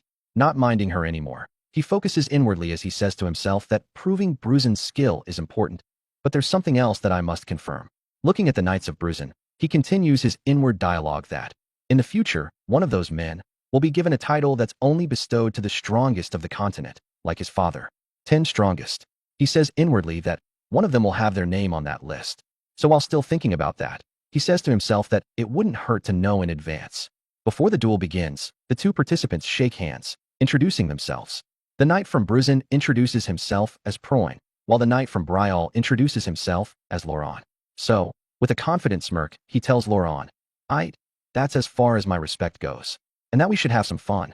He calls him boy, but Laurent doesn't let the taunt get to him and just stares at him with a serious gaze, showing no emotion and saying nothing. Commander Jonathan Eagle also observes with intense focus in anticipation of what's going to happen next. The same goes for Yuri. He observes with complete focus, also with curiosity in his eyes. At the end of it all, someone says, "I look forward to learning a lot from this duel." On the vast continent with countless people, the title of 10 strongest serves as a kind of certification, proof of those closest to being the mightiest. The names they bear carry weight beyond national conflicts and wars erupting across the land, holding overwhelming deterrent power. Prince Yuri Briolle sits above the training ground, waiting for the duel to begin. Focused, he thinks inwardly that if he can build ties with those who have promising futures, they will surely become great assets later on. By the way, he reminds himself, a man's friendship begins with a fight. The knight of Briolle, Laurent Flandre, stands with a stern gaze, ready for his duel. His opponent, a knight of Bruzen named Proin, approaches with a mocking laugh. He says he has heard that name before, Laurent, the so-called genius with some fancy tournament-winning history. Dragging his sword across the ground as he closes the distance, Proin sneers, calling those victories nothing more than simple ceremonial events and a noble's game. He lunges forward with an impending strike, dismissing Laurent's swordsmanship as that of a pampered noble. But Laurent remains unfazed, his gaze fixed entirely on his opponent's movements. Proin strikes cleanly, yet his blade meets only an afterimage. Laurent is already behind him. As Laurent moves into counter, Proin's confidence falters. He admits inwardly that Laurent's swordsmanship and movements are textbook, as expected. But then a smug smile spreads across Proin's face. He declares that Laurent's precision isn't enough, that his moves are too obvious. With this, he gathers his strength for a decisive blow, shouting triumphantly that he will take the first win. Laurent presses forward regardless, leaning into the attack with his own strike ready. Moments later, sunlight gleams brightly over the training grounds. Jonathan Eagle leaps from his seat in shock, staring at the outcome, while Mary covers her mouth with one hand, whispering, "Oh my." Prince Yuri, however, remains calm and collected, remarking quietly that the result is as expected. On the training ground, Laurent stands in a battle-ready stance, his sword leveled at Proin's neck. The Bruzen knight, drenched in sweat, stares at his complete defeat. As the dust clears, the two figures are revealed for all to see. Prince Yuri smiles, resting his chin on one hand. He recalls how the fight unfolded. Laurent, who usually never shows an opening, had deliberately left his shoulder exposed to bait Proin's attack. Immediately afterward, he twisted his wrist to neutralize Proin's strength, shifted his center of gravity with perfect timing, deflected the strike, and flowed seamlessly into his counter. Pleased, Yuri muses inwardly that the Bruzen knight also fought excellently. An average opponent would have shown Laurent their weakness long before reacting to his speed. Yet Laurent's precision in reading the attack and turning it into an efficient line of offense was a step above. With Briolle's first victory secured, Laurent sheaths his sword. Proin plants his blade into the ground, catching his breath, then admits defeat with a rueful smile. He extends his hand, praising Laurent's skill. Laurent finally smiles as well, replying that Proin gave him a great fight. The Knights of Bruzen, proud even in loss, clap in approval as the duel concludes. Commander Jonathan, having observed it all, remarks that this is as expected of Briolle, the nation of knights, that Laurent's skill is impressive indeed. But Prince Yuri interjects, warning Jonathan not to overpraise. Bruzen's knight was also excellent. Still, with a proud smile, Yuri points out that the score now stands at 1-0, and warns Jonathan not to tell him he plans to back down. Jonathan smirks, and answers that of course not. Without hesitation, Jonathan calls out another knight, Jose. As Jose step out and onto the center of the training ground, Jonathan stand up from his seat and tell him that it's his turn to fight. Jose, an abnormally sized knight, wielding a great sword, raises the giant-sized great sword and rested it on his shoulder. Prince Yuri narrows his eyes with interest. Jose, huh? He muses, smiling. Mary, her eyes glittering, comments on his impressive muscles. Jose enters the training ground, responding to his commander's command with a firm, "As you command." Jose Erider, Knight of Bruzen. Jonathan introduces him proudly, declaring that Jose is the strongest among their unit, a knight who aspires to stand among the 10 strongest of Bruzen. Bruzen's strongest, huh? Yuri murmurs with a smile, chin in hand. Then he turns to his own knights. Jared, your turn. Jared twitches in disbelief, trying to act oblivious by pointing to himself and asking, "Me? Are you sure?" This only provokes Yuri, who shouts for him to hurry up. Reluctantly, Jared steps forward, donning his helmet as his comrades cheer him on. The size difference between him and Jose becomes glaring as they shake hands. Jose introduces himself with a confident smile, looking forward to the fight. Jared stammers back, "Ah, yes, I am Jared." Already sensing trouble, Jose's face, he realizes inwardly, is that of a fighter who yearns for victory. Jose notes Jared's gaze and chuckles, saying he seems the type to gauge his opponent. Without further delay, he raises his greatsword and declares that he will go first. Before Jared can even react, Jose closes the distance in an instant, his overwhelming pressure crashing down as his blade arcs toward Jared. Jared steels himself, trembling, thinking desperately that he has to block. But no, this one.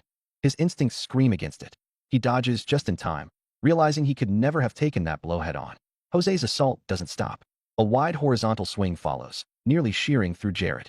He stumbles back, just barely avoiding the strike, though a lock of his hair falls, cut clean away. Jose notices Jared's distracted gaze on the falling strands and scoffs, warning that he must have the leisure to be distracted. The remark snaps Jared back to focus. Now both knights throw themselves fully into the fight, blades clashing in rapid succession, their strikes blurring into streaks of light. With each clash, Jared visibly struggles to withstand Jose's onslaught, his strain etched clearly on his face. Prince Yuri watches keenly, noting that Jose Erder possesses strength comparable to that of an orc combined with refined technique. He smiles inwardly. Certainly, this is a knight destined to stand among the 10 strongest one day. Jose suddenly seizes Jared, hoisting him onto his shoulder with brute force. Jared screams in panic, then crashes to the ground with a thunderous slam that echoes across the training ground. Even so, Jared tries to rise, his body shaking violently, when a commanding voice calls, "Stop." The duel ends. Jose immediately offers Jared a hand, praising him for lasting so long against him. "You're amazing, Sir Jared. I never thought you could endure me this far." Jared accepts the hand with a weary smile, replying that he has learned much from Jose. Prince Yuri, satisfied, rises from his seat with a fulfilled smile. He announces that the score now stands at 1-1, praising both knights for their efforts. The audience erupts into applause. But then, Mary sets her wine glass down with a sharp clink and turns to Yuri. "So," she asks sweetly, "would it be fair to say we're done getting to know each other now?" Yuri, aware of her meaning, laughs lightly and replies that practically, yes, it is important to trust allies. But Mary refuses to let it go. She approaches with playful charm, calling him Your Highness and saying she is a little disappointed. Yuri meets her eyes with a straight, uncertain expression. Suddenly, she wraps her arms around his shoulders, guiding him back into his chair with a teasing smile. "You said getting to know each other in Bruzen is important," she says softly. Now with her girly charming smile, she holds his face, turning it to face her and tell him that despite what he said, it seems that he is planning to put off getting to know her. Prince Yuri Briol looks completely confused as Duke Mary holds him down in his chair, telling him that getting to know each other is important in Bruzen, yet it seems he plans to put off getting to know her. With her womanly charm, she gently tilts his head toward her in an attempt to seduce him. Now rubbing his face softly with her palm, she asks, Prince." She makes herself very visible to him, her cheeks turning red as she uses her arms to press against her busted chest, making her cleavage stand out even more. However, none of this works on the prince. He simply sighs in disbelief, his face perfectly straight. Suddenly, Sir Jonathan approaches from behind, interrupting Duke Mary. Lowering his head slightly, he says to her that, by the way, she had previously said she would show them her office. Mary instantly turns away from the prince, still keeping one hand on his shoulder. With the other, she touches her head as if she has just remembered something. "Ah, yes, I did say that." Yuri sighs again, looking at her in disbelief, and whispers to himself, "It was an act." Sir Jonathan laughs it off as nothing, but then asks her if she could show them right away, saying that many are quite curious. Mary, displeased by his sudden interruption but hiding it well, replies, "Well, sure." She turns back to Prince Yuri and asks how it is, and if he would like to come along. But Yuri politely declines with a smile. Rising from his seat, he tells her that he has something to do with his knights. And without further ado, he dashes forward, running away from her as he yells out, "I'll be off now, bye." Mary stands completely stunned. The next second, her face turns bright red as she clenches her fist hard, trying to bottle up her frustration. But Jonathan, standing beside her, laughs at how Prince Yuri just ran off. Unable to contain it any longer, she punches the air and shouts out loud, "Prince Yuri is so frustrating." "What's the matter, Mage Duke?" Jonathan asks, clueless. Not long after, all of the allied forces arrive at Balshat. Flags of different kingdoms rise in great numbers. When news spreads that even the Empire's supreme commander has arrived, a man walking majestically, clad in full armor, each allied force begins to gauge and observe the strength of the others. Except Briol, that is. Prince Yuri stands in an open field, staring intently at his sword in silence. Sir Hernando approaches and asks, "Your Highness, are you sure we should only focus on training?" Yuri replies, "Yes." Still concerned, Hernando presses, but the other forces' commanders seem to already be sharing their strategies and allying up. But Yuri, confident in his decision, smiles and replies, "Allying up, sure, but it's probably only a half-baked alliance." Hernando's mouth falls open in shock. "Half-baked?" "Yes." The prince answers, continuing his explanation. "Only the strongest of each nation have come together. Obviously, there's no way their pride would be modest. To put it simply, he tells Hernando, everyone thinks they're the strongest here, so words wouldn't be enough to solve anything." Hernando recalls their own encounters with some of the other allied forces and says, "Makes sense." Prince Yuri then stares at his own reflection in the glimmering blade of his sword. With worry in his eyes, he thinks, in the end, the only solution is to show off our skills. Turning away from Hernando and towards someone else, he smiles. "All right then, shall we spar?" The person steps forward confidently, replying that they like that idea. Now standing before the prince is Laurent. his sword already unsheathed.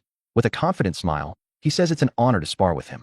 Prince Yuri points his sword at Laurent and, smiling as well, tells him not to even think of holding back. Laurent lowers his eyes, a smile playing on his lips. Immediately, he takes a battle-ready stance, his mana surging and surrounding the air around him. With excitement, he replies, "Of course."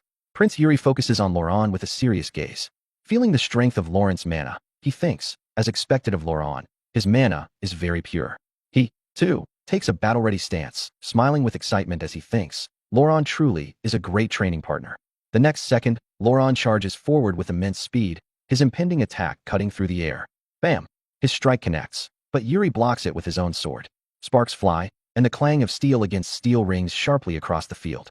Laurent prepares for his next attack, stomping his feet into the ground. Now wearing a serious expression, he fills his sword with mana and attacks again, moving even faster. But Yuri dodges just in time. Laurent doesn't stop. He unleashes a barrage of steady, piercing stabs, his sword moving so quickly it seems to multiply before Prince Yuri's eyes. Prince Yuri continues to dodge, but one of those precise thrusts nearly grazes him. He notes inwardly that these attacks are very precise. Such a sharp blade trajectory, as if to not allow even the slightest mistake. Yes, you've always been like that, Yuri thinks as he begins fending off Laurent's relentless strikes. A flashback floods his mind of his past life. Even when Laurent killed me, his blade was as pure as ever, as if going against his agitated emotion. Back in the present, he smiles despite Laurent's sword coming within inches of his face. Therefore, if I have to imagine a future where I entrust my back to Laurent's sword, then it is my duty to stand in that post before Laurent as well. Taking the fight seriously now, he deflects the incoming attack and many more of Laurent's swift strikes with fluid, practiced motions. He counters with a heavy, wide swing, striking hard against Laurent's blade. Sparks burst out, and the clang of steel reverberates through the space. Laurent is pushed back by the sheer pressure of the clash, sliding several steps before stopping. But the moment he stops, he launches himself forward again, plunging straight back into the fight. The two go at each other fiercely, giving the spar their all, excitement growing in their faces with each exchange. They draw closer, their swords flashing in a close-up, intense, face-to-face confrontation. Both wear confident, exhilarated smiles as their blades clash. The soldiers of Briolle, watching from the sidelines, begin to hail and cheer for their prince and his opponent. However, Jared, a knight of Briolle observing from another angle, sighs lazily and mutters a question about whether the two really need to be so brutal in a spar. Then, from behind him, someone says, "The Prince of Briolle has such incredible skill." Jared turns, displeased, and his eyes widen in surprise as he instantly recognizes the speaker. Before him stands a giant of a man, smiling brightly. "Sir Jose, a knight of Bruzin." "You're Sir Jose?" Jared blurts. "Yes," Jose replies simply. Jose suddenly shouts, calling to Prince Yuri Briolle. "Your Highness, I have a request to make." This makes Prince Yuri and Laurent halt their spar. Both turn to look at Jose. Jose steps forward and says he would like to spar. Yuri smiles, flings his sword to rest it on his shoulder, and replies, "Spar, huh?" With an excited grin, he says, "Sure." Then he points at Jared and tells Jose, "I'll lend Jared to you." "What?" Jared yells in shock. Immediately, Jose picks Jared up with ease, hoisting him onto his shoulder. Turning to leave, he says, "All right, let's go." Jared struggles on Jose's shoulder, stretching his hand toward the prince and shouting, "Your Highness." But Prince Yuri only waves goodbye, calling out cheerfully, "Have a good time." Laurent steps toward the prince and offers a proper bow. "Thank you for giving me a chance to learn, Your Highness." Prince Yuri smiles and replies, "No problem. I look forward to our next spar." Laurent turns and walks away, and Prince Yuri watches him go in silence. A few moments pass. Prince Yuri walks to a tree with wide, shady branches, his sword still in hand. He leans back against the sturdy trunk and finally sits, resting for the first time after that intense spar. Relaxing against the tree with a serious expression, he suddenly speaks into the quiet. "Any results?" From the shadow of the tree, a woman appears. "Asana," the prince calls her. He tells her that her skills seem to have improved. She replies that perhaps they have, though her abilities are more impressive on the plains. Getting back to the main topic, he asks, "So, how did your investigation regarding that foreigner go?"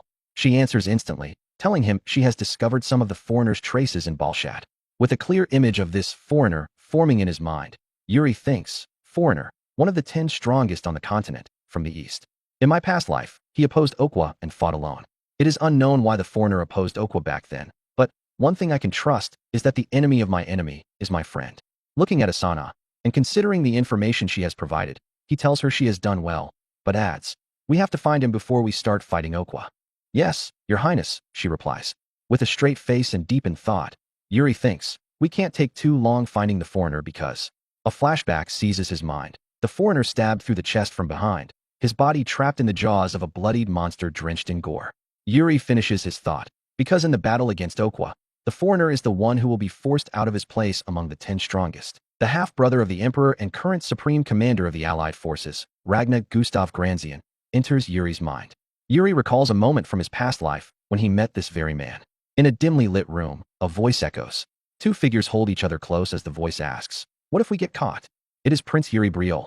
He tells the speaker that they worry too much, assuring them that it's fine and no one is around. The person is Princess Irina of the Empire, Yuri's fiancée at the time. Her face reddens as she blushes, still anxious they might be discovered. Once more Yuri reassures her. "It's fine. I'll take full responsibility," he promises. He bends toward her, both of them leaning in for a kiss, cheeks warm with color. A sudden voice interrupts. "Hey, you brats." They freeze. The voice belongs to Irina's uncle, Ragnar Gustav Granzian, who lies tired on a couch in the room. "Get a room somewhere else," he mutters. Irina stammers, "Uncle," as they both turn in shock. Slowly rising from the couch, Ragnar scratches his head. Yuri also stutters, "Uncle?" Then he must be. With a heavy sigh, Ragnar stops him. "Stop making such a fuss. It's annoying." He swings a leg off the couch and stands, calling Yuri closer. "I want to ask you something," he says. "Yes," Yuri answers nervously. Still pressing a hand gently on his niece's head, Ragnar looks at Yuri and asks, "Do you like her? You look a little too normal for that." "Uncle," Irina protests, cheeks aflame. "What do you mean by that?" "Pardon," Yuri blurts, flustered. "I do." Seeing Yuri's hesitant answer, Ragnar lets out a loud sigh. "Forget it," he says, turning toward the door. "You'll do well on your own." He waves lazily without looking back. "I'm off." Back in the present, Yuri smiles inwardly. From that brief encounter, I could already tell Ragnar Gustav Granzian was someone profound. Inside the Balshad Castle conference room, commanders from various kingdoms sit around a great table, waiting for Ragnar. They whisper among themselves. "He must be the supreme commander, right? The Emperor's half-brother, Ragnar, the Lionheart Prince."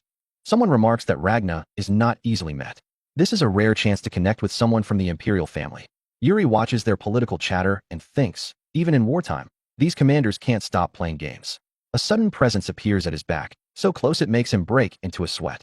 "It seems you're having a good time," a calm voice says. Ragnar stands behind him, smiling faintly as he walks to his seat. Yuri tilts his eyes to follow him, startled. When did he get behind me?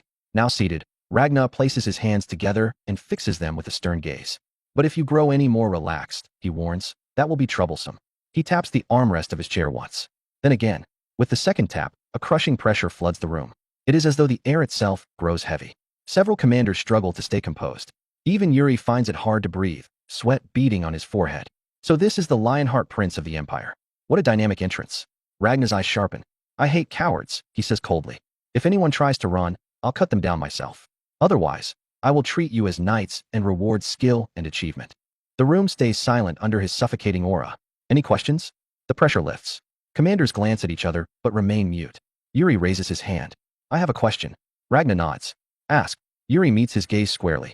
"What is the Empire's assessment of the Orc's strength?" Ragnar studies him, a grin forming. "Boy, who are you?" Without hesitation, Yuri replies. "Commander of Briol, Yuri Briol."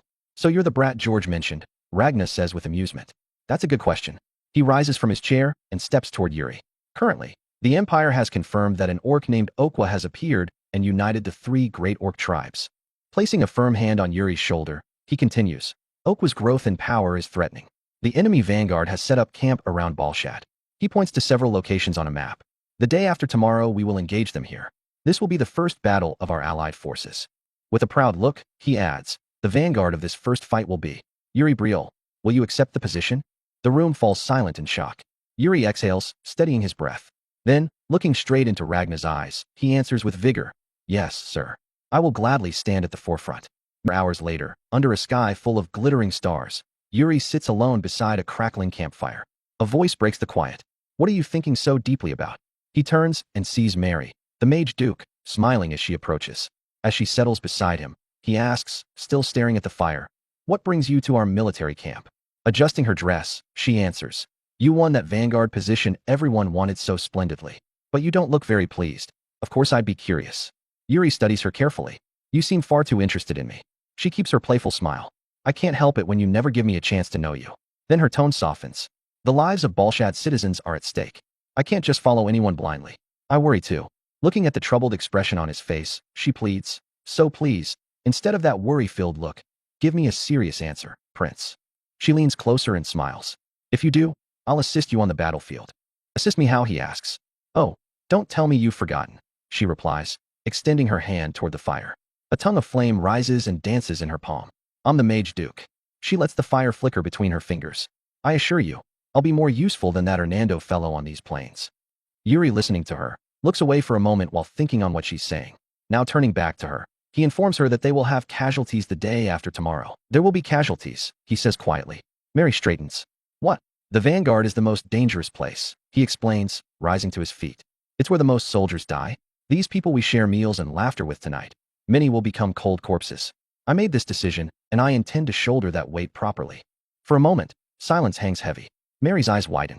Then she stands, fists clenched, and says with conviction, that's a wonderful answer. Truly moving. A playful glint returns to her eyes. But I don't like that you're still a man thinking more of soldiers than of me. She extends her hand. Even so, I, Mary Rose Entree, Mage Duke of Balshad, will help you in your first battle. At last Yuri smiles. Thank you. I look forward to it, he says, shaking her hand. The first battle a few days later. Inside the dark Balshad forest, armored orcs march in grim formation while others ride savage beasts. Elsewhere, the allied forces stand ready atop wooden fortifications. Supreme Commander Ragnar Gustav Granzian watches from above with the Mage Duke Mary at his side. On the ground, at the very front with his knights, stands Prince Yuri Briol. With a steady, commanding voice, Yuri calls out, all soldiers, prepare for battle. The flag of Briol is raised high at the forefront as they lead the vanguard. Prince Yuri Briol, with a stern gaze, looks ahead and says, all soldiers. Standing at the very front of the entire army, he completes his command. All soldiers, prepare for battle. Atop the defense structure built on the battlefield, Sir Ragnar, Supreme Commander of the Allied forces, watches the field ahead. He speaks suddenly, saying that it is soon time for the vanguard to set out. Looking behind him, he asks Duke Mary Rose why she is still there. She smiles brightly and replies that she was asked to do something. Ragnar responds, asking, you were asked to? She nods once. Yes. The soldiers on the lookout, upon sighting the orcs approaching, blow the horn to announce it. Then the Prince of Briol, mounted on his horse, goes ahead of everyone, standing alone at the very front of all the forces. From where he is, he calls out to every commander of the different armies gathered. All soldiers, are you ready? With a thunderous roar, they reply, yes, sir. He pulls the reins of his horse sharply, making it neigh loudly. Let's go, he commands, and immediately begins his charge toward the enemies. All his soldiers follow behind him, and the orcs charge to meet them. As they advance, Ragnar observes and sees that the Prince of Briol is leading the charge at the very front. Thinking on it, he concludes that it is very reckless. He could get himself killed. Such bravado. At that moment, Duke Mary Rose begins casting high-level fire magic. She asks to be excused for a moment from the commander. Ragnar looks toward her. Mage Duke. She completes her spell. A gigantic fireball rises from her staff, hovering above her and Sir Ragnar. This, she says, is what Prince Yuri Briol asked me to do. With a stern gaze, she waves her staff downward, sending the enormous flame hurtling toward the orc ranks.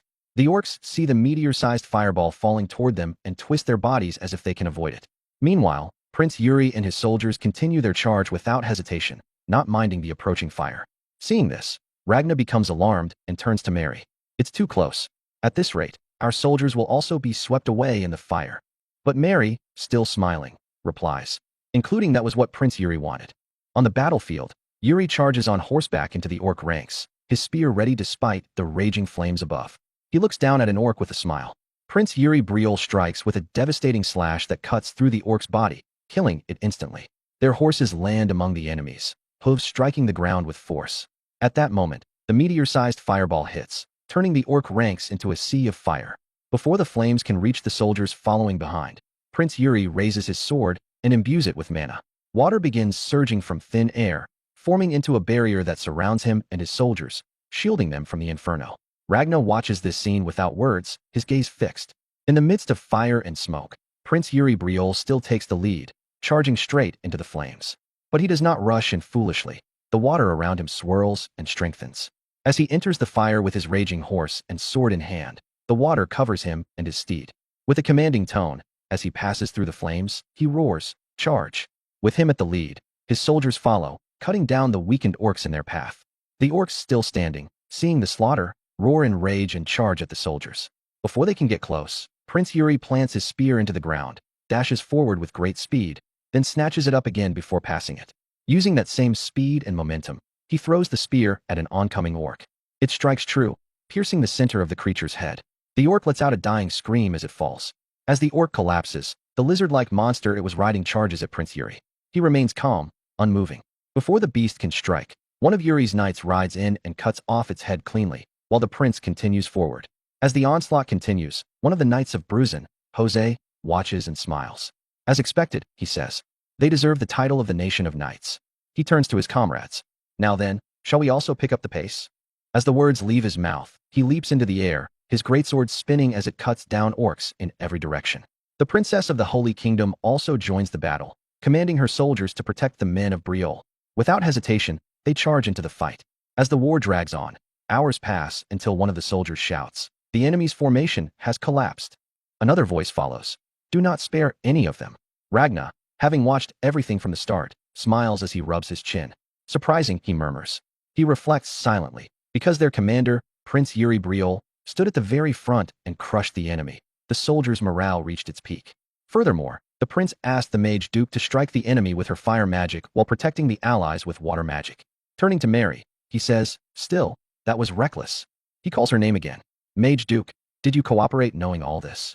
With a satisfied smile, Mary replies, "When I first heard it, I tried to stop him as well." Now standing proudly, she brushes her hair back. "But I'm glad he didn't listen. He did it with style." Her gaze fixes on Prince Yuri still fighting in the field. "A man with a twist," she says softly. "Isn't that wonderful?" Ragnar sighs but smiles faintly. This isn't bad for the first battle of the Allied forces. At the end of the war, Yuri and his soldiers claim overwhelming victory. They gather the enemy corpses into a massive pile and plant their flag at the top. Late into the night, the rooms of a castle in Balshad are lit. Mary writes the day's events in her journal with a smile. A sudden sound makes her stop. The pen freezes in her hand. Her eyes sharpen as she looks ahead. "It's great that the Prince of Briolle emerged victorious from battle," she says. "But who said you could enter my room without permission, Hernando?" From the air itself, Hernando reveals himself, his concealment magic fading. He laughs softly. "You don't have to be so cold. I used to be your teacher. Can't you at least ask how I've been?" Mary scoffs. What kind of teacher abandons his student like that? Hernando sits, shrugging. "I'm here to check on my old student's progress." She frowns. "Don't give me that. I'm talking about what you're researching, the transcendental interpretation formula." She continues. "We've made progress. It's magic meant to link languages and understand their meanings. As of now, we've succeeded in catching a connection to ancient magic." Hernando's expression softens with relief. "If you make further progress, let me know." She smirks. "And why should I?" He looks at her steadily. "Because you're interested in Prince Yuri." Her eyes widen slightly. He continues. "It's because of his fate. I need your help." She regains her composure. "So Prince Yuri's fate is quite important to you, huh?" Before he can reply, she reminds him. "A grand wizard like you cannot intervene in human history. You already know that, don't you?" "I know," Hernando answers.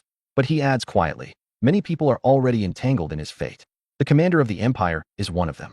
Elsewhere, at the Allied camp of Supreme Commander Ragnar, the morning light begins to rise. Inside the commander's tent, Yuri stands before Ragnar, who sits behind his desk. "So," Yuri asks, "you're giving me a reconnaissance mission?" Yuri looks somewhat bothered as he asks, but Ragnar nods as he stares at him with a proud smile. That night, out in the military camp, outside Supreme Commander Ragnar's tent, the air is cool and quiet.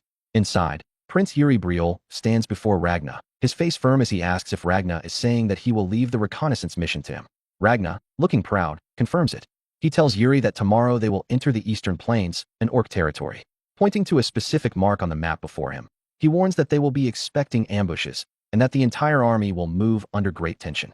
Yuri then asks if he intends to form a detached unit to protect the alliance's formation. Ragnar smiles faintly and says that Yuri is quick to catch on. The prince pauses, thinking deeply. Then, after some thought, he says respectfully that he appreciates Ragnar's trust, but reminds him that the Briolle forces already took the vanguard in the previous battle. If fairness is to be maintained, he says, another nation should have the opportunity. Ragnar scoffs at the suggestion. "Among those who all think they're the best, you mean?" he says. Then he adds that he only trusts skills he has seen with his own eyes. Focusing back on Yuri, he begins to say that he would rather have Briolle stand. But Yuri cuts in, addressing him as Your Highness. With a confident smile, he tells him that he has an idea they should try. Later that same night, an order spreads across the Allied forces camps. At the Holy Kingdom's camp, a knight delivers the order to his commander, confirming that it is true.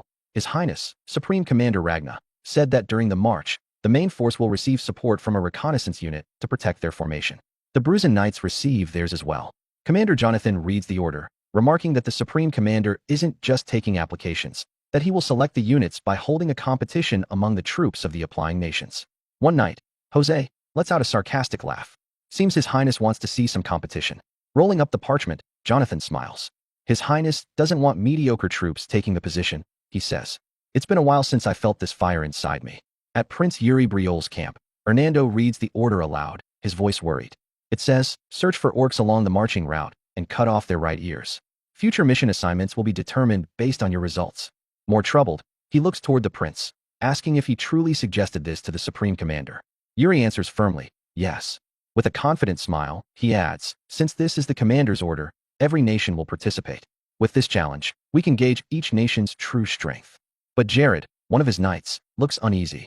A reconnaissance mission is different from a normal battle, he warns. We're not really specialized for this. Yuri dismisses his concern with calm assurance. It's fine, he says. I have a method. The next day, Ragnar stands before the assembled troops. He announces that he will now head toward the plains with the main force. Standing before the allied armies, an hourglass before him, he tells them that they must move toward the designated area, track down the orcs, and eliminate them. Before they leave, he declares that the nation that brings back the most ears will have priority in future missions. The second princess of the Holy Kingdom focuses intently. Commander Jonathan of Bruisin focuses intently. Prince Yuri Briol focuses intently. Then, raising the hourglass with a serious expression, Ragnar says that the time has come. He flips it over. The sand begins to fall. The competition begins now, he declares. At that moment, all three commanders ride out in different directions under the bright morning light. Watching them go, Ragnar stares proudly. A knight steps forward, smiling. Your Highness, it seems you're relying on the Briol prince quite a bit. Still smiling, Ragnar asks if it showed. Then, raising his head to look ahead, he says that the boy is still young, but he's caught his eye. Watching Yuri's army ride off, he murmurs that if the boy delivers results this time as well, he might end up taking a liking to him. Prince Yuri Briol leads the charge, riding at the front of his knights and soldiers. As they gallop, Jared rides up beside him, calling out, Your Highness, do you have a plan? Yuri turns to him and replies confidently, We need to find some orcs first. Jared scowls. Finding them isn't everything, he yells back. But Yuri's confident smile doesn't fade.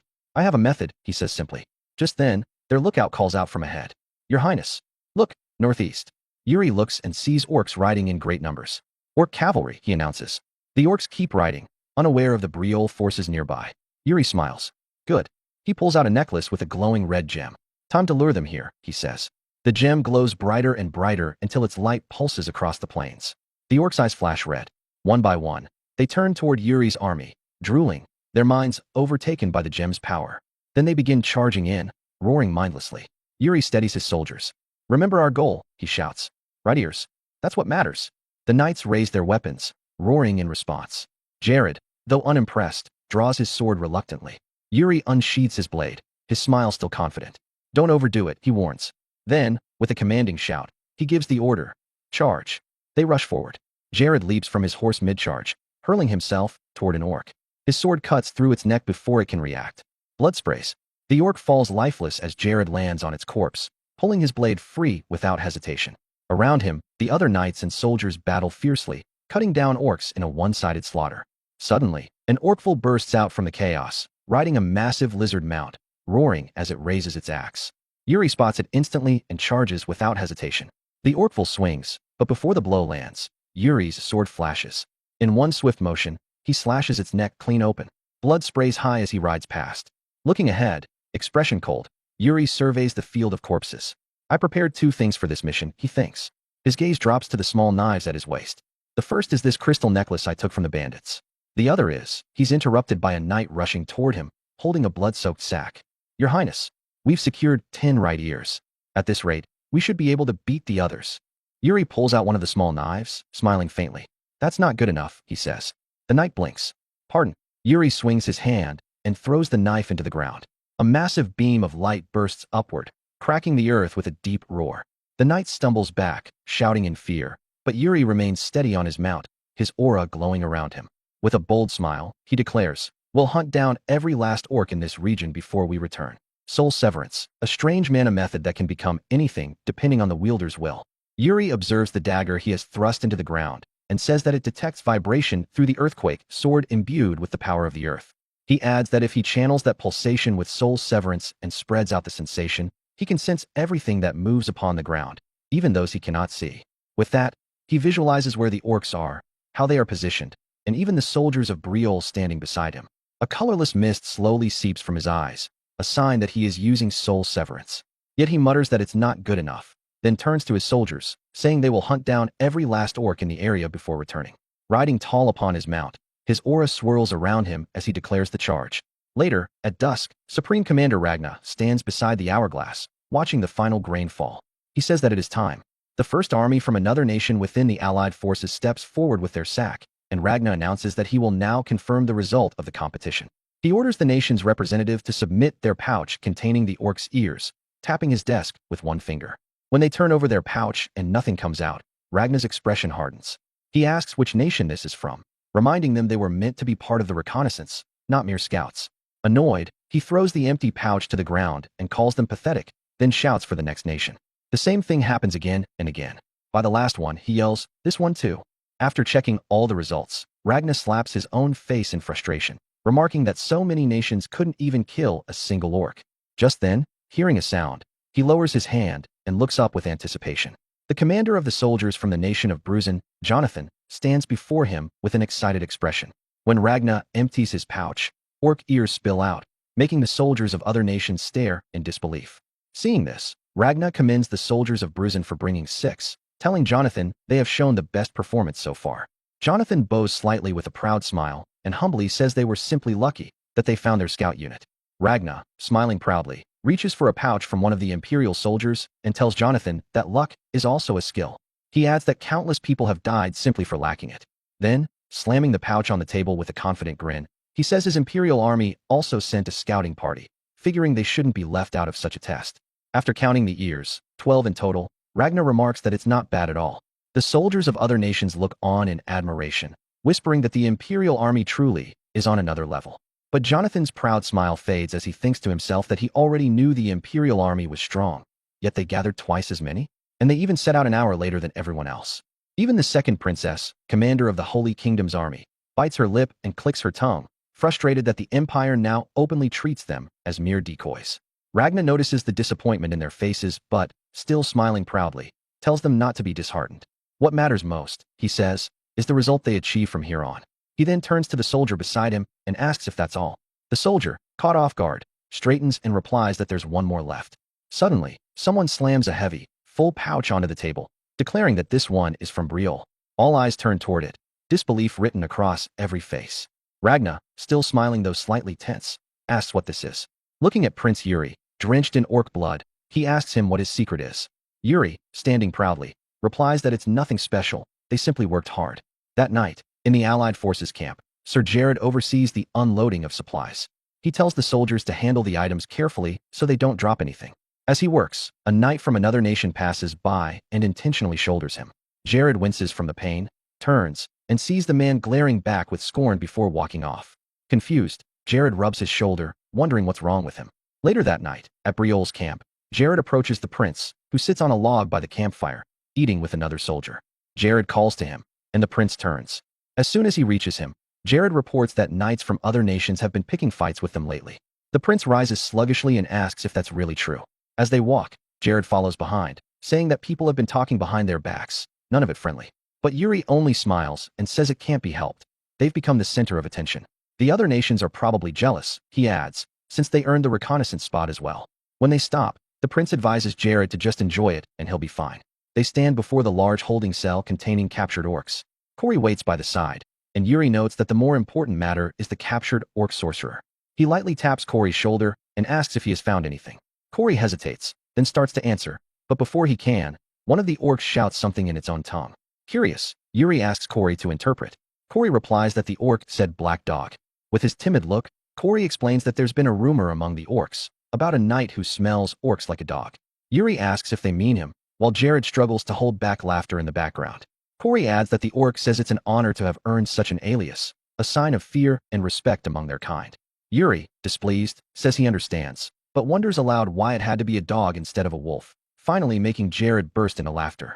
Irritated, Yuri turns sharply to Jared and demands if he finds this amusing. Jared quickly straightens, averting his gaze, and insists he doesn't. Still, Yuri faces the orcs again with a smile, saying that this means his terrifying reputation has spread among them. He rubs his chin, half proud, remarking that it makes sense. He's been quite remarkable lately. Corey agrees, but clarifies that the orcs actually said the Emperor's black dog has been targeting Okwa's life. Yuri falls silent, repeating the phrase in his mind. Emperor's dog? His aura begins to stir violently around him. Anger darkens his face as he growls that the orcs think he's a dog of the Empire. The air thickens as his fury twists his expression and he draws his sword. Seeing this, Jared rushes forward, shouting in alarm, begging him to stop before he kills them all, saying he'll handle the interrogation himself. Yuri pauses, then slowly sheathes his sword. As calm returns, Corey calls softly to him and continues, saying that according to the orc, there is a barracks in the Garung region, centered around Okwa's direct subordinate, the chieftain of the Garung tribe, Karui. The orc claims that Karui has already finished preparing to receive the allied forces. Moreover, Karui, who unified his tribe by sheer force, is said to be an incredibly strong warrior. Finally, Corey adds that Karui will crush the allied forces before they ever reach Okwa. Yuri gently pats his head, smiling brightly, and tells Corey he's done well. Corey bows timidly, thanking him. Walking away, Yuri tells Jared that he leaves the rest to him. Jared nods, replying, "Yes, Your Highness." Yuri says he'll go inform the Supreme Commander. Inside Ragna's tent, Yuri stands in surprise as Ragna repeats himself, asking if Yuri has a lover or a girlfriend. Yuri stammers, saying he doesn't. Ragna, sipping his wine, nods and asks his age. Yuri replies that he's 18, then demands to know what that has to do with anything. Ragna answers that he knows it's not a question suited for wartime, but he has a very pretty niece, you see. The remark stuns Yuri. After another drink, Ragna smiles and tells him they can talk about it next time, dismissing him. Yuri bows and leaves, pale and shaken. Outside, he looks lost in shock, muttering to himself, Ragna's niece. Ragna's pretty niece? A memory from his previous life flashes before him. His time with the Empire's princess. The recollection makes his stomach turn, and he suddenly shouts, "No way!" startling nearby soldiers. Gripping his hair with both hands, he mutters that he must avoid her at all costs. Then someone appears before him, calling his name, Yuri. The person, worried by his sudden outburst, reaches out to touch his shoulder and asks what's wrong, saying he doesn't look well. Yuri tilts his eyes upward and freezes when he sees who it is. A slow smile spreads across his lips as an idea strikes him. Found her. It's the commander of the Holy Kingdom's army, the second princess herself. Yuri looks at her as if she's bathed in divine light, inwardly calling her his savior goddess. She, utterly unaware, brushes her hair aside and asks why he's looking at her like that. That very night, outside the Briol Kingdom's military camp, Prince Yuri Briol stands alone beneath the quiet stars, lost in thought. After much pacing and frowning, he comes to a conclusion. The only way to avoid meeting Ragna is to pretend that he's already dating someone. Anyone at all. But as he thinks further, he refines the idea. It must be someone who doesn't genuinely love him. Someone who owes him a debt. Someone who can't refuse his request. At that moment, the second princess and commander of the Holy Kingdom's soldiers, Sibylla, appears before him. The instant he sees her, it's as if fate answers his thoughts. She's the perfect candidate. A bright grin spreads across his face as he steps forward and places both hands on her shoulders. Sibylla blinks in confusion, stammering as she tries to ask what he's doing, but he only continues to smile, looking oddly pleased with himself. When his excitement finally fades, he asks if she remembers that one time he saved her. She nods nervously, still unsure what he's getting at. He tells her that he's going to need her help soon, that it can't be anyone else but her. Before she can even form a reply, he suddenly dashes off, shouting over his shoulder that he'll see her then. Sibylla stands frozen in place, trying to make sense of what just happened. She calls for him to wait, saying he at least owes her an explanation, but he's already gone. Left alone in the quiet night, she sighs in frustration and mutters under her breath, wondering what on earth is wrong with him. A voice suddenly calls out behind her, addressing her as Your Highness. She stiffens and turns, only to see Sir Finnick standing there with his usual hearty smile. Her patience thins immediately, and before she can speak, he remarks that she and Prince Yuri look great together. Sibylla stares blankly at him, trying to process it, but Finnick only smiles brighter and pats his chest, declaring that he, Finnick, will be genuinely rooting for the two of them. She almost says something but stops herself midway, deciding it isn't worth the effort. Exhaustion settles over her as she exhales and tilts her head toward the luminous night sky. All she can think is how much she wants everyone to disappear and leave her in peace. The next day, under the bright morning sky, Supreme Commander Ragna leads the entire army of the Allied forces on their march, riding at the very front. Among the soldiers and knights, one of Briol's knights, Jared, rides closer and calls to Prince Yuri, addressing him as His Highness, and says that he's heard the words. With a straight face and eyes still forward, Yuri asks what words he's talking about. Jared answers that it's about the reason the Supreme Commander keeps calling for him. Then, saying the words Yuri doesn't even want to hear, Jared explains that rumor has it the Supreme Commander is discussing marriage. Yuri, sounding entirely uninterested, tells him that's not it at all and asks him to wake up. Hearing muffled laughter from behind, Yuri glances back and sees the other knights smiling widely. Clicking his tongue, he says they must be terribly bored these days to be getting caught up in such pointless gossip. As they continue riding, a sudden flurry of movement in the sky draws everyone's attention. Crows, dozens of them, fly across the valley ahead, their cries echoing over the marching army. Yuri looks up, frowning, wondering why there are so many. But as he's distracted by the sight, his horse, along with several others at the front, begins to neigh and stir violently. Startled, Yuri tightens his grip on the reins, trying to control it while demanding to know what's going on. When the horse is finally calm, Jared says he'll go ahead to see what's happening. Yuri immediately adds that he'll go with him. They spur their horses forward, riding quickly to the front where Ragna is. Yuri calls out to him as he approaches, but when he reaches the top of the slope, words leave him completely. The valley ahead spreads open before them, covered with a dreaded sight. Severed human heads hang from pikes, half-eaten bodies lie scattered, some still impaled on sharpened stakes, others torn apart and left to rot under the sun. Jared's face turns pale. His voice trembles as he mutters a half-finished prayer, unable to believe what he's seeing. But Ragna, seeing the scene, only lets out a faint smile and finishes Jared's words for him, saying that this welcome ceremony from the orcs is quite amusing. The stench of decay forces Yuri to cover his nose. He studies the scene quietly, analyzing what lies before them. The orcs used human bodies as ornaments, skewering them on shafts before even finishing their meal, leaving them there to display their mockery. Inwardly, he concludes that their message is clear: this is what you're worth. His chest tightens with fury, and he strikes his fist over his heart, calling out to the Supreme Commander. He tells Ragna that this sight will break the soldiers' morale if left like this, and requests permission for the Briol forces to handle the cleanup. Ragna turns to him, his gaze steady, and gives a single nod. He grants his permission. Yuri, as the commander of Briol, calls out to his soldiers and knights, telling them to prepare their torches. Moments later, they light them and begin their descent into the valley where the bodies are. There, they line up the corpses, pull out the pikes, and burn the remains, clearing the area one section at a time. The flames rise and smoke spreads through the valley as the soldiers work in silence. Yuri notices one soldier standing still, his morale crushed as he looks down at the burning bodies. The soldier mutters how the orcs could do something like this, and Yuri steps closer, telling him not to let it get to him. After those few words, Yuri scans the valley again and spots two soldiers, Guinness and Dyke, separated from the rest and venturing too far in.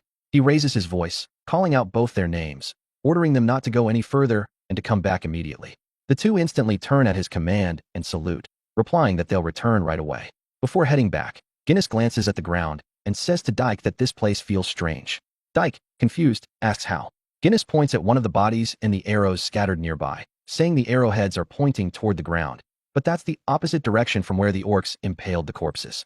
He adds that it almost looks as if the orcs shot them from above. As he finishes, several orcs appear above the cliffs behind them, bows already drawn. The two still haven't noticed them.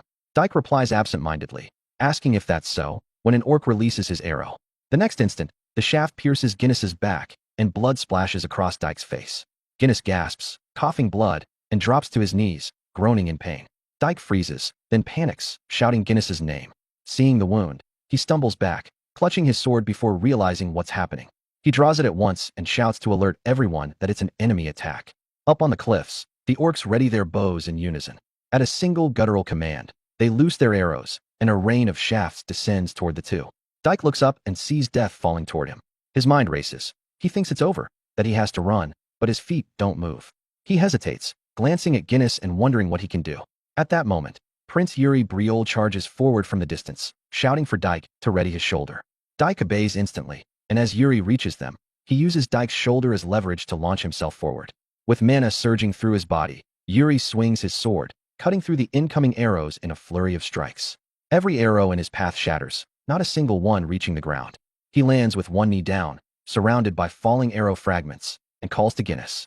Seeing that he's still alive, Yuri tells Dyke to take him and go with Simon to request aid from the Holy Kingdom. He adds that it'll help if they mention his name, Yuri Briol. As they move to obey, Yuri turns back to the cliffs and narrows his eyes. The orcs remain still for a moment, then slowly begin to turn away. He watches them leave and realizes that their behavior carries a message. They're backing off as if to say they've done all the warning they needed. He grits his teeth, wondering if they're implying that they can kill humans whenever they please. He takes it as provocation and mutters that it's fine, he'll accept it. But even as he says it, he sheathes his sword, watching the orcs fade into the cliffs, and tells himself that he can't let this pass this time. Later that same afternoon, once the valley is cleared and the camp has been set, Yuri reports everything that happened to Ragna. The Supreme Commander listens in silence before repeating his words, a hidden ambush from the top right. He says that's not good, since they have no route around it, and concludes that the hidden orc unit will have to be eliminated. Then, with a steady tone, Ragna asks Yuri what he intends to do. Yuri answers with a confident smile, asking if there's anything else to consider. He tells Ragna that he just needs the archery units to pressure the enemy ambushers so they can't come out. With one hand holding his wrist behind his back and his mana rising around him, he states that in the meantime, he and his soldiers will take the top of the ridge. At the valley, the orcs already line themselves atop the cliffs that surround it, waiting patiently in ambush. But suddenly, one of them senses something, an unusual presence below that stirs its curiosity. It rises, bow ready in hand, peering down the cliff to see what moves beneath. Before it can glimpse anything, arrows whistle through the air with sharp precision, forcing it to drop low. The shafts strike the rock around it, sparking against the cliff face. The orc snarls and lets out a guttural cry in its own harsh tongue, a sound that ripples down the line of waiting beasts as the arrows continue to strike the ledges. Below, at the entrance to the valley, stands the supreme commander of the allied forces, Ragna. 3 night archers stand beside him with their bows drawn, eyes trained on the cliffs. Ragna's voice cuts sharply through the tension as he gives his order that the archers must not allow the orcs to come out, because Briol's forces will be the ones to do the hunting. Up above, one of the knights in his climb along the rough cliff wall. Below him, others from the Briol unit follow, armor scraping against stone. One among them already shows fatigue, his breathing rough and uneven. And at the lead is Prince Yuri Briol himself, his focus unwavering. Moments later, the weary knight gasps out to the prince, calling him too hasty. He argues between breaths that since they will all head straight into battle once they reach the top, the prince should conserve his strength. But Yuri only sighs and tells the knight to worry about himself first, clicking his tongue in mild irritation. He says to the knight that he has terrible stamina for his age and wonders how he intend to fight like this. Even so, his mind remains fixed on the climb. He notes that while the archers are buying them time, now is their chance. If they are too late, their advantage may vanish. Yet that thought halts when he senses something, a shift in the air that sends a chill through his instincts. His eyes widen as a huge boulder is lunged from above, hurtling straight toward them. The knights shout in alarm for their prince's safety, but Yuri remains composed. His hand moves to the magical daggers strapped to his waist, channeling mana into them. All 4 surge free, spinning around him with radiant force before shooting upward in rapid succession. Each dagger strikes the cliff wall in a line, creating a makeshift ladder of glowing blades. He leaps from his current foothold, using the daggers as steps, accelerating his climb with supernatural speed. Mana surges through his entire body, heightening his movements until he closes the distance to the falling boulder in an instant. With his sword drawn and eyes steady, he braces for the strike. His mana-charged blade slices through the boulder in a single motion, splitting it cleanly in 2. The halves crash down the cliffside, scattering rock and dust. Before he can fall, Yuri drives his sword into the cliff wall and grips it tightly with both hands, slowing his descent until he halts. He hangs there briefly, breathing heavily, then loosens one hand from the hilt to glance downward. He calls out to ask if the others are safe. The climbing knights respond in unison that they are, their voices echoing faintly below. A smile touches Yuri's face. He acknowledges their response as good and urges them to keep up. With a sharp motion, he frees his sword and uses the recoil to propel himself upward, sprinting along the cliff face. Nearing the top, he launches himself high into the air and lands on one knee, one hand pressed to the ground. Surrounded immediately by snarling orcs, he mutters that he can hardly express his gratitude for such a warm welcome. The orcs circle him, hissing in their tongue. One attempts to pronounce his name. Another finally growls it out clearly, Aquakia. Yuri steadies his stance and answers with a smirk that indeed, that is him, calling them orc bastards in turn. One of the orcs roars in fury, mouth wide and eyes burning red. Yuri surges forward in a burst of mana, cutting down the distance in a flash. His blade severs the orc's right arm, sending it spinning away in a spray of blood. The creature howls, but even as it reels, it swings its weapon with its remaining arm and strikes Yuri across the side, drawing blood. The prince grunts, pain flaring across his ribs. He narrows his eyes, forcing himself upright. The orc stands firm despite its injury, shifting its weapon to the opposite hand. As it raises the weapon again, Yuri meets the blow head-on. Steel crashes against steel, the sound echoing through the battlefield. He regards the beast coldly, remarking that it might think it only cost an arm, but its strikes have lost their strength. Yet even as he notes the advantage, his eyes catch the movement of others. More orcs. rushing him all at once. He mutters that this is troublesome and moves again. His blade flashes, cutting clean through one orc's weapon and splitting another from stomach to spine. He pivots swiftly, slicing through the leg of another before it can land a kick. But a fourth lurks behind, waiting for a chance. It strikes suddenly, and Yuri barely manages to turn in time, blocking the blow with gritted teeth. Still straining against the lock of weapons, he glances toward the cliff edge and calls down in frustration, demanding to know how long the knights intend to slack off. One finally reaches over the ledge, calling back that they are almost there. Seconds later, Jared and Laurent crest the top. Without stopping for breath, both knights strike immediately, cutting down two orcs in perfect synchrony. Yuri continues his assault, driving his sword deep into another orc's throat before pulling it free. As the corpse collapses beside him, he looks to the others and gives his command. There is no time to rest. They are to charge the moment they reach the surface. The order rings out, and the knights respond with a unified roar. One after another, they surge over the edge and into the melee. The cliff top erupts into a storm of steel and blood, the roar of orcs clashing with the shouts of Briol's men. Yuri leads them all, his final command cutting through the chaos like fire, the order to kill them. Far below, at the valley entrance, Supreme Commander Ragnar watches the rising dust and the flickering chaos of battle above. The sounds of war echo through the valley. A proud smile crosses his face as he observes in silence, content with what he sees. Later that night, in the camp raised after the battle, the air hums with the noise of soldiers tending to wounds and rebuilding their lines. Beneath the banner of Briol, a voice reports from inside the command tent that the hidden enemy units have been neutralized, allowing the main force to advance through the rift without suffering any losses. Inside, Prince Yuri Briol listens at his desk, Jared of Briol standing before him. Jared concludes that ahead lies the stronghold of Kurui, subordinate to Okwa. Yuri confirms the report and commends him for his work. Jared then adds that the princess of the Holy Kingdom had something she wished to convey. Curious, Yuri utters the name Sibylla, and Jared continues, repeating her words exactly, that she finds it frustrating he is taking all the achievements for himself, but that if he needs priests, she can send some. When Jared finishes, he glances at the prince with a hint of suspicion, addressing him cautiously and suggesting that perhaps the two of them, he and the princess, might be something more.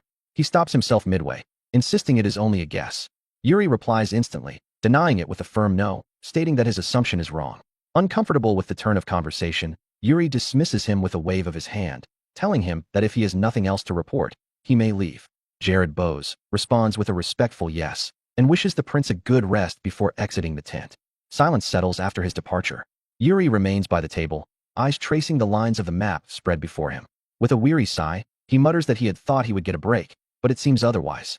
Without turning, he senses a presence and asks how long she has been there, addressing the young woman standing quietly behind him as Asana. She steps forward, composed, and informs him that she has found the Gentile. Yuri turns to face her, his expression sharpening with interest. He remarks that her news comes at the perfect time and asks where the Gentile is located. Asana points to a spot on the map, explaining that the man is currently within that region. He leans in to confirm, asking if she means that the Gentile is inside the orc's territory. Asana nods and clarifies that it appears so. Yuri rubs his chin thoughtfully, wondering aloud if the Gentile might be working with the orcs. But Asana shakes her head, explaining that it is quite the opposite. She tells him she was unable to go further in due to the heightened alert level. Yet she has learned that the Gentile has been captured and taken as a prisoner. With concern in her tone, she warns Yuri that though she understands his personal interest in this individual, he should be careful. She explains that the Gentile's capture seems deliberate, as if part of a larger scheme. If the Allied forces were to interfere, she says, it is possible that the Gentile himself might turn against them. Yuri asks Asana to confirm if she said that the foreigner has become a prisoner of the orcs. She nods, confirming it, but still asks if she should go back and reinvestigate. Prince Yuri tells her there's no need. With a smile, he tells her that the situation is rather for the better. He can just meet the foreigner himself. Inwardly, he notes that the only thing the foreigner is after is Okwa's head. As long as they share the same goal, he can persuade the foreigner. He orders Asana to enter the orcs' barracks immediately when the battle begins tomorrow and keep an eye on the foreigner's state until he arrives. Asana doesn't respond. She just stays staring, concerned. Yuri sees her like this and asks with concern what the matter is. She steps closer to his desk and tells him that if he's planning on meeting the foreigner himself, then she would like to accompany him. With fierce determination in her eyes, she calls him, Your Highness, and tells him the foreigner is dangerous, that she will protect him. Yuri simply stares at her quietly for a moment. Then, standing up from his seat, he calls her name, Asana. Looking straight into her eyes, he speaks coldly, telling her that he did not hire her to be his bodyguard and that he'll protect himself. Asana, now disheartened, stays silent. She covers her hood and bites her lips to bottle up her emotions. With a nod, she tells him that she understands. Yuri simply sighs. Yuri, now back to putting on a smile, turns to the side to get something. He asks her if she would like some late-night snacks before she goes, saying that he received some a while ago. Presenting the snack on a plate, he says that this thing's a banger, but his words hang. Looking back, Asuna is already gone, leaving Yuri to stare at the residual mana of her disappearance. Later that night, Yuri sits outside by a campfire with Jared and some other knights. Jared tells a story from when Yuri was younger, saying, "And that's when the Death Knight suddenly appeared right behind His Highness." With proud boasting, he adds, "But I stood in the forefront and protected him." This is Jared's boasting time as the senior of the order. The other knights, hearing Jared's story, look at him in awe. Yuri, unimpressed while munching on his snacks, thinks inwardly that Jared's lying. Recalling the scene, he remembers that Jared was lying on the floor until he kicked him awake. He chuckles inwardly, admitting that Jared has grown a lot. One of the other knights calls out to Prince Yuri, asking if what Sir Jared said is true. Yuri almost blurts out the actual truth, but replies that yes, Jared did his best. The knight turns back to Jared, admiration increasing, saying, "That's incredible." He asks Jared how he even thought to face the terrifying Death Knight. Jared, with a proud expression, says that it's because the Death Knight is still a tangible thing. He can fight against it with his sword. With a serious face, as if lecturing, Jared adds that the most terrifying enemy is an insubstantial one, like a ghost. You can't even cut them down. Yuri watches them, happy that they're getting along. Suddenly, while still staring in their direction, something catches the prince's eyes. Behind Jared stands a figure of an orc. At first, Yuri wonders who is wearing such rags. Then his sharp eyes recognize it for what it is, leaving him in complete disbelief. His eyes and mouth widen. He gets up quickly, holding the hilt of his sword, ready to draw, and commands the knights to raise their swords. They all stare, stunned. Jared calls out, "Your Highness, what's wrong?" "There's an orc," Yuri replies. Jared, now with his sword drawn, looks to where the prince is looking but sees nothing. Seeing nothing and not wanting to say something wrong, Jared stays silent, swallowing hard. Turning to the prince, he asks, "Your Highness, are you tired?" Prince Yuri still stands ready to unsheath his sword, staring in the same direction. Jared tells him that there's nothing there. The knights remain crouched with swords ready. Yuri asks Jared what he is saying, telling them that the orc is right there, and they claim they can't see him. Yuri, clearly seeing it, yells that the orc is there, right there. The orc realizes that the prince can see it and gets startled. It turns and begins to flee while Yuri watches, realizing it's running. Yuri jumps off alone, chasing after the orc. Jared calls out, "Your Highness, where are you going?" "I'm going to catch that orc," Yuri replies with steady focus. Getting close, Yuri notes that it seems only he can see the orc. He realizes it is a scout that cannot be seen. He surges his mana to cover his body and sword, preparing to strike. Upon reaching it, he yells that he won't let the orc get away and strikes, a clean slice. But the orc uses sorcery to disperse into a dark fog, escaping the cut. The orc, having escaped, turns back to look at the prince with a devilish smile. Before leaving, it lets out a dark substance. Yuri watches cautiously, hand ready on his sword. The substance pours all over him, making him feel disgusted. "What is this?" he asks. He immediately releases a burst of mana, expelling the substance. He stares at his hand as the substance burns off, stating, "An impure aura just spread through my body." He instinctively uses his mana to shake it off, but staring worriedly, he wonders aloud, "What in the world is this?" Later that night, Yuri is at Hernando's tent. After explaining everything, Hernando asks if it's truly an avatar invisible to the eyes, saying that's quite suspicious indeed. Yuri confirms, saying it's a serious matter because the enemy was right under their noses yet they couldn't see it. Sitting cross-legged inside Hernando's tent, he explains why he came to visit the royal family's personal mage in a hurry this late at night. Hernando, with gambling cards and tokens on his table and knights being punished beside him, lets out a nervous laugh. Yuri says it seems he came at a very busy time. Hernando rubs the back of his head awkwardly, suggesting the orc covered itself in sorcery to remain undetected, but Yuri's sharp senses spotted it. Yuri notes that the real problem is that it's a variable in the upcoming battle. He asks Hernando if he has any countermeasures, like how Mary Rose dropped a huge firebomb. Hernando replies that was only possible near Balshad, and such blatant use of magic can be interrupted. Yuri asks about the suspicious part of the sorcery.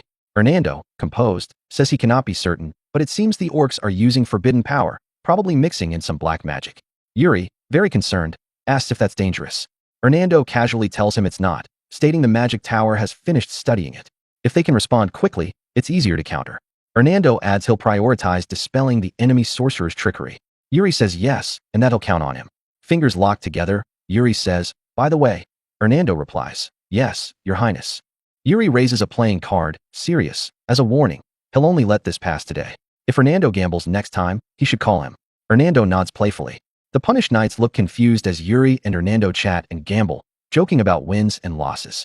The knights laugh amongst themselves while still serving their punishment. Elsewhere that night, crows flood the sky. Below, skeletons hang from makeshift crosses. Not far from there, in the orc base, a voice issues an order in their language. Inside, hordes of fierce orcs kneel on one knee, eyes glowing red, awaiting orders. Their leader sits upon his throne, exuding a dark, ominous aura, then gives a command in Orcish. The orc Sherman grins excitedly and replies in their language. He begins casting a powerful spell, dark red mana surging from his hands. The mana flows into the fierce orcs gathered before their ruler. After the spell completes, the orcs stare like starved beasts, eyes glowing red. Growls and snarls erupt as the dark red mana surges around them. The leader, calm but beastly, says 2 words in their orc language, his final command. The next day at Karui's camp, a horn tears through the still morning air as a soldier from the Allied forces sounds the signal for a full-scale assault. The call shakes the camp, and the attack begins with Supreme Commander Ragna leading the attack. Mounted on his steed, Prince Yuri Briol lifts himself in the saddle and unleashes a raw command for the Briol army to surge forward. His voice ricochets across the field, and his soldiers answer with a rolling thunder of their own, blades lifted high as they rush in formation. Yuri drives himself to the very front, every muscle coiled, leading the thunderous charge toward the orc camp's gate. Before the army reaches striking distance, orcs rise behind their defensive post, bows already bent, arrowheads glinting. At a sharp signal, a storm of arrows tears into the sky, the whistle of each shaft cutting the wind. Yuri jerks his steed into a sharp turn, forcing his body into the movement as he orders a retreat. Hooves churn the earth as his army shifts direction, but the arrows still slice through their formation. Jared and Laurent veer aside, but behind them metal punches into flesh. Agonized cries burst through the rumble of hooves. The sound stabs into Yuri. He hears every scream and fights the instinct to turn his head, forcing his jaw tight as he reminds himself that he cannot look away. Move forward, he tells himself. Move forward. Even as the orcs ready another volley, he keeps his eyes fixed ahead and sees the opening. They're using us as bait. The orcs are locked onto our formation. And just as he anticipates, while the orcs pour their focus onto the prince's army, Supreme Commander Ragna bellows a command and drives soldiers carrying the battering ram straight for the front gate. Their collective shout surges like a shockwave. The ram smashes into the gate with a single brutal impact, blasting the structure into splintered fragments. Ragna announces the breach, his voice cutting through dust and chaos, and orders the Imperial army to surge through. The soldiers pour in, a flood of steel and momentum. After fleeing long enough from the arrow fire, which finally subsides, Yuri pulls his reins taut and halts, signaling his troops to stop as well. He listens, beneath the fading echoes of battle, and recognizes the distant crash of Ragna's assault pounding through the camp's front gate. With their tension easing only slightly, Yuri declares that their role as bait is complete and that they should regroup with the main force, until a voice challenges him. He turns and sees Sir Jose with the Bruisen soldiers. Jose argues that since the front gate is already under attack, the orcs must be stretched thin. In this state, they can collapse the enemy faster by attacking from behind. Yuri almost laughs at the boldness of it, acknowledging the idea's brilliance, but raising his hand toward the enemy's rear wall. They lack a battering ram, and that section of the camp is fortified with heavy defensive structure. Jose only gives a low, amused sound as he grips the hilt of his greatsword. Mana coils around the blade, rising in a thick current as he says they do not always need siege weapons. With his mana fully awakened, he steps off his horse, resting the enormous sword against his shoulder as he walks toward the wall. Yuri watches him with a mix of admiration and unease. Incredible, he thinks. Jose tightens both hands on the sword and channels even more mana into it, gathering it until the ground itself trembles beneath his stance. He twists his torso back, building force. Then he swings, an immense downward strike that erupts with crushing impact. The ground splits open as mana surges forward in a straight, devastating torrent. Yuri sees it and thinks of a tsunami exploding from the earth. The surge slams into the enemy's rear barricade, pulverizing it into debris. Dust and shattered stone burst outward, filling the air with a choking haze. Dark shapes of stunned orcs waver inside the cloud. As the air clears, one orc warrior catches sight of the destruction and begins shouting in its own tongue. Yuri does not wait. He drives his horse inside and throws a sharp commendation to Jose for the feat inside. Yuri moves so fast the air splits. The orc calling the alarm loses its head in a single blinding cut. Yuri halts immediately afterward, raises his voice with a cold, commanding force, and orders the Briol army to advance. He levels his blood-slicked sword at the field ahead and declares that this is their moment. He rides toward a barricade the orcs hastily formed and commands his army to clear the path. As he and his knights approach, they They leap their mounts over it. In midair, Yuri urges them to carve their strength into the orcs' very spirits. On the far side, orcs brace with spears thrust upward.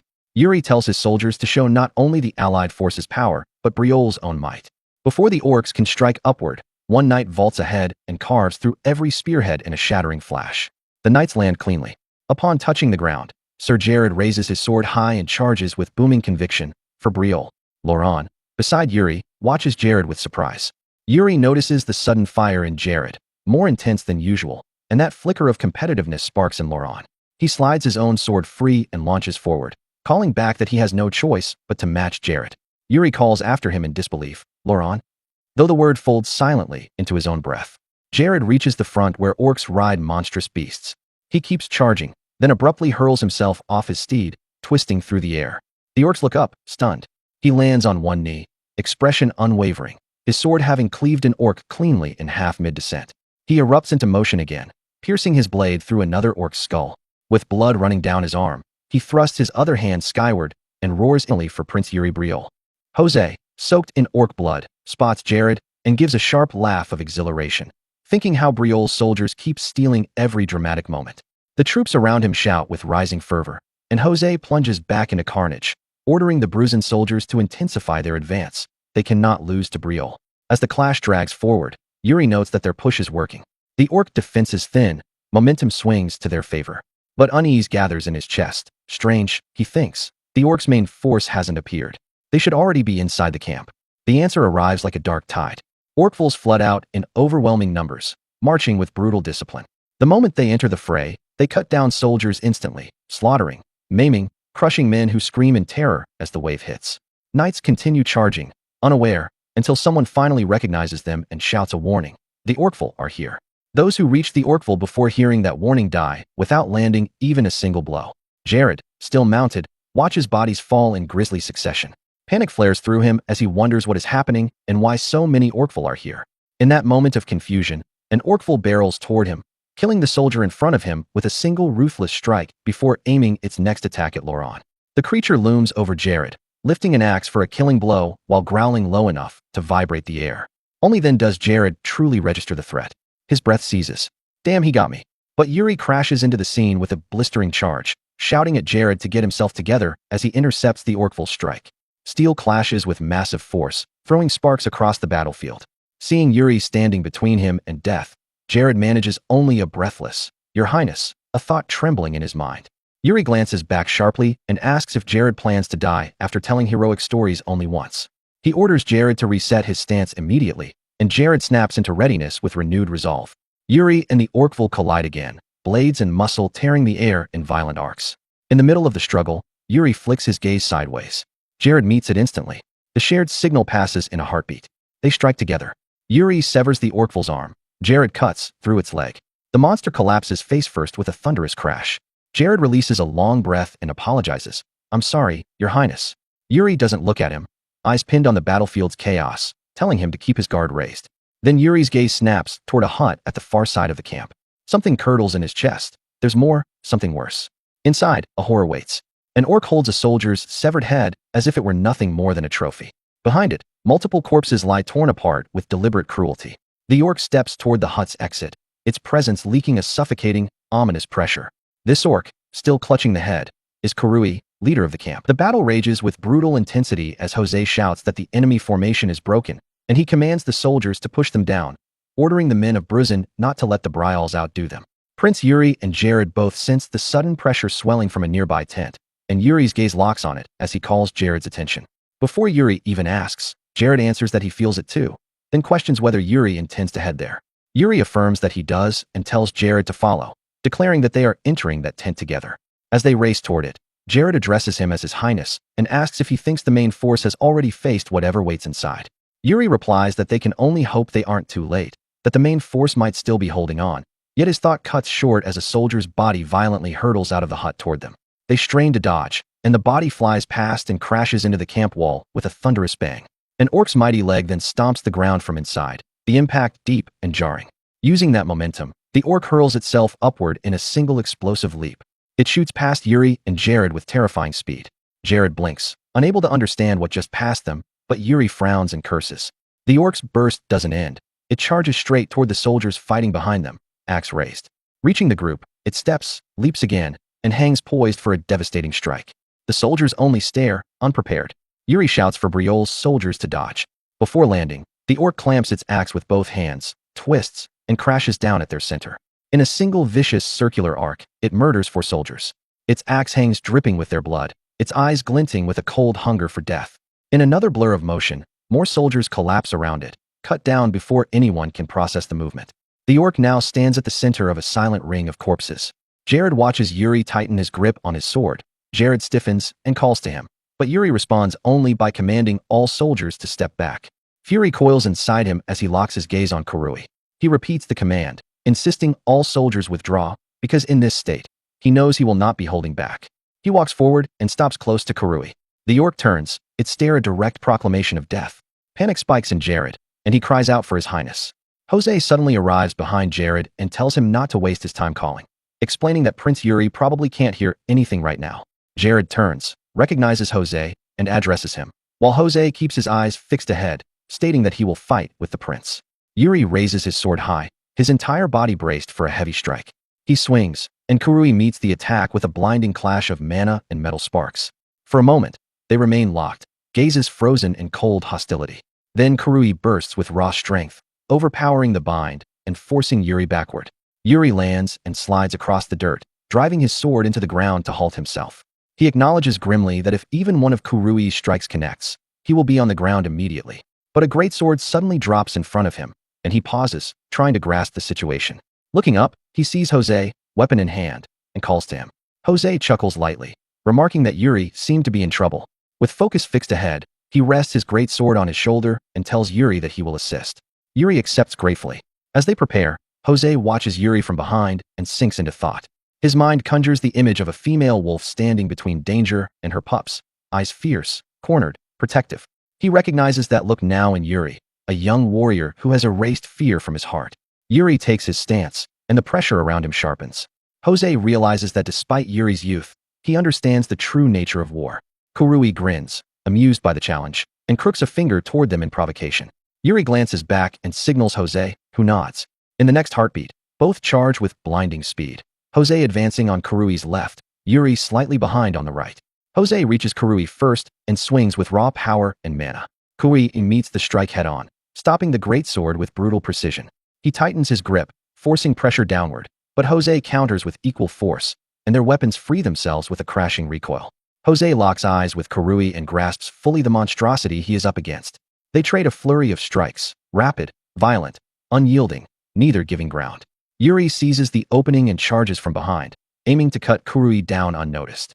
But just as his blade is about to connect, Kurui, still battling Jose, twists out of range. Yuri is left stunned. Kurui immediately grabs Yuri's shoulder with his free hand and flings him away while still holding Jose's sword at bay. Jose shouts in alarm as Yuri crashes. Right after throwing Yuri, Kurui notices his own palm bleeding, confused by the injury. Yuri rises from the dirt with a smile, blood trickling from his mouth. He gathers the blood and spits it aside, asking Kurui if he has figured it out. Adjusting his armor with a lingering smile, he says that even though the cut is small, it should be annoying enough for Kurui. He asks if the orc agrees. Kurui shows irritation, and Yuri continues, declaring that their knights will surely wipe out Kurui's proud orcvals. Sword raised, excitement flickering through him, he invites Kurui to see how long he can withstand both him and Jose. Jose, equally ready, steadies his blade with anticipation. They surge forward together, mana roaring around them. Kurui braces and swings his axe. He catches both attacks, Jose's with the axe, Yuri's with his bare hand. But the pressure overwhelms him, his body trembling as he strains. A moment later, Kurui abandons the bind and unleashes a roar that vibrates through the air. An ominous force spreads outward. Clouds above him darken instantly, rumbling with unnatural sound. Jose freezes, stunned, demanding to know what is happening. Yuri feels it as well, frowning as he grits his teeth, irritated by this foul energy. Kurui, now cloaked in dark smoke, grins with glowing red eyes. The muscles along his body swell as the energy pulses around him.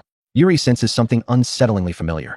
He shouts for Jose to fall back, but he is a heartbeat too late. Kurui sweeps a vicious arc across Jose's chest, drawing blood. Yuri cries out for Jose, voice sharp with panic, and shouts for him to dodge. As Jose staggers, Kurui raises his axe high, aiming to finish him.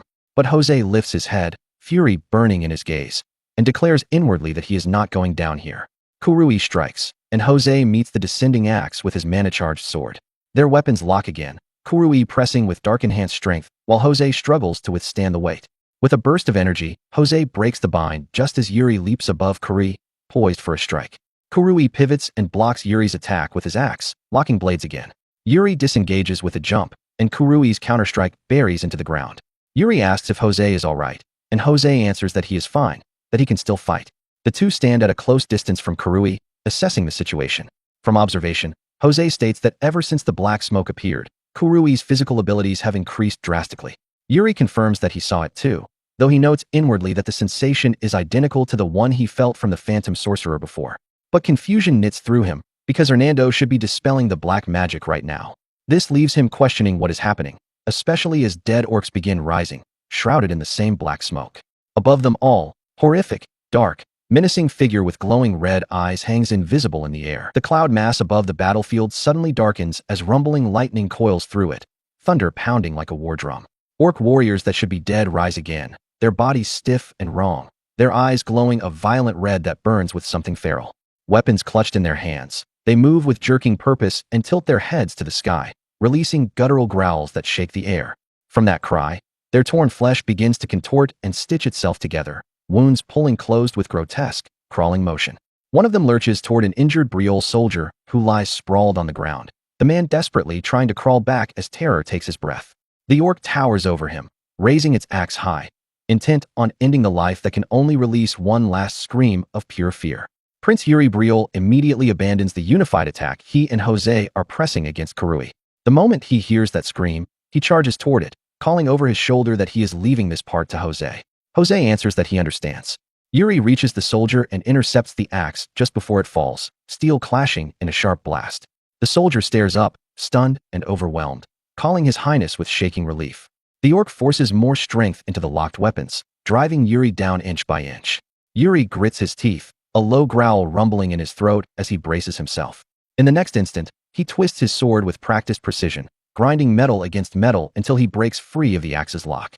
With that opening, he slashes in a clean, decisive arc, sharp, swift, unforgiving, and carves a large X across the orc's chest. The creature shrieks as thick blood pours from the wound, but black smoke immediately begins streaming out of its body. Yuri lifts his arm to shield himself, grunting against the suffocating pressure of it. As he does, something catches his eye. He stares closely. Inside the gaping X he carved, a dark figure watches him from within the orc's chest, its eyes glowing red with vile intensity. A moment later, a hand pushes through the torn flesh, black blood oozing around it. Then a head follows, and the thing drags the rest of its body out of the orc's torso. Yuri stands frozen before this impossible sight, mind racing. Regeneration? Sorcery? What in the world is this? The newly emerged orc-like figure extends its hand toward him, releasing an overwhelming wave of black smoke from its palm. The energy surges around Yuri before he fully understands what is happening. When he sees it coil around his neck, realization strikes, and he curses under his breath, jaw clenched. Darkness swallows him whole. In that void, a massive entity with a single giant eyeball stares down into his own, its presence drowning him in an aura far more ominous and suffocating than anything he felt before. Instinctively, he names it black magic. Before he can think further, a familiar voice cuts through the dark, calling his name. Yuri turns and sees his brother from his past life, injured and dying exactly as he last remembered him. His brother asks why Yuri is alive, why only he survived, and the accusation stings like a blade twisting in a wound. More figures appear, dead soldiers, families, friends from his former life, encircling him as the black smoke binds him at the center. Their voices echo endlessly. Your Highness, I want to live, please, save me. Yuri, why did you leave us to survive alone? It is your fault our kingdom fell. How shameless of you to live on. Their hands crawl up his face, which has transformed into the version of himself just before his death in that previous life. Their voices continue to tear at him. One tells him he is the Briol family's heir, its embarrassment. Another reminds him he ran away, abandoning his honor and responsibility. His face shifts again, this time the face of his younger self, while their hands cling harder, repeating that he ran from his duty, yet still dares to bear the Briol name. The noise builds and builds until it threatens to crush him. The darkness presses in. His eyes begin to shut, and then the massive eyeball above him speaks his full name, Yuri Briol, and tells him nothing can be changed. This is his fate. But just when the darkness seems ready to swallow him whole, something inside him snaps. He erupts against it, breaking through the suffocating black with a violent shove of will, muttering that this is bullshit. The ground beneath him cracks as he plants his foot, standing tall with his sword drawn.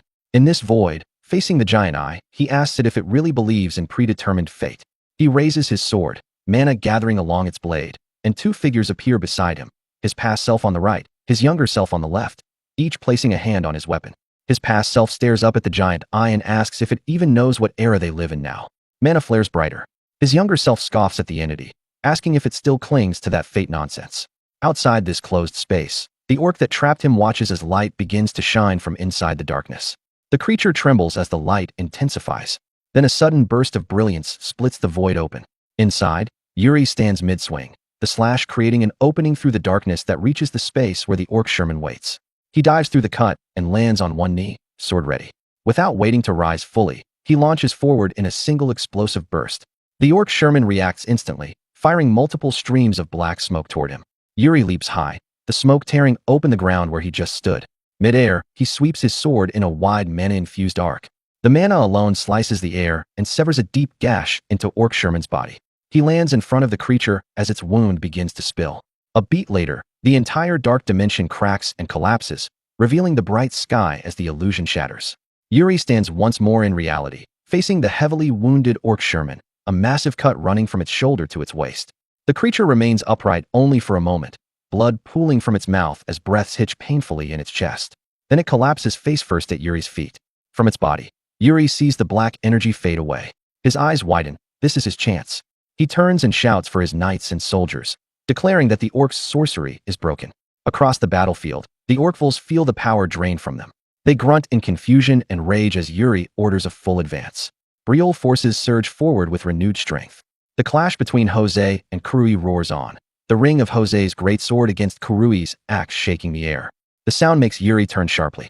Jose is still holding strong, but Yuri notices something wrong. Kurui's grin widening as he pulls back his free fist, gathering power. In one brutal motion, Kurui drives his fist into Jose's gut and lifts him off the ground. Blood spews from Jose's mouth, agony contorting his face.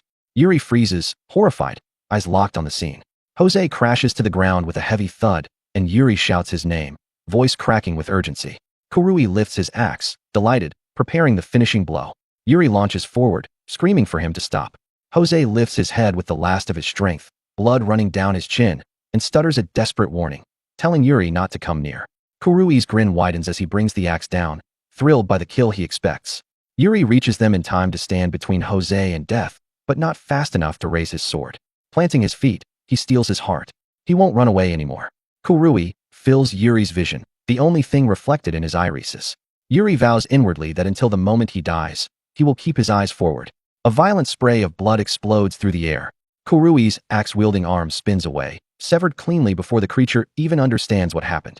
Only when the limb flies past his face does Kurui register the loss, screaming as blood gushes from the stump.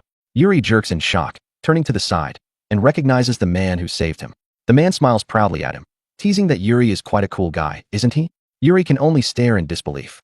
Still smiling, the man steps in front of him to face Kurui directly and adds that he really does like how cool Yuri is. With a single swing, the man's blade shears Kurui's arm clean off in a violent burst of blood. He straightens, flicking the sword sharply to cast the blood aside. A heartbeat later, Kurui collapses to his knees, bellowing as he clutches the severed limb, rage and pain twisting his mangled body. With Kurui's head now within reach, the man steps in and seizes him by the horn. He drags Kurui's face close, his gaze burning into him as he orders him to shut his mouth, resentment rising as he tells Kurui that he never even fed him properly while he was his prisoner. Behind them, Prince Yuri watches the scene unfold and tries to identify the stranger. He notes the foreign accent, the sturdy build, details that sharpen his suspicion. Then he sees the man lift his sword for a finishing strike, and he recognizes a movement that is nothing like their styles, an oriental sword technique, fluid and foreign. As the pattern of the swordplay becomes unmistakable, Yuri pieces it together and begins to speak, certain he knows who the man must be, but his thought breaks off as he witnesses the final graceful arc of the blade cleaving cleanly through Kurui's neck. Blood erupts from the stump in a horrific fountain while the man walks away, back turned to the corpse, Kurui's head gripped in his hand. Watching that cold departure, Yuri recognizes inwardly that this is the very man he has been searching for. A short distance away, the man stops and looks at him. The glare jolts Yuri's chest. He turns fully to face him and, expression rigid, tells Yuri he stepped forward only because Yuri did something impressive, but that same act has now thrown several things off for him. His tone sharpens as he prepares to explain that just moments ago but Yuri refuses to let him finish. He cuts in, bowing deeply, thanking him loudly for saving his life. The man stares back in confusion as Yuri barrels on, praising his ability to fell an orc commander in a single strike, praising his powerful presence, his handsome face, his extraordinary skill. The man tries again to speak, but Yuri gives him no opening. He leans in closer, insisting he must be the famous foreigner, one of the 10 strongest on the continent, and demands confirmation. The man gives Yuri a suspicious look as Yuri's face hovers too near, asking what exactly Yuri is trying to say. Yuri answers plainly. He knows the man allowed himself to be captured by the orcs for a purpose. With a faint smile, Yuri states that purpose must involve targeting Okwa, the king of orcs, so he proposes they work together. The man only watches him, amused, and murmurs a quiet, "Oh." After Kurui's death, the orcs lose the will to fight. A massive slaughter follows. Once most of the orcs in the barracks lie dead, Ragna mounts Kurui's severed head upon a spear. In Yuri's previous life, the allied forces never achieved such a grand victory. Now history shifts. Later that evening, Yuri finally returns to his tent, armor soaked with orc blood, limbs heavy with exhaustion. Jared greets him respectfully as "Your Highness" and commends his performance. Inside the tent, Yuri wipes the blood from his face with a damp cloth and asks for the damage report. Jared explains that the numbers are still being compiled, though the losses do not seem too severe. But more pressing, he says, is the number of soldiers left mentally withered after witnessing the inside of Kurui's barracks. Yuri grows quiet, then acknowledges that such trauma is understandable. His thoughts drift to Sitter, to the memory of human women imprisoned by orcs, forced to birth orc children, praying for death. The recollection tells him Kurui's barracks may have been even worse. With a grim breath, he orders Jared to tend to the shaken soldiers carefully, ensuring their spirits do not fracture further. Jared answers crisply. Yuri then asks about the foreigner. Jared replies that all requests from the foreigner have been granted, just as ordered, and then lists the man's endless complaints. Always hungry, always uncomfortable, claiming the soup is too salty. He finished a meal, took a bath, shaved, and immediately began eating again. A total nuisance, Jared insists. He continues explaining how the foreigner demanded Salter's soup, received it, then flipped the table in anger, and refuses to eat unless he has at least 5 plates in front of him. Yuri listens, resigning himself. He tells Jared he will deal with the man personally and asks where he is. Jared answers that he is probably by the central campfire. Later, beneath the night sky, flames crackle in the fire pit. The foreigner sits before it, surrounded by empty plates, chewing steadily. When he hears a voice remark on finding him, he glances back, then returns to the fire. Yuri approaches and asks if he enjoyed the meal, and the foreigner, still chewing, mutters that it wasn't bad. When he finally finishes all of it, he taps his stomach, exhales with satisfaction, and murmurs that it was good. Yuri waits a moment, then tells him that if he is finished, there are things he would like to ask, but the foreigner halts him, insisting he will ask first. His tone hardens in an instant as he demands to know how Yuri cut down that orc sorcerer. Yuri stutters, beginning to explain, but the foreigner rises sharply, cutting him off. He reminds Yuri that he claimed to know the foreigner's goal, and demands the full truth. Standing to his full height, he grips his sword hilt and begins to draw it, eyes locked onto Yuri. Depending on the answer, he declares, Yuri might die by his hand. Yuri swallows hard, nerves tightening as he notes how suddenly fluent the man becomes when serious. He gathers himself and answers honestly. He does not fully know how he did it.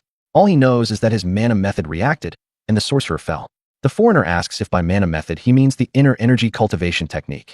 Yuri does not answer verbally. Instead, he releases his mana, letting it wrap his body in a dense, vivid aura. With a steady expression, he declares that this is the mana method he inherited from his ancestor, Eric Bryall. The foreigner studies him in silence, gaze narrowing with focused intensity. Then he looks away and murmurs that it seems they were destined to meet. Confused, Yuri asks what he means. The foreigner explains that Yuri's cultivation technique and his ancestor's name are special. Suddenly, the foreigner clasps his fist to his palm and bows. As the last direct disciple and sect leader of the Changxiang sect, he offers his respects to the descendant of the ancient benefactor, declaring that the sect has never forgotten its friendship with the heaven-crushing swordsman. Yuri freezes in shock, stammering the word benefactor. The man tells him not to be so surprised. It is all just the past. He explains that Yuri's ancestor, Eric Bryall, was known among them as the heaven-crushing swordsman, a friend to the Changxiang sect leader of the time, and a crucial ally in destroying the demonic cult. Yuri, bewildered, asks what the demonic cult is, and the foreigner explains soberly, practitioners of human sacrifice. Those of the Changxiang sect exorcise such evil by eliminating all who walk the demonic path. And the reason he is here now is to cut down the ominous star that has appeared in the west. Yuri notes inwardly how fluent the man becomes whenever the topic turns serious. Setting that aside, he turns over the explanation and begins to understand. The foreigner sighs, stating that his sect has long since fallen, and Yuri realizes that this mission, to exorcise evil, is why the man was so obsessed with killing Okwa in the previous life. He decides he cannot send such a precious resource off on his own. Speaking clearly, he proposes they go together. The foreigner turns sharply, asking what he means. Yuri explains, the Bryal family will grant him the status of honorary knight. He asks him to join the allied forces and pursue his purpose through them. The foreigner grows quiet, weighing the offer. Yuri presses deeper, tempting him, food, baths, anything he needs. With knighthood, no one would dare look down on him. The foreigner begins imagining wealth and gold as Yuri adds another promise. When the war ends, he will arrange a position for him in a large-scale merchant union. The foreigner murmurs a reverent, "Oh," transfixed by the words large-scale merchant union. He snaps out of it with a cough and says that if Yuri insists, he will accept. But then he points directly at Yuri, making him tense. The foreigner states he has one condition. He has taken a liking to Yuri. Therefore, from now on, Yuri must call him teacher. Yuri stares, stunned, barely forming the word what. With a bright, confident grin, the foreigner declares that starting today, Yuri will be the Chongseong sect's unofficial disciple. Yuri stands frozen, utterly dumbfounded, mouth hanging open as no words come to him. The foreigner points at Yuri with a smug smile and declares that, starting today, Yuri will become their sect's unofficial disciple. The words hit Yuri before he can form a response, leaving him staring in blank confusion as he tries to understand what he just heard. He echoes the title back, unofficial disciple, still trying to grasp it, and the foreigner waves a hand as if the question irritates him, thinking that he really should be getting paid for placing Yuri in such a position. But since this is a special occurrence, Yuri should be thankful. Yuri forces an uneasy laugh, thanks him, and admits that he already has a teacher. He names the Sword Demon, the infamous Sword Demon, and the foreigner's expression tightens in immediate displeasure. He snaps that Yuri can be his disciple and the Sword Demons at the same time. With exaggerated indignation, the foreigner folds his arms, looks away like a sulking child, and mutters that Yuri has no idea how priceless his time is. Then he swings back toward him and adds that he also needs to meet the commander of this allied force, so Yuri should guide him. Yuri can only blink and murmur pardon. The foreigner reminds him that he said he would help achieve his goal, and since there is something Yuri needs to know about the orcs, they should move. Time slips by, and evening fades away. Later that same night, someone in Supreme Commander Ragna's tent repeats the foreigner's earlier explanation. Human sacrifices, huh? Ragna sits behind his desk, fingers interlocked as he fixes a sharp gaze on the foreigner and asks if this orc named Okwa is truly sacrificing humans. Sitting across the table from Yuri, the foreigner answers that the orcs are indeed offering human lives for their sorcery. Human sacrifice is proof that Okwa is already corrupted. The words make Yuri recall the last battle, and he explains that during that fight, the enemy orcs' combat strength spiked for a brief moment, and they concluded that sorcery was the cause. He continues, speaking while Ragna falls into thought, saying that if the orcs have the proper conditions to continue using sorcery, they will need countermeasures. Ragna mutters that the orcs are doing terrible things. The foreigner, annoyed, adds that this is why he disguised himself as a sacrifice, to get close to Okwa. Turning directly to Ragna, he complains that they all ruined his plan. Yuri stiffens at the foreigner's tone toward the Supreme Commander and quickly intervenes, addressing Ragna as commander and explaining that the foreigner has decided to cooperate with them this time. With the tension defused, Yuri continues, saying the foreigner's goal is to eliminate Okwa, so he is certain the foreigner will be of great help to the allied forces. Ragna stays silent, hand on his chin, sinking deeper into contemplation. Yuri watches him drift away into thought, calls out Your Highness, and Ragna snaps back. Ragna straightens, folds his arms, and says he understands. He will have his men investigate methods to fight against the sorcery. Then he turns to Yuri and says he'll leave the foreigner to him. Yuri answers with gratitude, thinking that many things happened, but he managed to bring the foreigner into the allied forces. As Yuri steadies himself, Ragna suddenly calls his name again. Anyway, Yuri. He mentions hearing that Prince Yuri Briol has been bringing a half-orc with him. Yuri answers without hesitation that this is correct. Ragna sighs and looks away, then back again with visible concern. He says he has left the captured half-orcs in Graham's care, but there has been much debate about how they should handle them. He asks Yuri to make that decision. Later that night, beneath the bright moon outside the camp, Yuri walks alone past the area where the captured half-orcs are kept. He studies them and thinks that while it is not a bad thing that Ragna trusts him, the situation feels as though Ragna simply pushed this burden onto him because he didn't want to handle it himself. A cold sweat gathers at Yuri's back as the thought settles. A sudden shout cuts through the quiet. Then, are we just going to let Briol outdo us? Yuri turns instantly toward the voice. Two knights argue in the distance. One glares at the other in frustration, demanding why he is being so stubborn. Looking toward the half-orcs, he insists that if they use them, their empire will have the greatest number of orc language interpreters. The other knight, more solemn, reminds him that many survivors suffered horrors at the hands of these very half-orcs. With several trembling victims standing behind him, he argues that they have to listen to the victims as well. Don't you think?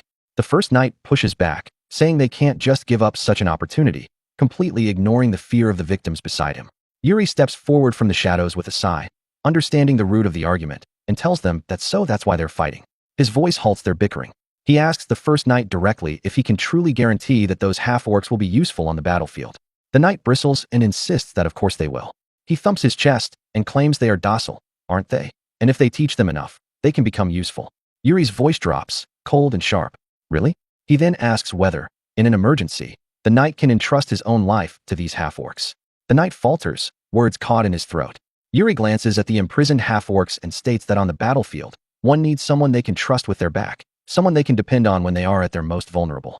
The knight can no longer speak. Yuri leaves him behind and approaches the victims. One woman jolts at his presence, staring up at him in alarm. Yuri meets her gaze with quiet calm and asks if she can tell them what she witnessed. When she hesitates, he asks specifically about how the orcs treated humans who could not defend themselves.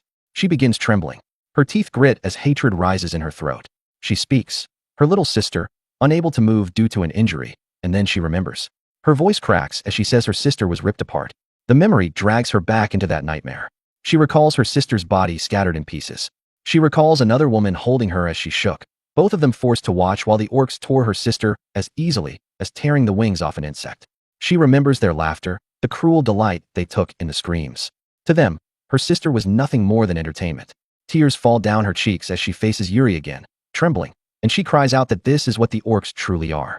Yuri places a steadying hand on her shoulder, speaking gently as he asks her name and where she is from.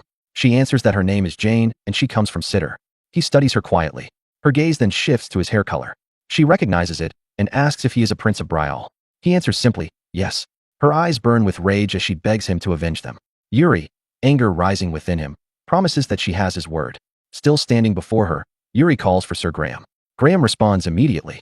Yuri declares that today, he stands as the Prince of Brial rather than a commander of the Allied forces. With the women watching, he states that those vermin murdered the innocent people of his country and left scars that cannot be erased. Granting value to those who trampled on humans, there is no need to even consider such a thought. His fury surges as he says that the orcs will never change. He stands tall and declares that they should kill them all, every single one. Graham places a hand over his chest and bows deeply, vowing that with the authority bestowed by His Highness, he will dispose of the half-orcs. That night, a gentle breeze moves through the camp. Early the next morning, the watch-post horn blares across the camp, signaling the sighting of orcs. Knights and soldiers rush to arms, shouting that the orcs are approaching. The first to appear are the orc messengers with flags tied to their backs. They ride boldly in small numbers atop their beasts toward the Allied camp. Someone mutters in shock, wondering what they are plotting. A soldier reports to Ragna that the orcs claim they have come to negotiate. Ragna repeats the word in disbelief. The soldier confirms it. Your Highness, yes, saying the orcs demand that they open their gates, claiming they have something to give. Ragna's face twists in fury as he demands what they are plotting now. Moments later, he orders the gate opened. The soldiers obey, pulling it wide. The orcville ride in without hesitation. The orcville remains mounted atop its beast and stares down at Ragna, standing beside it. It then grins broadly while staring down, while Ragna and Yuri stand together, unflinching, their hard focus fixed on the messenger. The envoy orcvilles stand together after arriving in the Allied forces camp, murmuring among themselves in their guttural tongue. Around them, soldiers and knights watch with open hostility, disgust radiating from every rigid posture and narrowed gaze. Inside one of the command tents, Supreme Commander Ragna sits behind his desk, a letter spread open in his hands. Prince Yuri Briol stands across from him, posture straight, expression sharp. Yuri addresses him as Your Highness and asks if he may inquire what this is about. Ragna answers without looking up, calling Yuri's name with a voice weighed down by exhaustion, the contents of the letter clearly draining him. He lowers the parchment at last and asks Yuri why he thinks himself became the commander of the Allied forces. The nature of the question gives Yuri pause, and he asks for clarification. After a moment, Yuri answers that it must be because Ragna is adept in war tactics. Ragna straightens and tells him that he is not talking about the obvious reasons. Yuri studies him closely now and asks if Ragna is referring to a political reason. After a brief silence, Ragna lowers his gaze and admits that he does not know whether Yuri is aware of it, but he is not on good terms with the Emperor. He raises his head again, authority returning to his voice, and explains that as a prince of the empire with strength befitting that position, it would seem reasonable for him to be supreme commander of the allied forces. Yet he immediately adds that the empire's affairs are never that simple. Whenever things appear logical, the emperor's scheming lurks behind them. Of course, if they win, Ragnar will be praised across the continent as a hero. It is a brilliant path, one guaranteed to earn admiration and support. But with a tired sigh, he leans back against his chair and says that this is only true if they win. Yuri watches him in silence, eyes calculating. In his previous life, Ragnar bore the blame for the Allied forces' failure and was forced to surrender his political power. The emperor seized full control of the empire, exactly as planned. The Allied forces were formed with failure already decided, and in the end, Ragnar was discarded. After a moment, Yuri lifts his gaze and asks if Ragnar believes this entire campaign is a trap. Ragnar extends the letter toward him and tells him to read it. Yuri takes it, and the moment his eyes scan the contents, his body jolts. His breath catches, and his words die in his throat. The emperor has made a secret pact with Okwa. Do not become a pointless scapegoat. Retreat. Yuri steadies himself, staring at the letter as the implication sinks in. The outcome of this war was decided from the very beginning. Anger tightens his expression as he realizes how filthy the game truly is. Ragnar explains that the letter supposedly comes from an anonymous organization opposing Okwa, and that everything points to a prearranged setup. The Allied forces were never meant to return alive. Ragnar finishes and asks Yuri what he thinks, but Yuri remains motionless, thoughts sealed away in a quiet void. At last, Yuri addresses him as Your Highness and asks if he may dare to offer a proposal. Ragnar folds his arms and tells him to proceed. In the next instant, Ragnar's eyes widen in shock and excitement as Yuri steps forward and crushes the letter beneath his heel. With an unwavering expression, Yuri declares that regardless of whether the letter is genuine or merely another scheme, they must return victorious. He treats it as nothing more than a difficult war becoming slightly more difficult. Ragnar bursts into laughter, loud and unrestrained, as if releasing every burden weighing on him. He plants one hand on the desk as he rises and agrees that Yuri is right. No matter what the emperor is plotting, there is no future for them if they do not return victorious. Straightening, he adds that all that remains is to deal with those who delivered the letter. Yuri calls to him and, wearing a sharp, calculated grin, asks if Ragnar can leave that matter to him. Ragnar answers with a nod and a smile. Outside the tent, the Orkful envoys still stand together, waiting and muttering among themselves. Suddenly, blood sprays across one orc's back, and the one in front jerks in shock. Yuri stands before them, mana surging violently around his body, eyes fixed on them with lethal focus. One of the orcs points at him and shouts something, but Yuri silences him by drawing his sword and telling him to shut the hell up. In a flash too fast to follow, Yuri moves. Light traces of mana carve through the air. When the motion ends, Yuri is crouched in a finishing stance, and the heads of all three Orkfuls tumble from their necks. As the severed heads hit the ground, Yuri rises and flicks his sword to shake off the blood without sparing them a glance. The surrounding knights stare in stunned disbelief. 3 orcs slain in a single strike. One of them thinks in awe that he never knew the Prince of Bryal possessed such skill. Ragnar steps out of the tent and walks past them, smiling as he remarks how impressive it is. He adds that despite Yuri's skill, he is only 18, and quietly notes that Yuri seems to have grown even stronger. A knight hesitates and asks whether Yuri isn't being too extreme. At that moment, the severed heads are impaled on the orcs' flagpoles. Ragnar answers calmly that Yuri made a promise. Yuri ties the flags bearing the heads to the backs of the beasts the orcs rode and sends them away. He watches them depart, rage boiling within him, as Ragnar finishes that Yuri vowed to take revenge and make the orcs pay the price. Later, as the sun sinks toward the horizon, Ragnar stands in an open field with a knight behind him, the breeze brushing past. He orders the knight to bring Eisen. The response comes immediately. Soon after, an elderly man carrying a staff stops behind Ragnar and bows respectfully, asking if he was summoned. He is Eisen, Imperial Court Mage of the Granzayan Empire. Ragnar turns his head slightly and tells him to explain everything he knows about black magic. Eisen repeats the term in surprise. Facing him fully now, Eisen explains that black magic is an obsolete secret art, rarely used and easily dispelled. Ragnar asks what the most terrible black magic is that Eisen knows of. Eisen answers that there were once tales of reviving the dead, though such stories are now dismissed as superstition. Ragnar shocks him by revealing that they have intelligence indicating Okwa is currently immersed in black magic sorcery. He adds that its power is amplified through human sacrifice, something they already witnessed in the last battle. Therefore, it is reasonable to expect the orcs to grow stronger. Eisen considers this and suggests that the orcs may have acquired a forgotten black magic tome of the past. Ragnar repeats the words thoughtfully.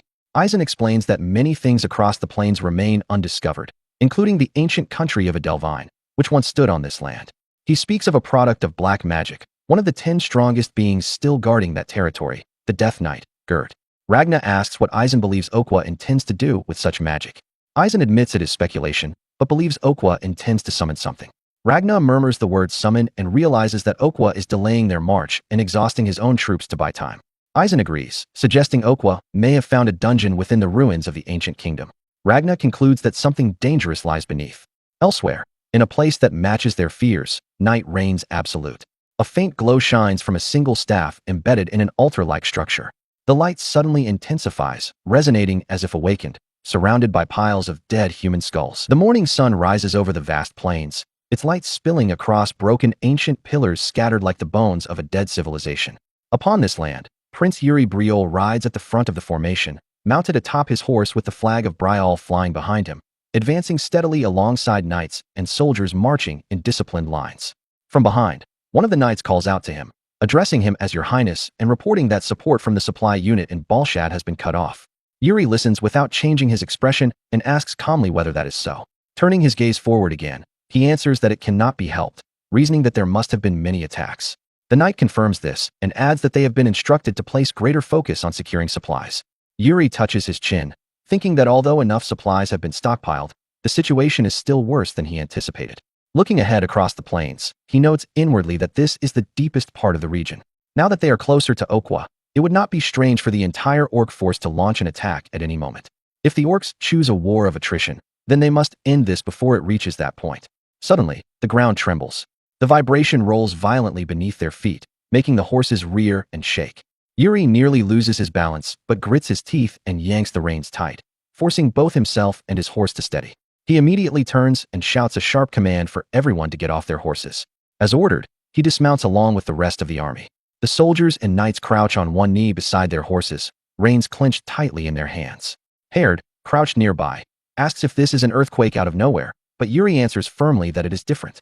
He channels mana into his palm and presses it toward the ground, his expression hardening as realization strikes. Something is, before he can finish the thought, the earth splits apart. A massive structure begins forcing its way upward from beneath the ground. Yuri finishes his realization as the thing continues to rise. Something is rising from underground. The structure emerges fully, towering above them like an ancient watchtower, its stone surface scarred by age, yet standing firm and intact. After some time, Ragna gathers several mages at a distance from the ruin, and they begin casting spells toward it, layers of magic probing its exterior. Someone calls out to Ragna from behind. He turns, curious, and sees Yuri approaching. Acknowledging his presence, Ragna listens as Yuri asks what the ruin is. Ragna turns away from the structure and faces him with a resigned expression, hands folded behind his back, shaking his head as he says they have not found any connection to the orcs. On the surface, it appears no different from an ordinary ruin. He clicks his tongue and admits that it feels strange that they cannot see inside. Yuri immediately suggests that they should go and see for themselves. Smiling, he places a hand over his chest and bows slightly, stating that something is likely hidden inside, given how suddenly it appeared. He laughs lightly and adds that it would be best to confirm it directly. Ragna humors him and agrees. But just as Yuri feels a surge of satisfaction, Ragna tells him to take the Empire's knights. The instruction crushes Yuri's brief excitement. Not long after, several men approach Yuri and address him as Prince, informing him that they have been assigned to serve under him. The knight at the front introduces himself as Rodine, stating that it is a pleasure to meet him and identifying himself as an Empire Knight. As Rodine turns to address the others, Jared leans in close and whispers to Yuri, asking if they really have to go with them. Yuri whispers back that he has no choice. Left alone with his thoughts, he reflects that while he must follow orders, he did not expect Ragna to suddenly accompany the Imperial Knights with them. As he mounts his horse to lead the advance, he hopes that Ragna does not have ulterior motives. Soon, they arrive at the very front of the structure. Everyone dismounts. Yuri stands before the door with Jared and Laurent positioned protectively beside him. He remarks that this must be the entrance, though it will not budge. Jared offers to check for nearby devices. They stand on guard, Laurent with his hand resting on his sword hilt, Jared scanning the surroundings, and Yuri stepping closer to the door. Yuri places his hand lightly against it and says that it is fine, that he can simply break it a little. Before he can finish, mana seeps from his body, flowing through his hand and into the wall.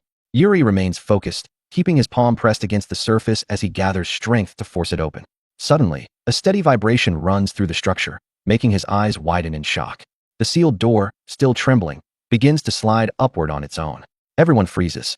Jared blurts out, asking what Yuri just did, and Yuri answers honestly that he does not know. Peering through the opening, Yuri thinks that he barely touched the door, yet it opened so easily. It feels almost as if the structure was waiting for someone to arrive. With a serious expression, he does not step inside immediately, instead staring into the darkness beyond in deep thought.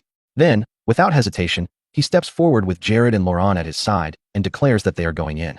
They move deeper into the darkness, footsteps echoing softly against stone, until one of them mutters that it is too dark to see anything. Yuri stops at once and calls Jared's name, asking whether he brought any torches. Jared answers that he did not. Yuri glances back toward the entrance, where the Imperial Knights trail behind them, and thinks that those men likely did not bring any either. He halts abruptly and turns to the side. An unlit lamp hangs from the wall. Reaching toward it, Yuri thinks back to the stone door outside and how it reacted to the way he used mana. If the interior of the ruin is built on the same principle, then he pours mana into the lamp, just as he did before. To his shock, it ignites instantly. Yuri stares at it in stunned disbelief as the light spreads outward. One lamp after another flares to life, illuminating the corridor all the way toward the inner depths of the ruin. Behind him, the knights ask if he has been here before. Yuri answers immediately that of course he has not. Jared stares at him in awe and tells him that he is incredible. Yuri steps away from the lamp and turns to them, telling them they are going deeper. He orders them not to let their guard down. Jared and Laurent answer sharply in unison. The Imperial Knights follow behind in silence, observing closely. Rodine watches Yuri with suspicion, turning over everything he has seen so far in his mind, but he says nothing.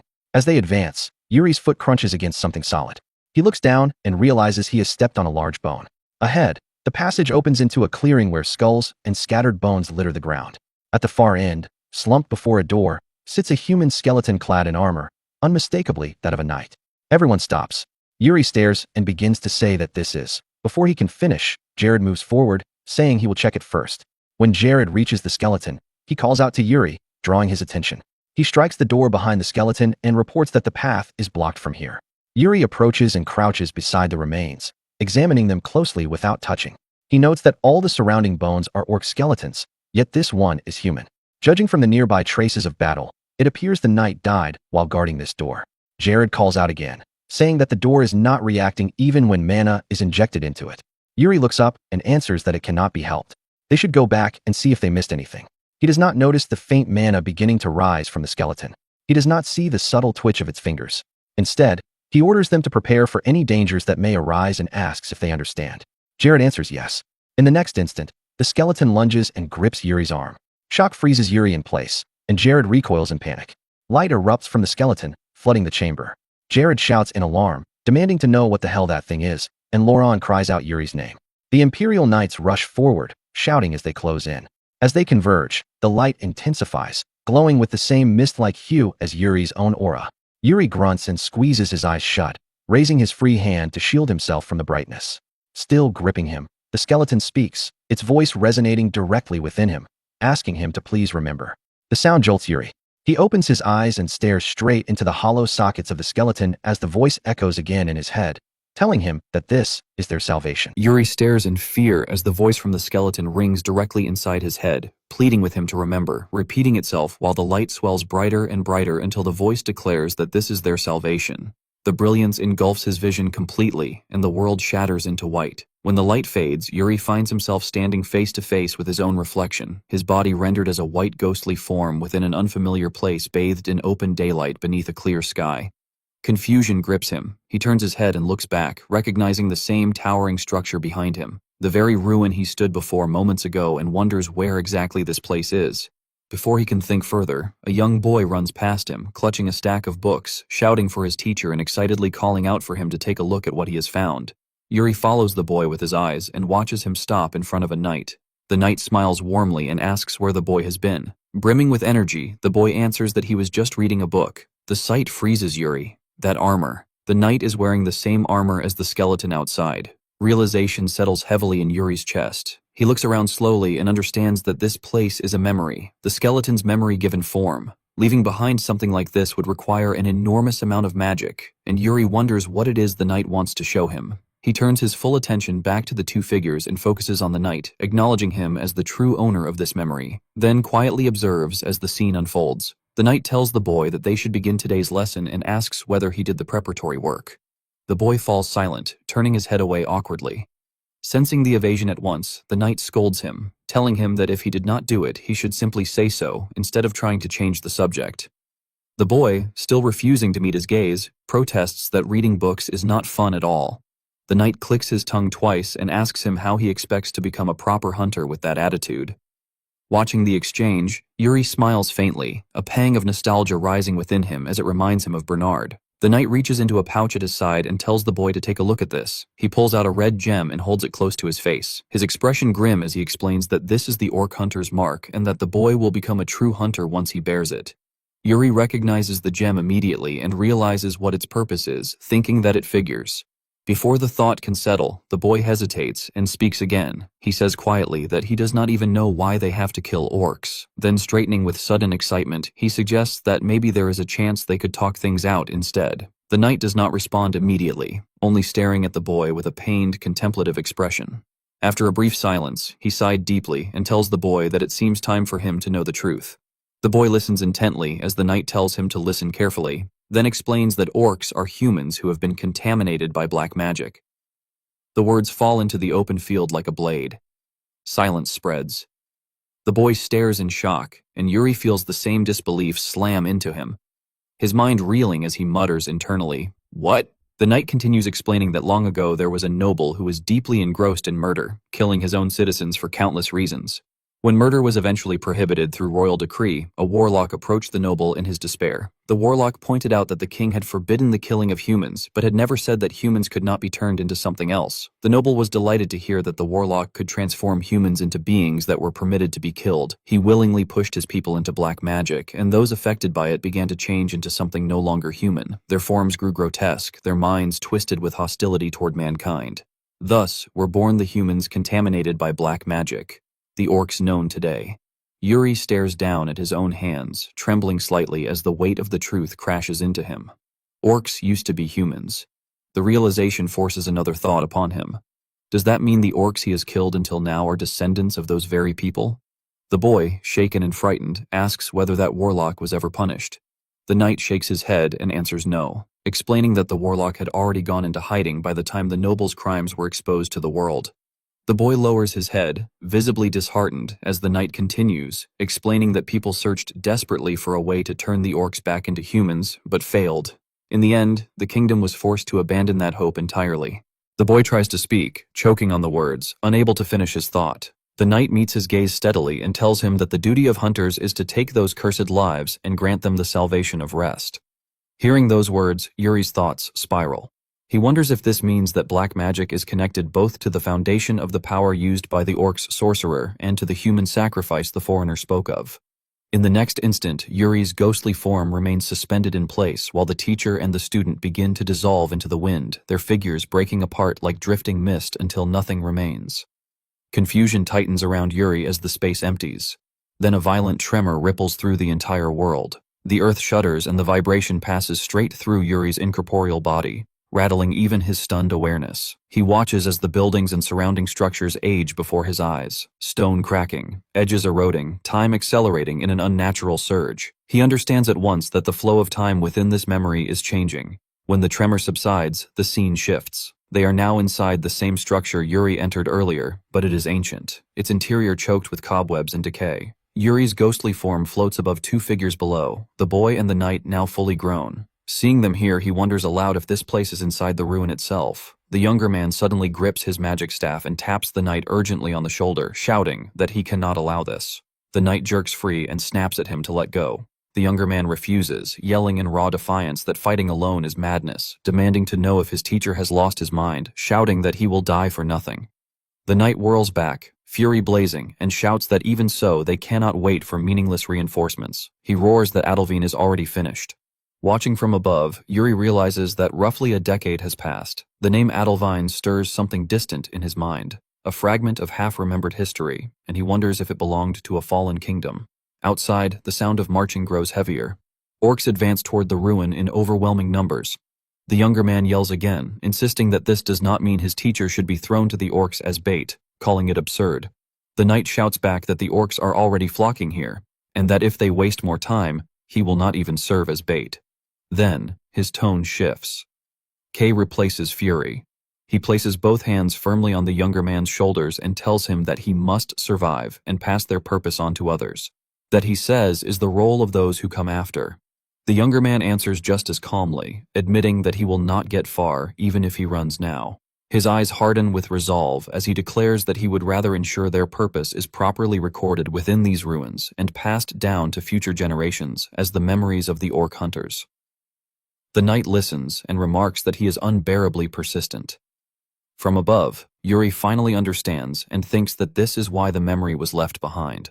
Moments before the orcs breach the structure, the younger man drives his staff into a stone platform and begins casting magic, his voice echoing as he leaves a message for those who will one day arrive. He declares that this is left for the generations who will come after, then pours every last drop of mana into the spell as he proclaims that it contains the secrets of the orcs and the techniques and experience of the orc hunters, who were once called the strongest in Adelvine. He continues voice draining, saying that these are the skills and experiences of the orc hunters themselves. He declares that they may fall and die here, but in the generations to come their long-held wish may finally be fulfilled. The magic drains him completely, his knees buckle and he collapses forward, exhausted beyond recovery. His body gives out and he falls to the ground, staring upward as life drains away. With his final breath he completes the message. Wishing that their deaths will not be in vain, Yuri jolts in shock. Suddenly struck by the sensation that the dying man is looking directly at him, he asks in disbelief whether the man can see him. As if in answer, the man's gaze locks onto Yuri's position, and he issues a final warning. Beware the devil's tome. The words leave Yuri frozen, repeating them silently in stunned confusion. The devil's tome. The crystal embedded in the staff glows faintly brighter, then fractures, shattering into countless fragments that fall into pitch darkness. Yuri hears a distant voice calling to him. In the next instant, he wakes abruptly. His eyes snap open as he sucks in a sharp breath, shock etched across his face. He sits up at once, clutching the back of his head, and demands to know where they are. The knights in front of him answer that they are inside the ruins. Laurent explains that the skeleton began to shine and Yuri suddenly vanished, adding that it is good to see the prince safe. Yuri answers reflexively that it is good to see them safe as well. Straightening his helmet, Yuri grows serious. He reflects inwardly that the hunter's memory does not feel like something he merely witnessed. It feels as though he remembered something long forgotten, buried deep within his unconscious. He turns his attention to the door and asks whether they were the ones who opened it, wondering how hard they had to beat on it. They laugh awkwardly and admit that it gave them a great deal of trouble. Still rubbing the back of his head, Yuri hears Laurent ask whether he saw something. Yuri answers that he is not sure he can say he simply saw something. Suddenly, the ground beneath them begins to tremble violently. Someone cries out, asking if it is an earthquake. Yuri drops to one knee at once and presses his right palm against the floor, listening to the vibration through the earth. He answers that no, it sounds different from before. A presence surges toward the ruin, unmistakable and hostile. Sensing it clearly now, Yuri begins to speak, then stops as realization crystallizes. He finishes the thought grimly, declaring that this is the orc's attack. Under the steady, ominous vibration rippling through the ground, Jared breaks into anxious speculation, asking whether orcs are attacking at a time like this, wondering aloud if they noticed their presence or if this was a trap laid in advance. Yuri remains kneeling, his palm pressed firmly to the earth, expression composed. Without looking up, he curtly tells Jared to stop making a fuss, his tone calm, but absolute. Prince Yuri Brielle slowly raises his head and scans the surroundings in silence, his thoughts moving with cold precision. He reasons that this land was once the residence of the orc hunters, and if the ruins of an old enemy suddenly surfaced, the orcs would naturally want to tear it down immediately. Measuring the tremors more carefully, he judges from their intensity that the approaching group is riding Komodo drakes. Closing his eyes, he concentrates further, refining the information carried through the vibrations. A reconnaissance unit. He concludes 5 at first, then revises it. No, 10. He begins rising to his feet just as Laurent urgently calls his title and insists they should return to the main force immediately. Yuri agrees without hesitation that retreating would indeed be the right choice. Then unexpectedly, he turns toward the Imperial Knights and tells them to come with him. The knights stare, caught off guard by the order. Yuri turns away with a faint smile, addressing them over his shoulder as he declares that they will prepare for battle. Confusion flashes across the Imperial Knight's face as he asks whether they are not retreating after all. Already moving forward, Yuri answers that there is no need. He approaches the skeleton of the fallen knight and crouches beside it. Drawing his sword, he gently places the hilt into the skeleton's palm and leaves it there for a brief moment. Then he turns back to the Imperial Knight, smiling with quiet certainty, and states that it is clear to him now how to fight against the orcs. Moments later, the orcs riding Komodo drakes arrive at the ruins at full speed and halt sharply before the structure. One orc steps forward, takes command, and points toward the ruins while barking a loud order in their own tongue. Before they can charge, a sudden glimmer of red light ignites from 3 separate directions at once, freezing them in place. The Komodo drake's red eyes blaze violently as the light intensifies, and the same glow spreads to the orcs themselves. A strange red energy engulfs them, driving the orcs into a frenzy as they growl wildly, their senses seemingly stripped away. The red lights shining from the surrounding bushes pull stronger as though beckoning them forward. Then, just as suddenly, the orcs fall unnaturally still, their growls lowering as curiosity replaces chaos. At that moment, someone steps out from hiding and positions himself directly in front of the ruin. It is Prince Yuri.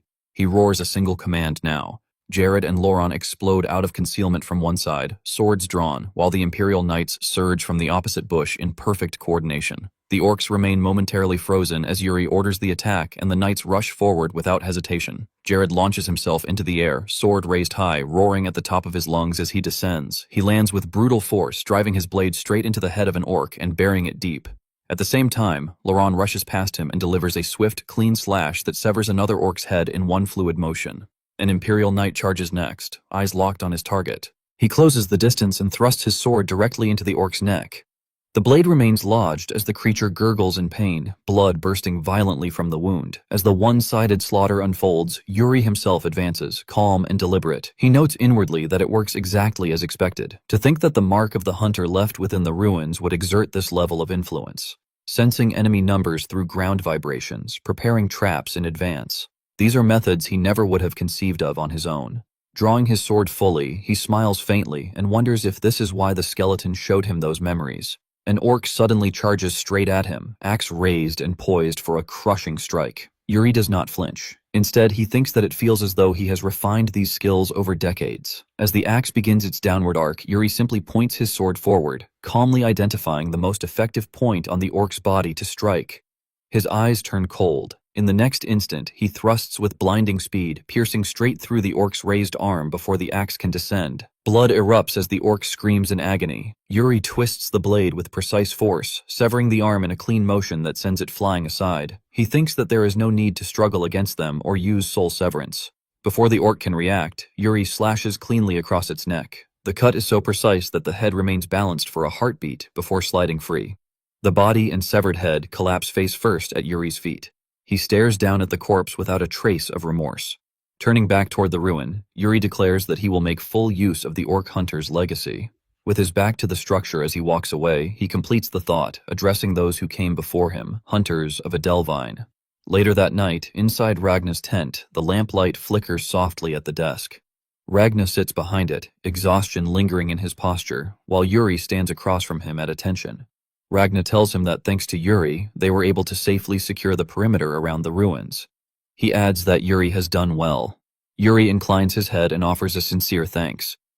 Ragna then asks whether the ruins are indeed where the hunters once resided. Yuri answers that they are, explaining that traces of the hunters' final battle were still present inside. Yet even after giving his answer, he remains standing there, his gaze fixed on Ragna, concern clearly etched across his face. After gathering his resolve, Yuri admits that there is something he has been wondering about. Ragna notices the shift immediately and hums in quiet curiosity, prompting him to continue. Yuri asks whether Ragna knows anything about something called the Devil's Toe. Ragna answers without hesitation that he has never heard of it. Still, the question unsettles him enough that he asks whether it has something to do with the ruins. Yuri confirms that it does, though he adds that all he knows for certain is that it is connected to black magic. Ragna nods slowly and tells him that if they uncover anything, he will inform him. Yuri bows politely, thanks him, and turns to leave. The moment Yuri steps outside the tent, he spots a knight waiting nearby. The knight addresses him formally as Prince Yuri of Bol, causing Yuri to regard him with immediate caution. Then recognition dawns, and Yuri smiles, remarking that the knight is from the Empire. The knight smiles in return and introduces himself as Rodin. They begin walking together through the dimly lit camp. Yuri slightly ahead, Rodin comments that Yuri's battle earlier was truly impressive. Yuri returns the compliment, acknowledging Rodin's own skill. As they continue, Yuri casually asks whether Rodin always smiles so stiffly, noting that he seemed particularly rigid back in the ruins. Rodin explains that it is due to the Empire's strict military rules. Rodin then observes that most people freeze the first time they step onto a battlefield, but Yuri fought like a seasoned veteran, an exceptionally experienced one. Yuri suppresses an awkward expression at the remark, fully aware that in truth, he is exactly that from his previous life. Rodin then wonders aloud whether Yuri might have left a lover behind in his homeland. Yuri chuckles lightly at the suggestion. The mention of romance sharpens Yuri's attention. He suddenly addresses Rodin formally and asks whether His Highness Prince Ragna ordered this line of questioning. The abrupt shift catches Rodin off guard. He quickly recovers and insists that he has no idea what Yuri is talking about. Yuri counters that if not Ragna, then perhaps one of his aides, remarking that it certainly seems like Rodin is here to assess the status of Yuri's romantic relationships. Rodin notes that it appears Yuri is not welcoming the attempt. Yuri answers plainly that of course he is not, adding that he would hate to be tied to the imperial princess. Rodin is visibly shocked and asks why, pointing out that everyone in the empire looks up to her. With clear admiration, he describes the princess as beautiful and kind-hearted, so affable that everyone loves her. Yuri answers evenly that he is sure that is true. Inwardly, he reflects that her kindness has a way of making people feel specially chosen. He knows better, however, and silently thinks of her true name, Yekaterina. Outwardly, Yuri brightens his smile and deliberately pictures Sibylla instead. He then states casually that he already has a girlfriend, a female friend. Rodin reacts with a loud, stunned exclamation. Yuri insists that he is serious, claiming that they care deeply for each other. Inwardly, he apologizes to Sibylla for invoking her name. He quickly shuts the topic down, reiterating that he has a girlfriend and that is all Rod-I needs to know. Rodin stammers an uncertain agreement. They resume walking. Rodin admits that it is still good to hear, adding that he himself is planning to propose to his lover someday and that he understands Yuri's situation. Yuri immediately warns him that one should never say such things on a battlefield. At that moment, a barrel of explosives arcs through the air behind them unseen. Rodin asks for clarification and Yuri explains that whenever someone says something like that, something is bound to happen. The barrel hits, a thunderous explosion erupts directly behind them, heat and shockwave freezing both men in place. Yuri calmly remarks that this is exactly why he warned him. Rodin turns toward the flames, eyes wide and mouth agape in disbelief. In the next instant, both of them snap into battle-ready stances, swords fully drawn. Yuri announces sharply that it is an enemy attack. As the fire rages, chaos explodes across the camp. Knights and soldiers sprint in every direction, while someone shouts that the tents are on fire. Orders are barked over the den and buckets of water are hauled as men rush to contain the spreading flames. Hernando stands frozen for a moment, staring into the inferno in disbelief. His mind races as he wonders whether the orcs attack through underground tunnels. Dozens, no, hundreds of orcs have suddenly surfaced in the middle of the camp. His face pales further as another realization strikes him. This is not even the worst part. Unlike last time, his dispel is not working. He hurriedly tries to conjure magic only to feel it unravel in his grasp. It is not just being blocked, it is being countered and nullified. The realization makes him click his tongue in frustration. A voice suddenly calls out from behind him, asking whether his dispel is failing. Hernando jolts and spins around in shock. Prince Yuri is already rushing toward him, his armor stained dark with orc blood. Hernando hastily calls out to him, addressing him as Your Highness. Yuri stops in front of him and listens as Hernando explains that the enemy sorcerers must have prepared something in advance. Yuri answers immediately, stating that he will take care of the sorcerers himself. He tells Hernando to wait until the dispel wears off and to use his magic the moment he can. Then, just before turning toward the fire, Yuri looks back with a brief smile and tells him that he is counting on him. Without waiting for a response, Yuri charges straight into the flames. Hernando instinctively takes a step after him, shouting in worry for him to stop. As Yuri nears the fire, Hernando shouts again, asking how he plans to identify the sorcerer. Yuri acknowledges inwardly that under normal circumstances, he cannot. But standing across the blaze, watching orcs continue to crawl up from the ground, he pours mana into his sword and remembers. He recalls the lesson from the memory, the knight explaining to the boy that orcs' sorcerers lose their sight as a result of black magic. That to find one, you look for the one whose gait is unnatural, whose movements are uncertain. A faint smile curves Yuri's lips as he murmurs that such rules only apply when the knowledge is limited to memory. His eyes lock onto an orc standing farther back than the rest, its movements subtly off. There you are.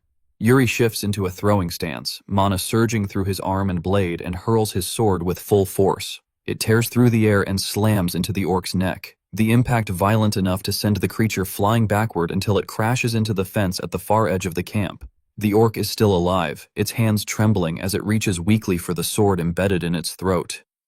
In the next instant, Yuri launches himself forward. He flies through the air and drives a crushing kick into the orc's neck, snapping it with a sickening crack as blood splashes against the fence. Yuri lands, plants his foot against the orc's shoulder, and rips his sword free. He steps away and flicks the blade clean with a sharp swing, then turns with a small smile, declaring that he has taken out the sorcerer. Only then does he realize how far he has pushed in. Orcs surround him, too many snarling as they close ranks, confidence rising with their numbers. Yuri acknowledges calmly that it seems he is in trouble now. Then his gaze hardens and he finishes the thought inwardly. That is only what the orcs believe. Behind him, Hernando finally unleashes his magic. A massive swirl of fire erupts skyward before roaring forward toward Yuri. Even as it barrels toward him, Yuri does not flinch. At the last possible instant, he swings. A menaced downward slash cleaves the inferno in two, the flames splitting and racing past him on either side, scorching the ground but leaving him untouched. Orcs scream as fire consumes them, their bodies collapsing in agony. Yuri looks at the remaining orcs and asks calmly how it feels. Their rage only deepens. Resting his sword casually on his shoulder, he asks whether they still think they have the advantage, a smug smile briefly returning to his face. Then another explosion erupts behind him. The smile vanishes instantly. Yuri turns with a displeased expression and mutters that he really needs to stop talking. As Hernando's fire dies down, more orcs claw their way out of the ground. Yuri watches them emerge and comments dryly that there really is no end to them. He glances to the side and spots Hernando hovering weakly, sustained by magic. Yuri shouts for him to fire another spell. Instead, Hernando begins to fall, drained and pale. He apologizes, saying there seem to be more sorcerers. Yuri snaps out a frustrated protest, but Hernando does not respond. Yuri turns back toward the encroaching orcs, exhaustion creeping into his smile as he exhales and mutters a quiet curse. The orcs advance in overwhelming numbers, and he lets out a strained breath, forcing a crooked grin as he mutters for them to go easy on him. But the humor fades as reality settles in. He acknowledges the truth with cold clarity. Charging into the center of the enemy formation just to eliminate the sorcerer was a mistake. He got carried away. He miscalculated. He pushed too far alone. Still, his grip tightens around his sword. He exhales slowly and steadies himself, reminding himself that he has already experienced death once before. That knowledge hardens him. He rests the blade on his shoulder and pours mana into it. The energy humming through the metal, he calls his own name aloud, grounding himself in his existence, in his will, in his resolve. Even if he dies here today, it will not be in disgrace. His lips curve into a calm, fearless smile as he points the glowing blade toward the approaching orcs. He welcomes them. Then a voice speaks from behind him, amused, approving, and calm, praising his resolve. Before Yuri can turn, the figure launches forward, leaping through the air. The man lands in front of Yuri and in a single sweeping motion of a man-infused sword, decapitates multiple orcs at once. Blood erupts and arcs across the ground as bodies collapse in pieces. Yuri's eyes widen in shock, and he yells, "Master!" The foreigner turns his head slightly and tells Yuri to give everything he has and to leave the rest to heaven. He speaks of death and life not as opposites, but as states of resolve of how one who is prepared to die truly lives and one who clings to life only truly dies. He tells Yuri that only someone who stands at this level is worthy of becoming his disciple. Then the foreigner smiles proud, fierce, and burning with confidence and declares that today he will show Yuri the sword of Chongxiang. He turns fully toward the orcs. His presence changes. The air tightens. He inhales deeply, raises his sword and channels his art. Azure cloud, crimson glow, sword art. Half-moon momentum.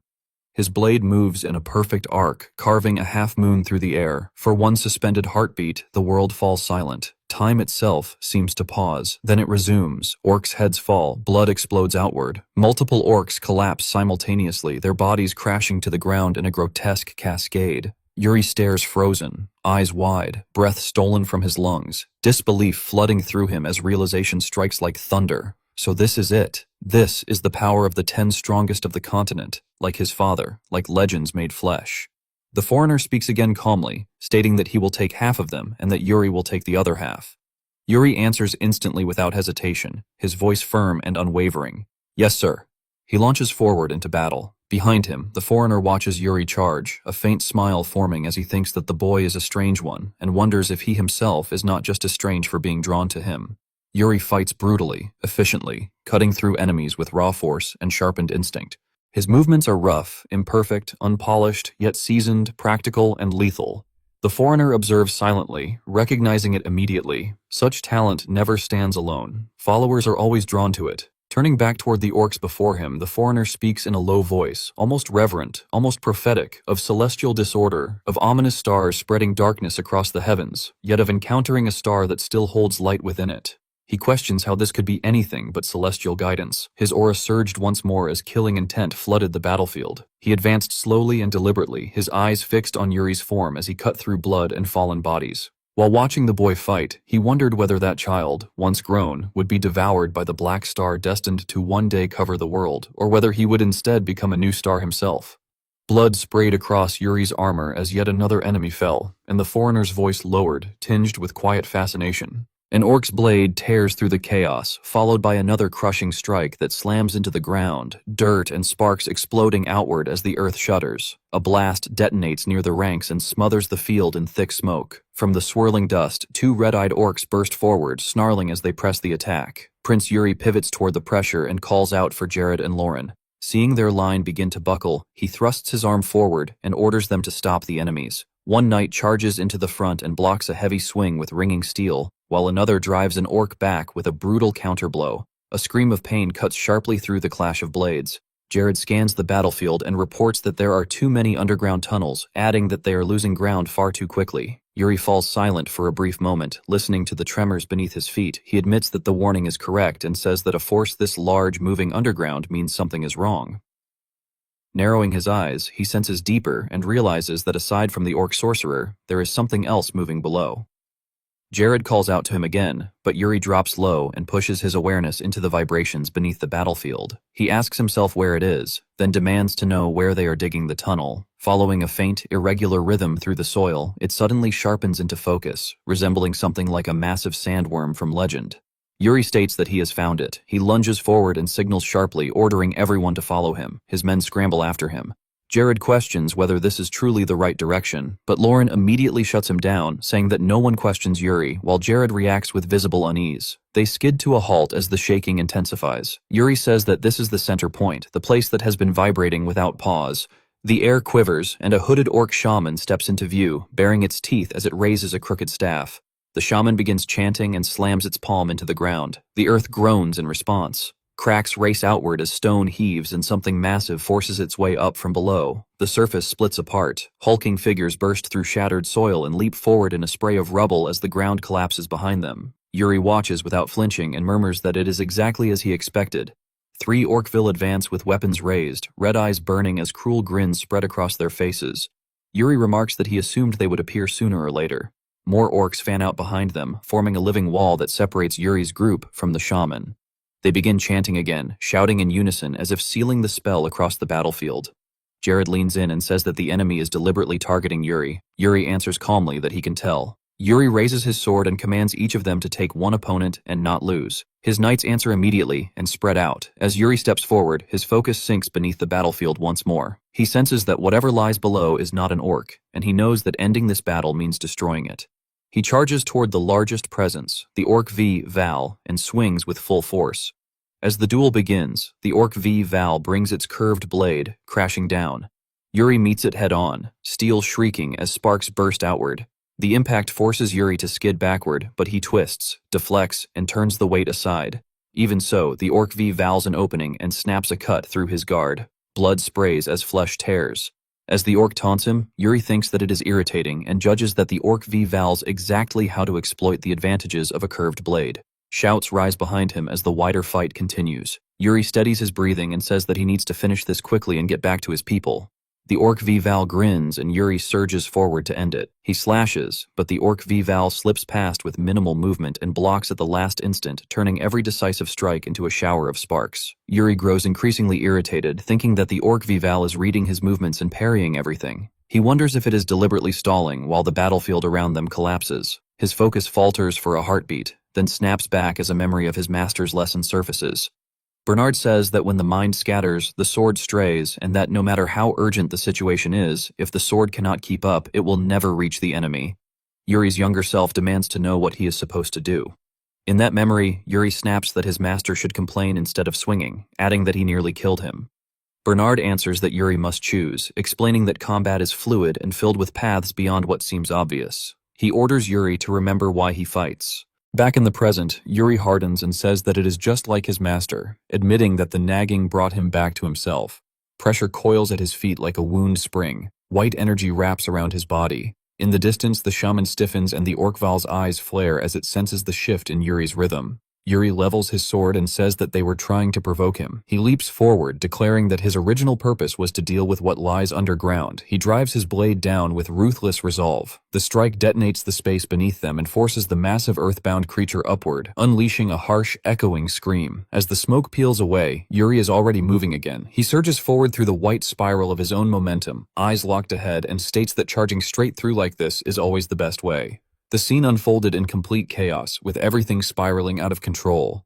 At that moment, Jared was fighting the goblins alone. In panic, he turned back toward the person behind him and urgently called out to warn the prince. Across from him, Yuri stood alone, witnessing the dangerous situation before his eyes. Suddenly, a sword was driven forcefully into the ground, causing the surrounding stone fragments to crack apart. Exhausted, Yuri dropped to one knee and fell into deep thought, realizing that he had drawn out all the mana stored within his core and throughout his entire body. He bitterly acknowledged that the backlash was far stronger than he had expected and that he would need time to recover, though he believed that even so, the tunnels should have been affected by what he had done. Meanwhile, the goblins relentlessly swung their sharp blades at Jared, whose eyes were filled with undisguised terror. Without warning, a strange creature emerged from beneath the ground. Alarmed, Jared shouted to warn the prince that the situation was dangerous. Seeing this, Yuri cursed under his breath and stepped forward, throwing an arm around Jared to support him and help him stay on his feet. Together, the two of them moved away, narrowly escaping the danger. They stopped and watched as the monster on the other side continued its violent rampage. Jared swung his sword powerfully, determined to bring everything to an end. Yuri leaned against him, their bodies supporting one another as their gazes sharpened with focus. Yuri expressed his gratitude, to which Jared firmly responded that if Yuri was truly grateful, he should at least inform them beforehand before doing something so reckless, and he asked whether Yuri could still fight. Yuri replied that while his will remained strong, his body was no longer able to keep up. As footsteps approached, a hesitant question arose about whether the situation was bad and whether they would be able to return alive. Jared cheerfully admitted that dying in battle alongside the prince would be the greatest honor he could imagine, laughing as he noted that the enemy was starting again. Rising to his feet, Yuri responded that even so, they could not simply fall there, and that until the very end, he would at least take one more enemy down with him. He then ordered Jared and Laurent to spread out. They answered in unison that they understood, and Yuri charged forward like a warrior, declaring that he would open the path. At that instant, a voice called out, causing Yuri to halt mid-action. Hearing the name Sir Graham, Yuri suddenly moved like the wind, leaping away from the ground. At the same time, Graham stepped forward to protect him, flooding the space with light. Staring at the familiar face in confusion, Yuri called out to him again in disbelief. Graham approached and reported that they had received orders from His Highness Ragna, and that from that moment on, they would assist Prince Yuri. Later, back at the encampment, someone asked whether the enemies had fled. Another person confirmed that they had. Graham then explained that when they arrived, the largest of the monsters, the sandworm, had already been dealt with by Prince Yuri, and that the enemies had likely believed victory was impossible once the entrance was blocked. Ragnar remarked that it was still a pity, as interrogating them would have been useful, but he praised Sir Graham, noting that had he arrived any later, the core strength of the Alliance army might have been lost. Graham expressed his gratitude in response. When Ragnar was left alone in the room, he complained, telling Yuri that he could withdraw now and remarking that Yuri always made such a spectacle of things. He commented that it felt as though the entire Orc Alliance existed merely as a stage for Yuri's debut, and added that this was to be expected, stating that if Yuri was to be Ekaterina's partner, he should be at least this capable. As the sunset gradually dyed the forest red, Yuri awakened with his body feeling utterly drained. Gasping, he clutched his head and wondered what kind of dream he had just experienced, feeling as though he had been shown a terrible future. At that moment, Sibylla entered the room and asked if he was awake. Upon seeing her, Yuri softly called her name and asked about the situation, anxiously inquiring whether everyone was safe. Sibylla told him to calm down, explaining that the battle had ended well. She informed him that during the 2 days he had been unconscious, the Alliance army had moved further ahead, and that everyone had made sure he could focus solely on recovering. She then asked how he was feeling now, noting that his mana had recovered significantly, and added that he should be grateful to her, pointing out that it was no easy matter to directly receive holy magic from a princess of the Holy Kingdom. He burst into laughter and replied cheerfully, expressing his thanks to Sibylla. Yuri then asked curiously where they were at the moment. She placed her hand on her knee and slowly stood up, suggesting that they go outside, while smiling and hinting that he would probably be surprised. A short while later, the two of them stepped out of the tent together. Yuri's face was unable to hide his astonishment, and he began to speak in disbelief. Sibylla responded by asking how it felt, and explained that this place was the Alliance Army's final destination, Okua's fortress. Yuri was overjoyed and exclaimed that they had finally made it there. Sibylla agreed and added that she felt she should thank him. Confused, Yuri asked why, and she explained that without his achievements, they might not have made it this far at all. Even if they had arrived, far more people would have died. She then told him sincerely that she was truly glad he was by her side and thanked him. Yuri looked at her hesitantly, his eyes filled with complicated emotions. He placed his hand over hers and asked whether, if she felt grateful, she could grant him one request. Sibylla froze in surprise and asked what kind of request he meant. Lowering his voice, Yuri said that if she was okay with it, with him, his gaze becoming extremely resolute as he made an unexpected proposal, asking her to pretend to be dating him. Sibylla immediately flared up, demanding to know what he was talking about all of a sudden. Yuri then explained that marriage discussions were likely to begin soon, and there was someone he absolutely wanted to avoid. He added that she was not a bad option either, and that when they returned, her brother would probably try to marry her off right away. After hearing this, Sibylla eventually agreed. Yuri reacted with immediate excitement, asking if she truly meant it. Suddenly, Sibylla pointed a finger at his face, causing him to freeze, before adding a firm condition, though she did so with a bright smile, saying that she had one requirement. Sibylla suddenly pointed straight at his face, but then gently stated that there was one condition. Yuri reacted in surprise and asked what kind of condition she meant. Sibylla calmly explained that since it was something being done under her name, she could not do it without any stakes involved, and she suggested a wish token as a clean and simple solution. Rubbing the back of his neck with hesitation, Yuri remarked that it sounded a bit much and questioned whether she thought he was afraid she might wish for something strange. Understanding his concern, Sibylla casually reassured him that it did not matter, adding that if he did not like the idea, he was free to look for someone else. Hearing that, Yuri immediately fell into an awkward silence. Growing curious, she asked who exactly the marriage proposal involved that made him go to such lengths to avoid it.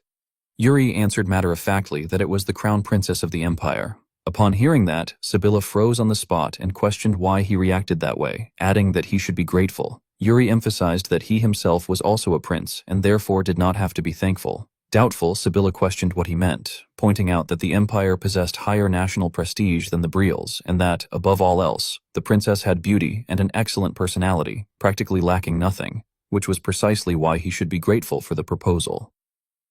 Those words plunged Yuri into silence once more, his expression darkening. He then turned around to leave, stating that he did not want to get married, adding that from what he could tell, her personality was nothing more than a mask, and that there was no way she truly had a great personality. He then mentioned Sibylla again, saying that regarding the wish token she had brought up earlier, he would have to postpone it and look for another method.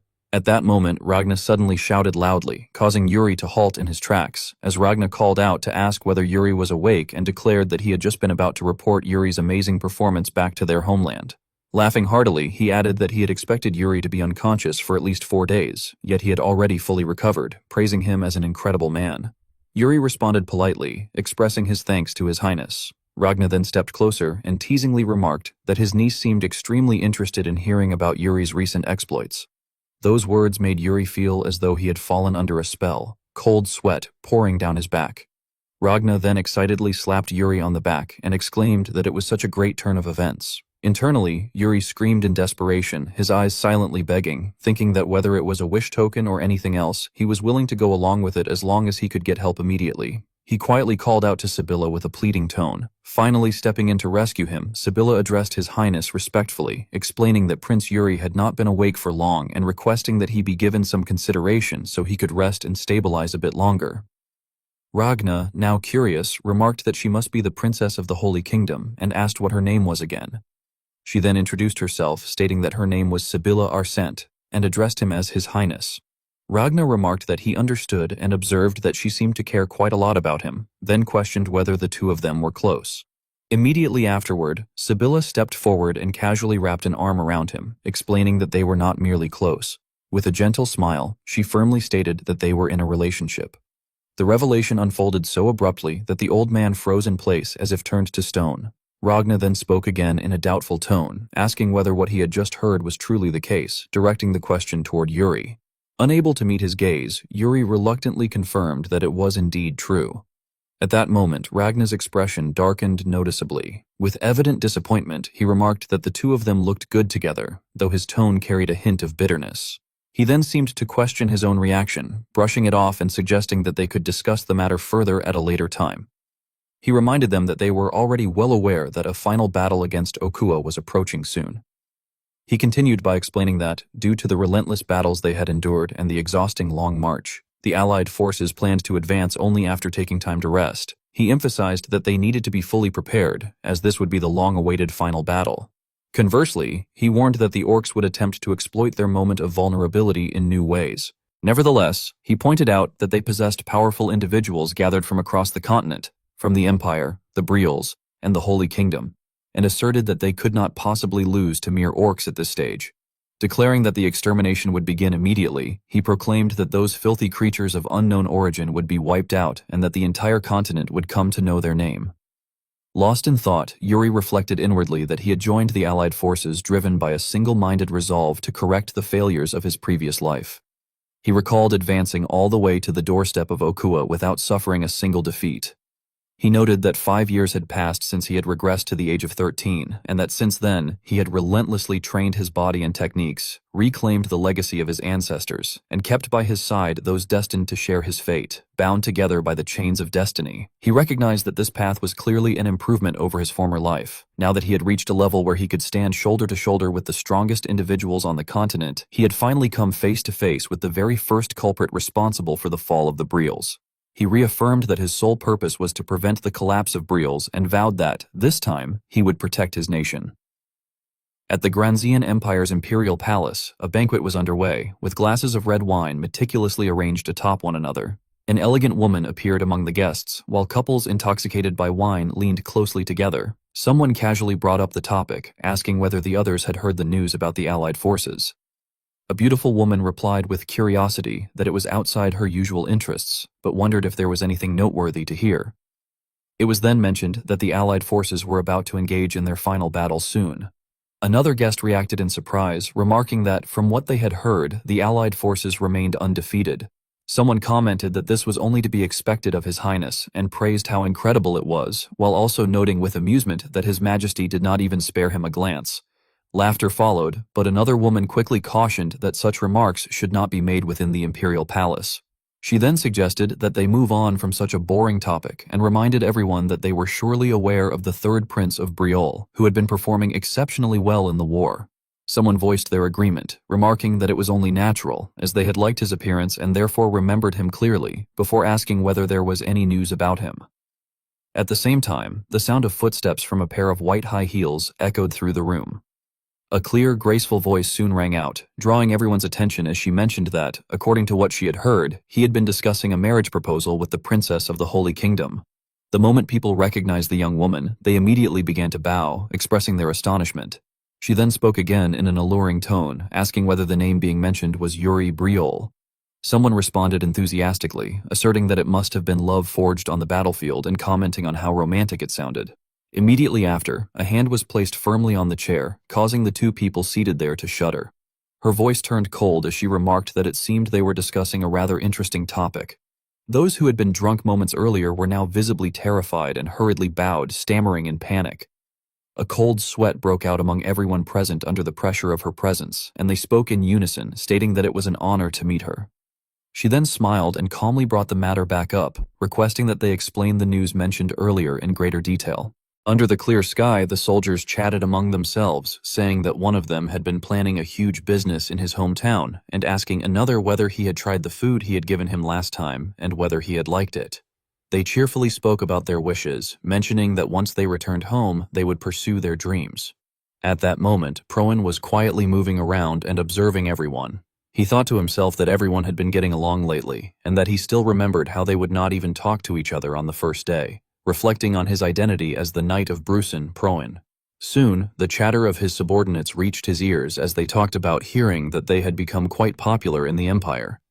Another soldier responded that it was not them who were popular, but either Prince Ragna or the Prince of Briol, adding that he was very jealous of them.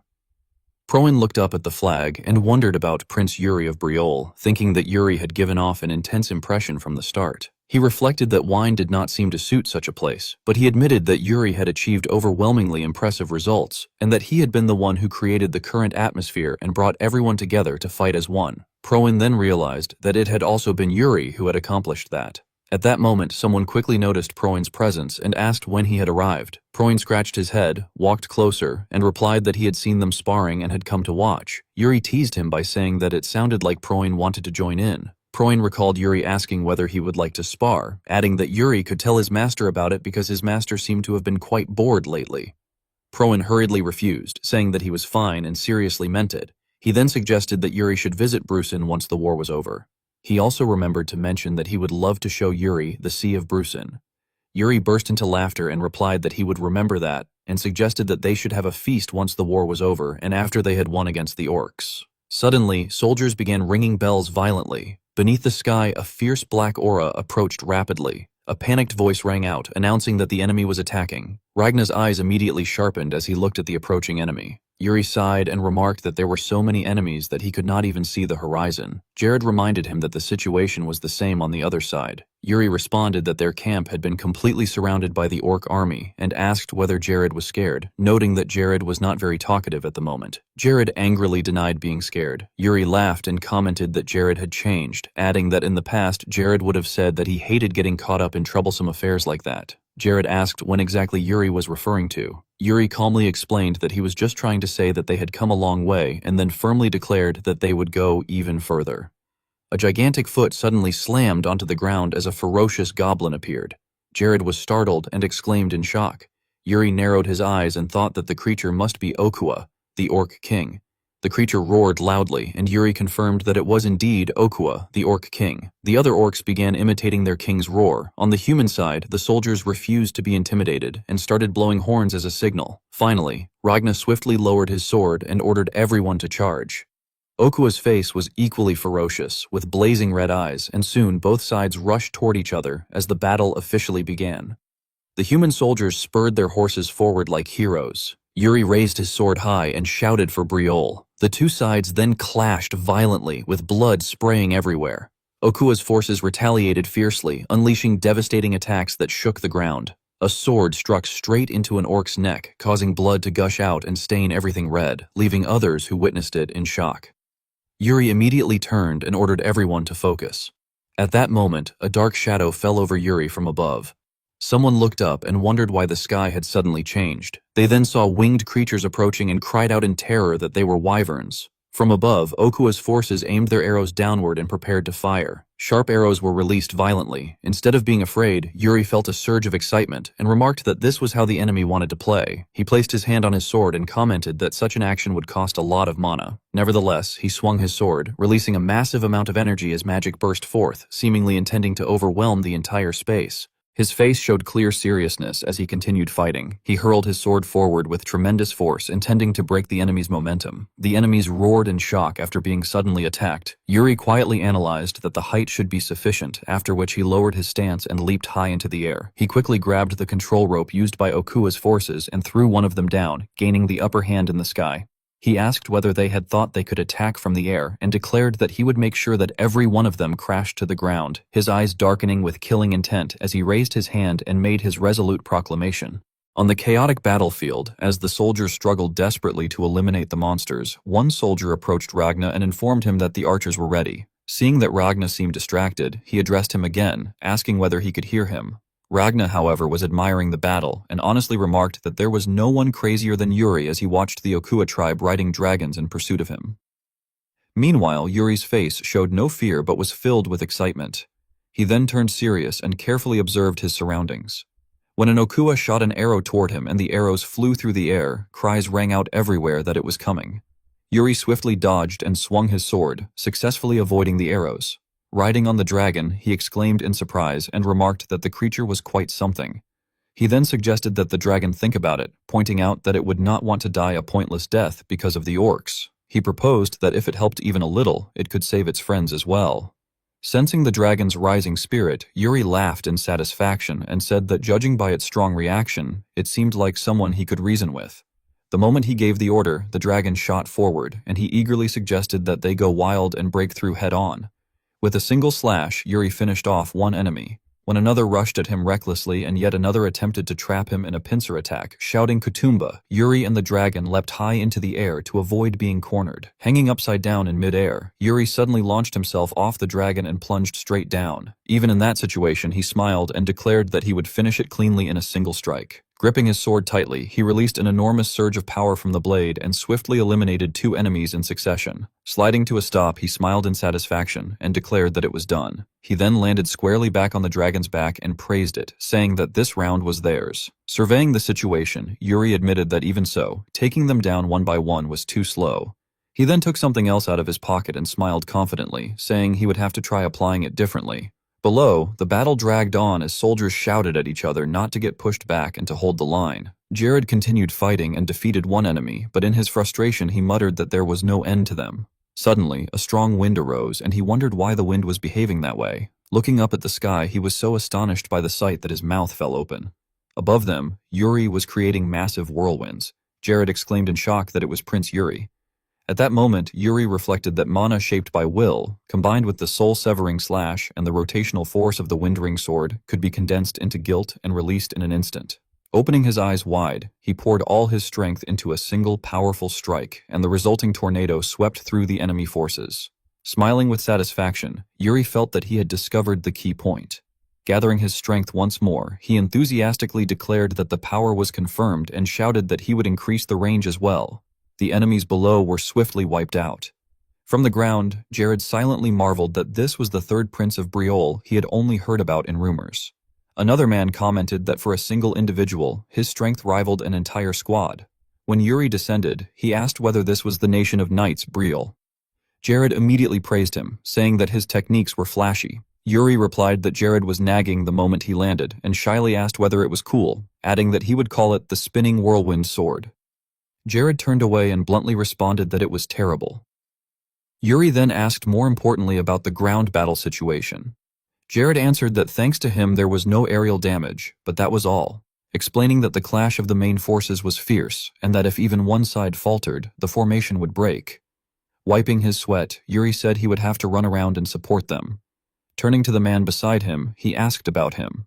The man introduced himself as Gonte Mertin, Baron of Febane and Knight of Joachim, and respectfully greeted the third Prince of Brioll. Yuri patted Gonte on the shoulder and acknowledged him, saying that Joachim was a strong ally and that if he needed help, he should say so any time. Gonte smiled nervously and thanked the prince. Yuri then turned back toward the battlefield and declared that they should push the orcs back further. He asked Jared whether he was not tired already. Jared firmly replied that of course he was not, and urged him to hold the front line. Yuri then commanded that the more they swung their swords, the more people could live. Though sweating heavily, Jared responded loudly in agreement. The battle continued without pause. Yuri's eyes were filled with killing intent as he charged at his opponents without hesitation. Countless knights fell, and at the same time, many orcs were slain. Screams echoed everywhere, along with the clashing of blades, and it was faintly perceptible that the war was nearing its end.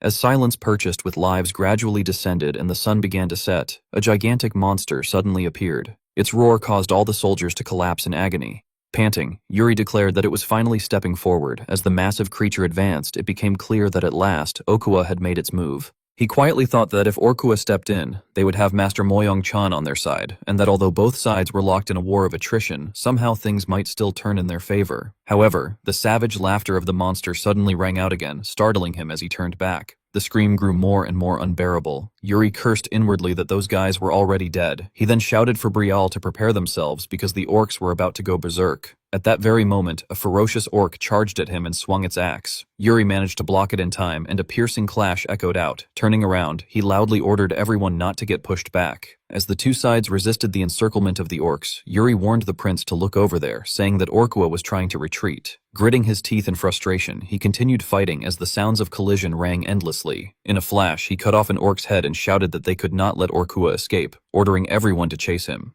Another orc rushed forward to attack while the chaos continued, and amid the confusion, one orc quietly slipped away elsewhere.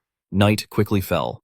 At the camp, two soldiers stood guard when a loud laugh rang out, declaring that it was their victory, that since Orkua had run away, it could only be their great triumph.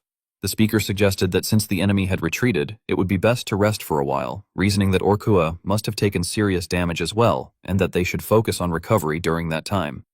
The man beside him agreed, saying that the forced march to get there had not been short and that built-up fatigue reduced combat power. Before he could finish, Yuri cut him off, saying that they were talking nonsense and asking if they had forgotten where they were.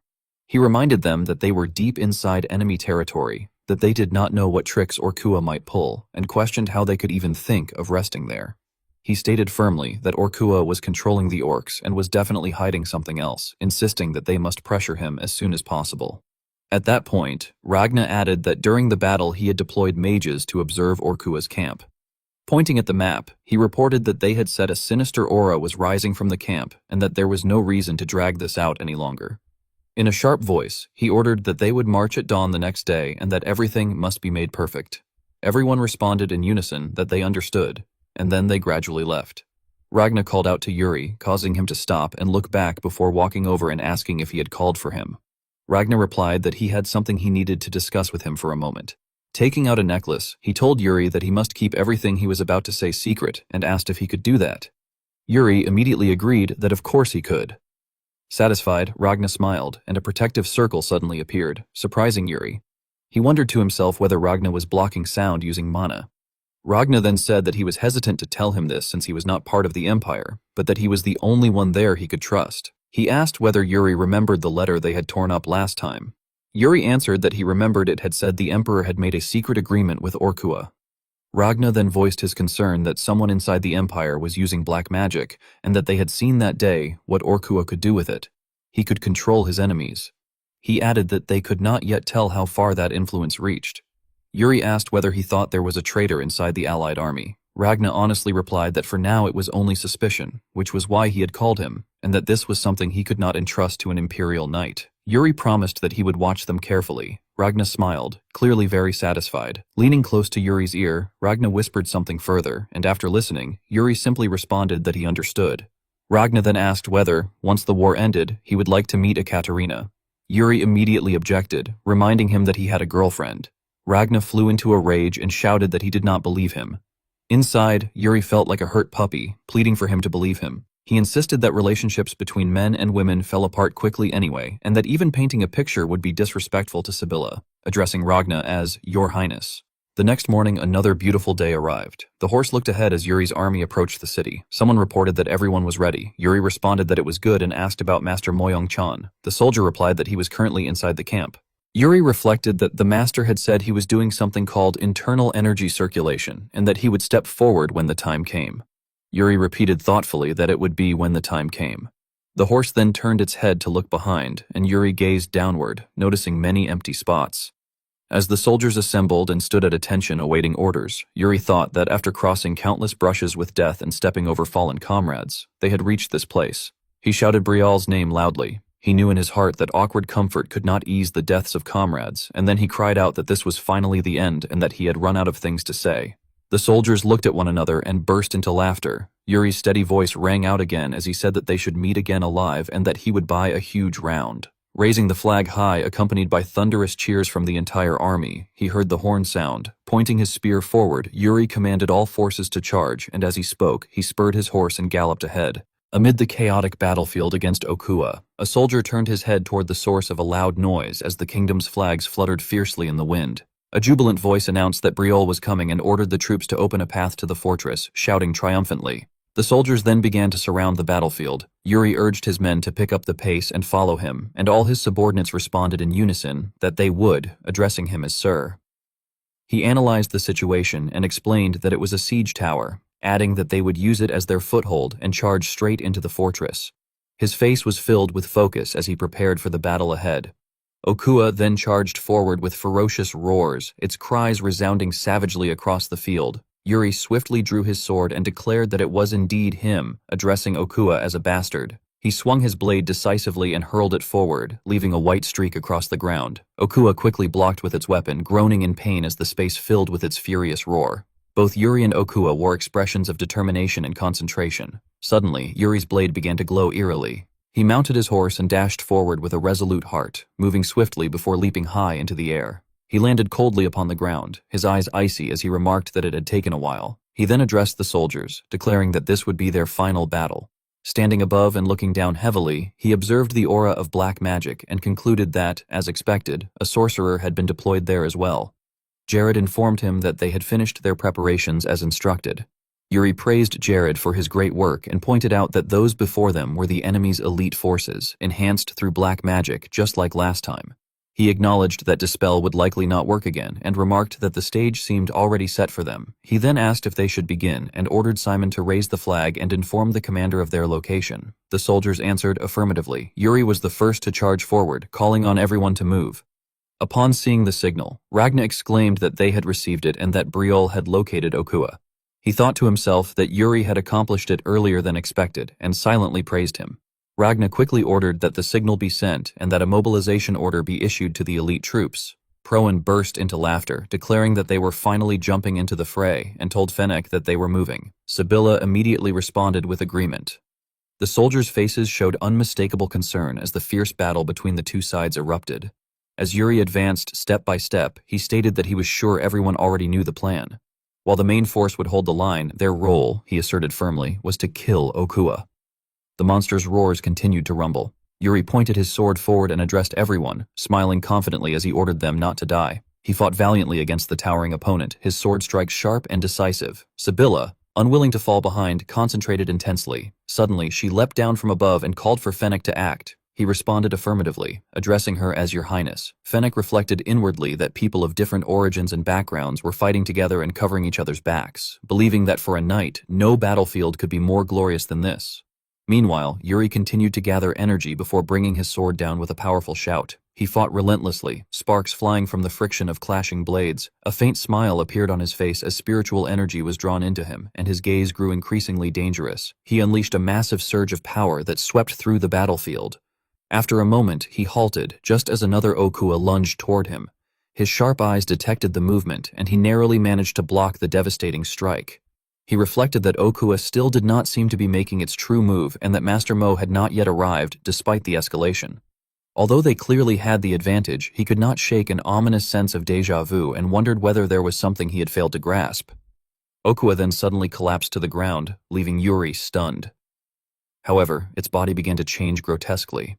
Yuri, horrified, thought in disbelief that it was impossible. Rage and panic overwhelmed him, causing his body to tremble uncontrollably. He rushed forward and shouted Okua's name. Before him stood Okua in its most terrifying state, its eyes blazing with savage fury. It raised its sword high before bringing it down, triggering an explosion that shook the ground. In a cold voice, Okua asked whether Yuri had finally noticed, mocking him with cruel laughter. It derided him as a fool and declared sarcastically that it was already too late, asserting that he too would become a living sacrifice. In mere moments, the place was reduced to ruins, swallowed by thick black smoke that coiled endlessly into the air. Within that vast emptiness, a savage laugh echoed, an eerie, grating cackle that reverberated through the devastation. Yuri fell into deep contemplation, realizing at last that the reason Master Mo had not yet arrived was because he could not sever black magic. He concluded that he would have to at least dispel the sorcery before Master Mo's arrival. Hungo, brimming with brutality, swung his massive arm in a vicious attack. Yuri calmly evaded the strike, though a strained groan escaped him as the sheer force of the blow shattered the ground into fractured layers. Gripping his sword tightly, he drove it deep into the earth. His body trembled as he admitted inwardly that he could not keep this up much longer and did not know how long he could endure against a monster like that. Yet he resolved that now that what needed to be done was clear, there was no way he would retreat merely to protect himself. Regaining his proud composure, he declared that it would be all or nothing. A sinister voice suddenly whispered by his ear, observing that the strange sword pierced through their very essence. Yuri immediately responded that this was correct and warned that it would be wise to grow nervous, for he had no intention of going down without a fight. He caught a fleeting glimpse of something and realized that the substance exuding from Hungo's back was being drawn into Okua. Crimson streams of energy continuously seeped from the monster's spine.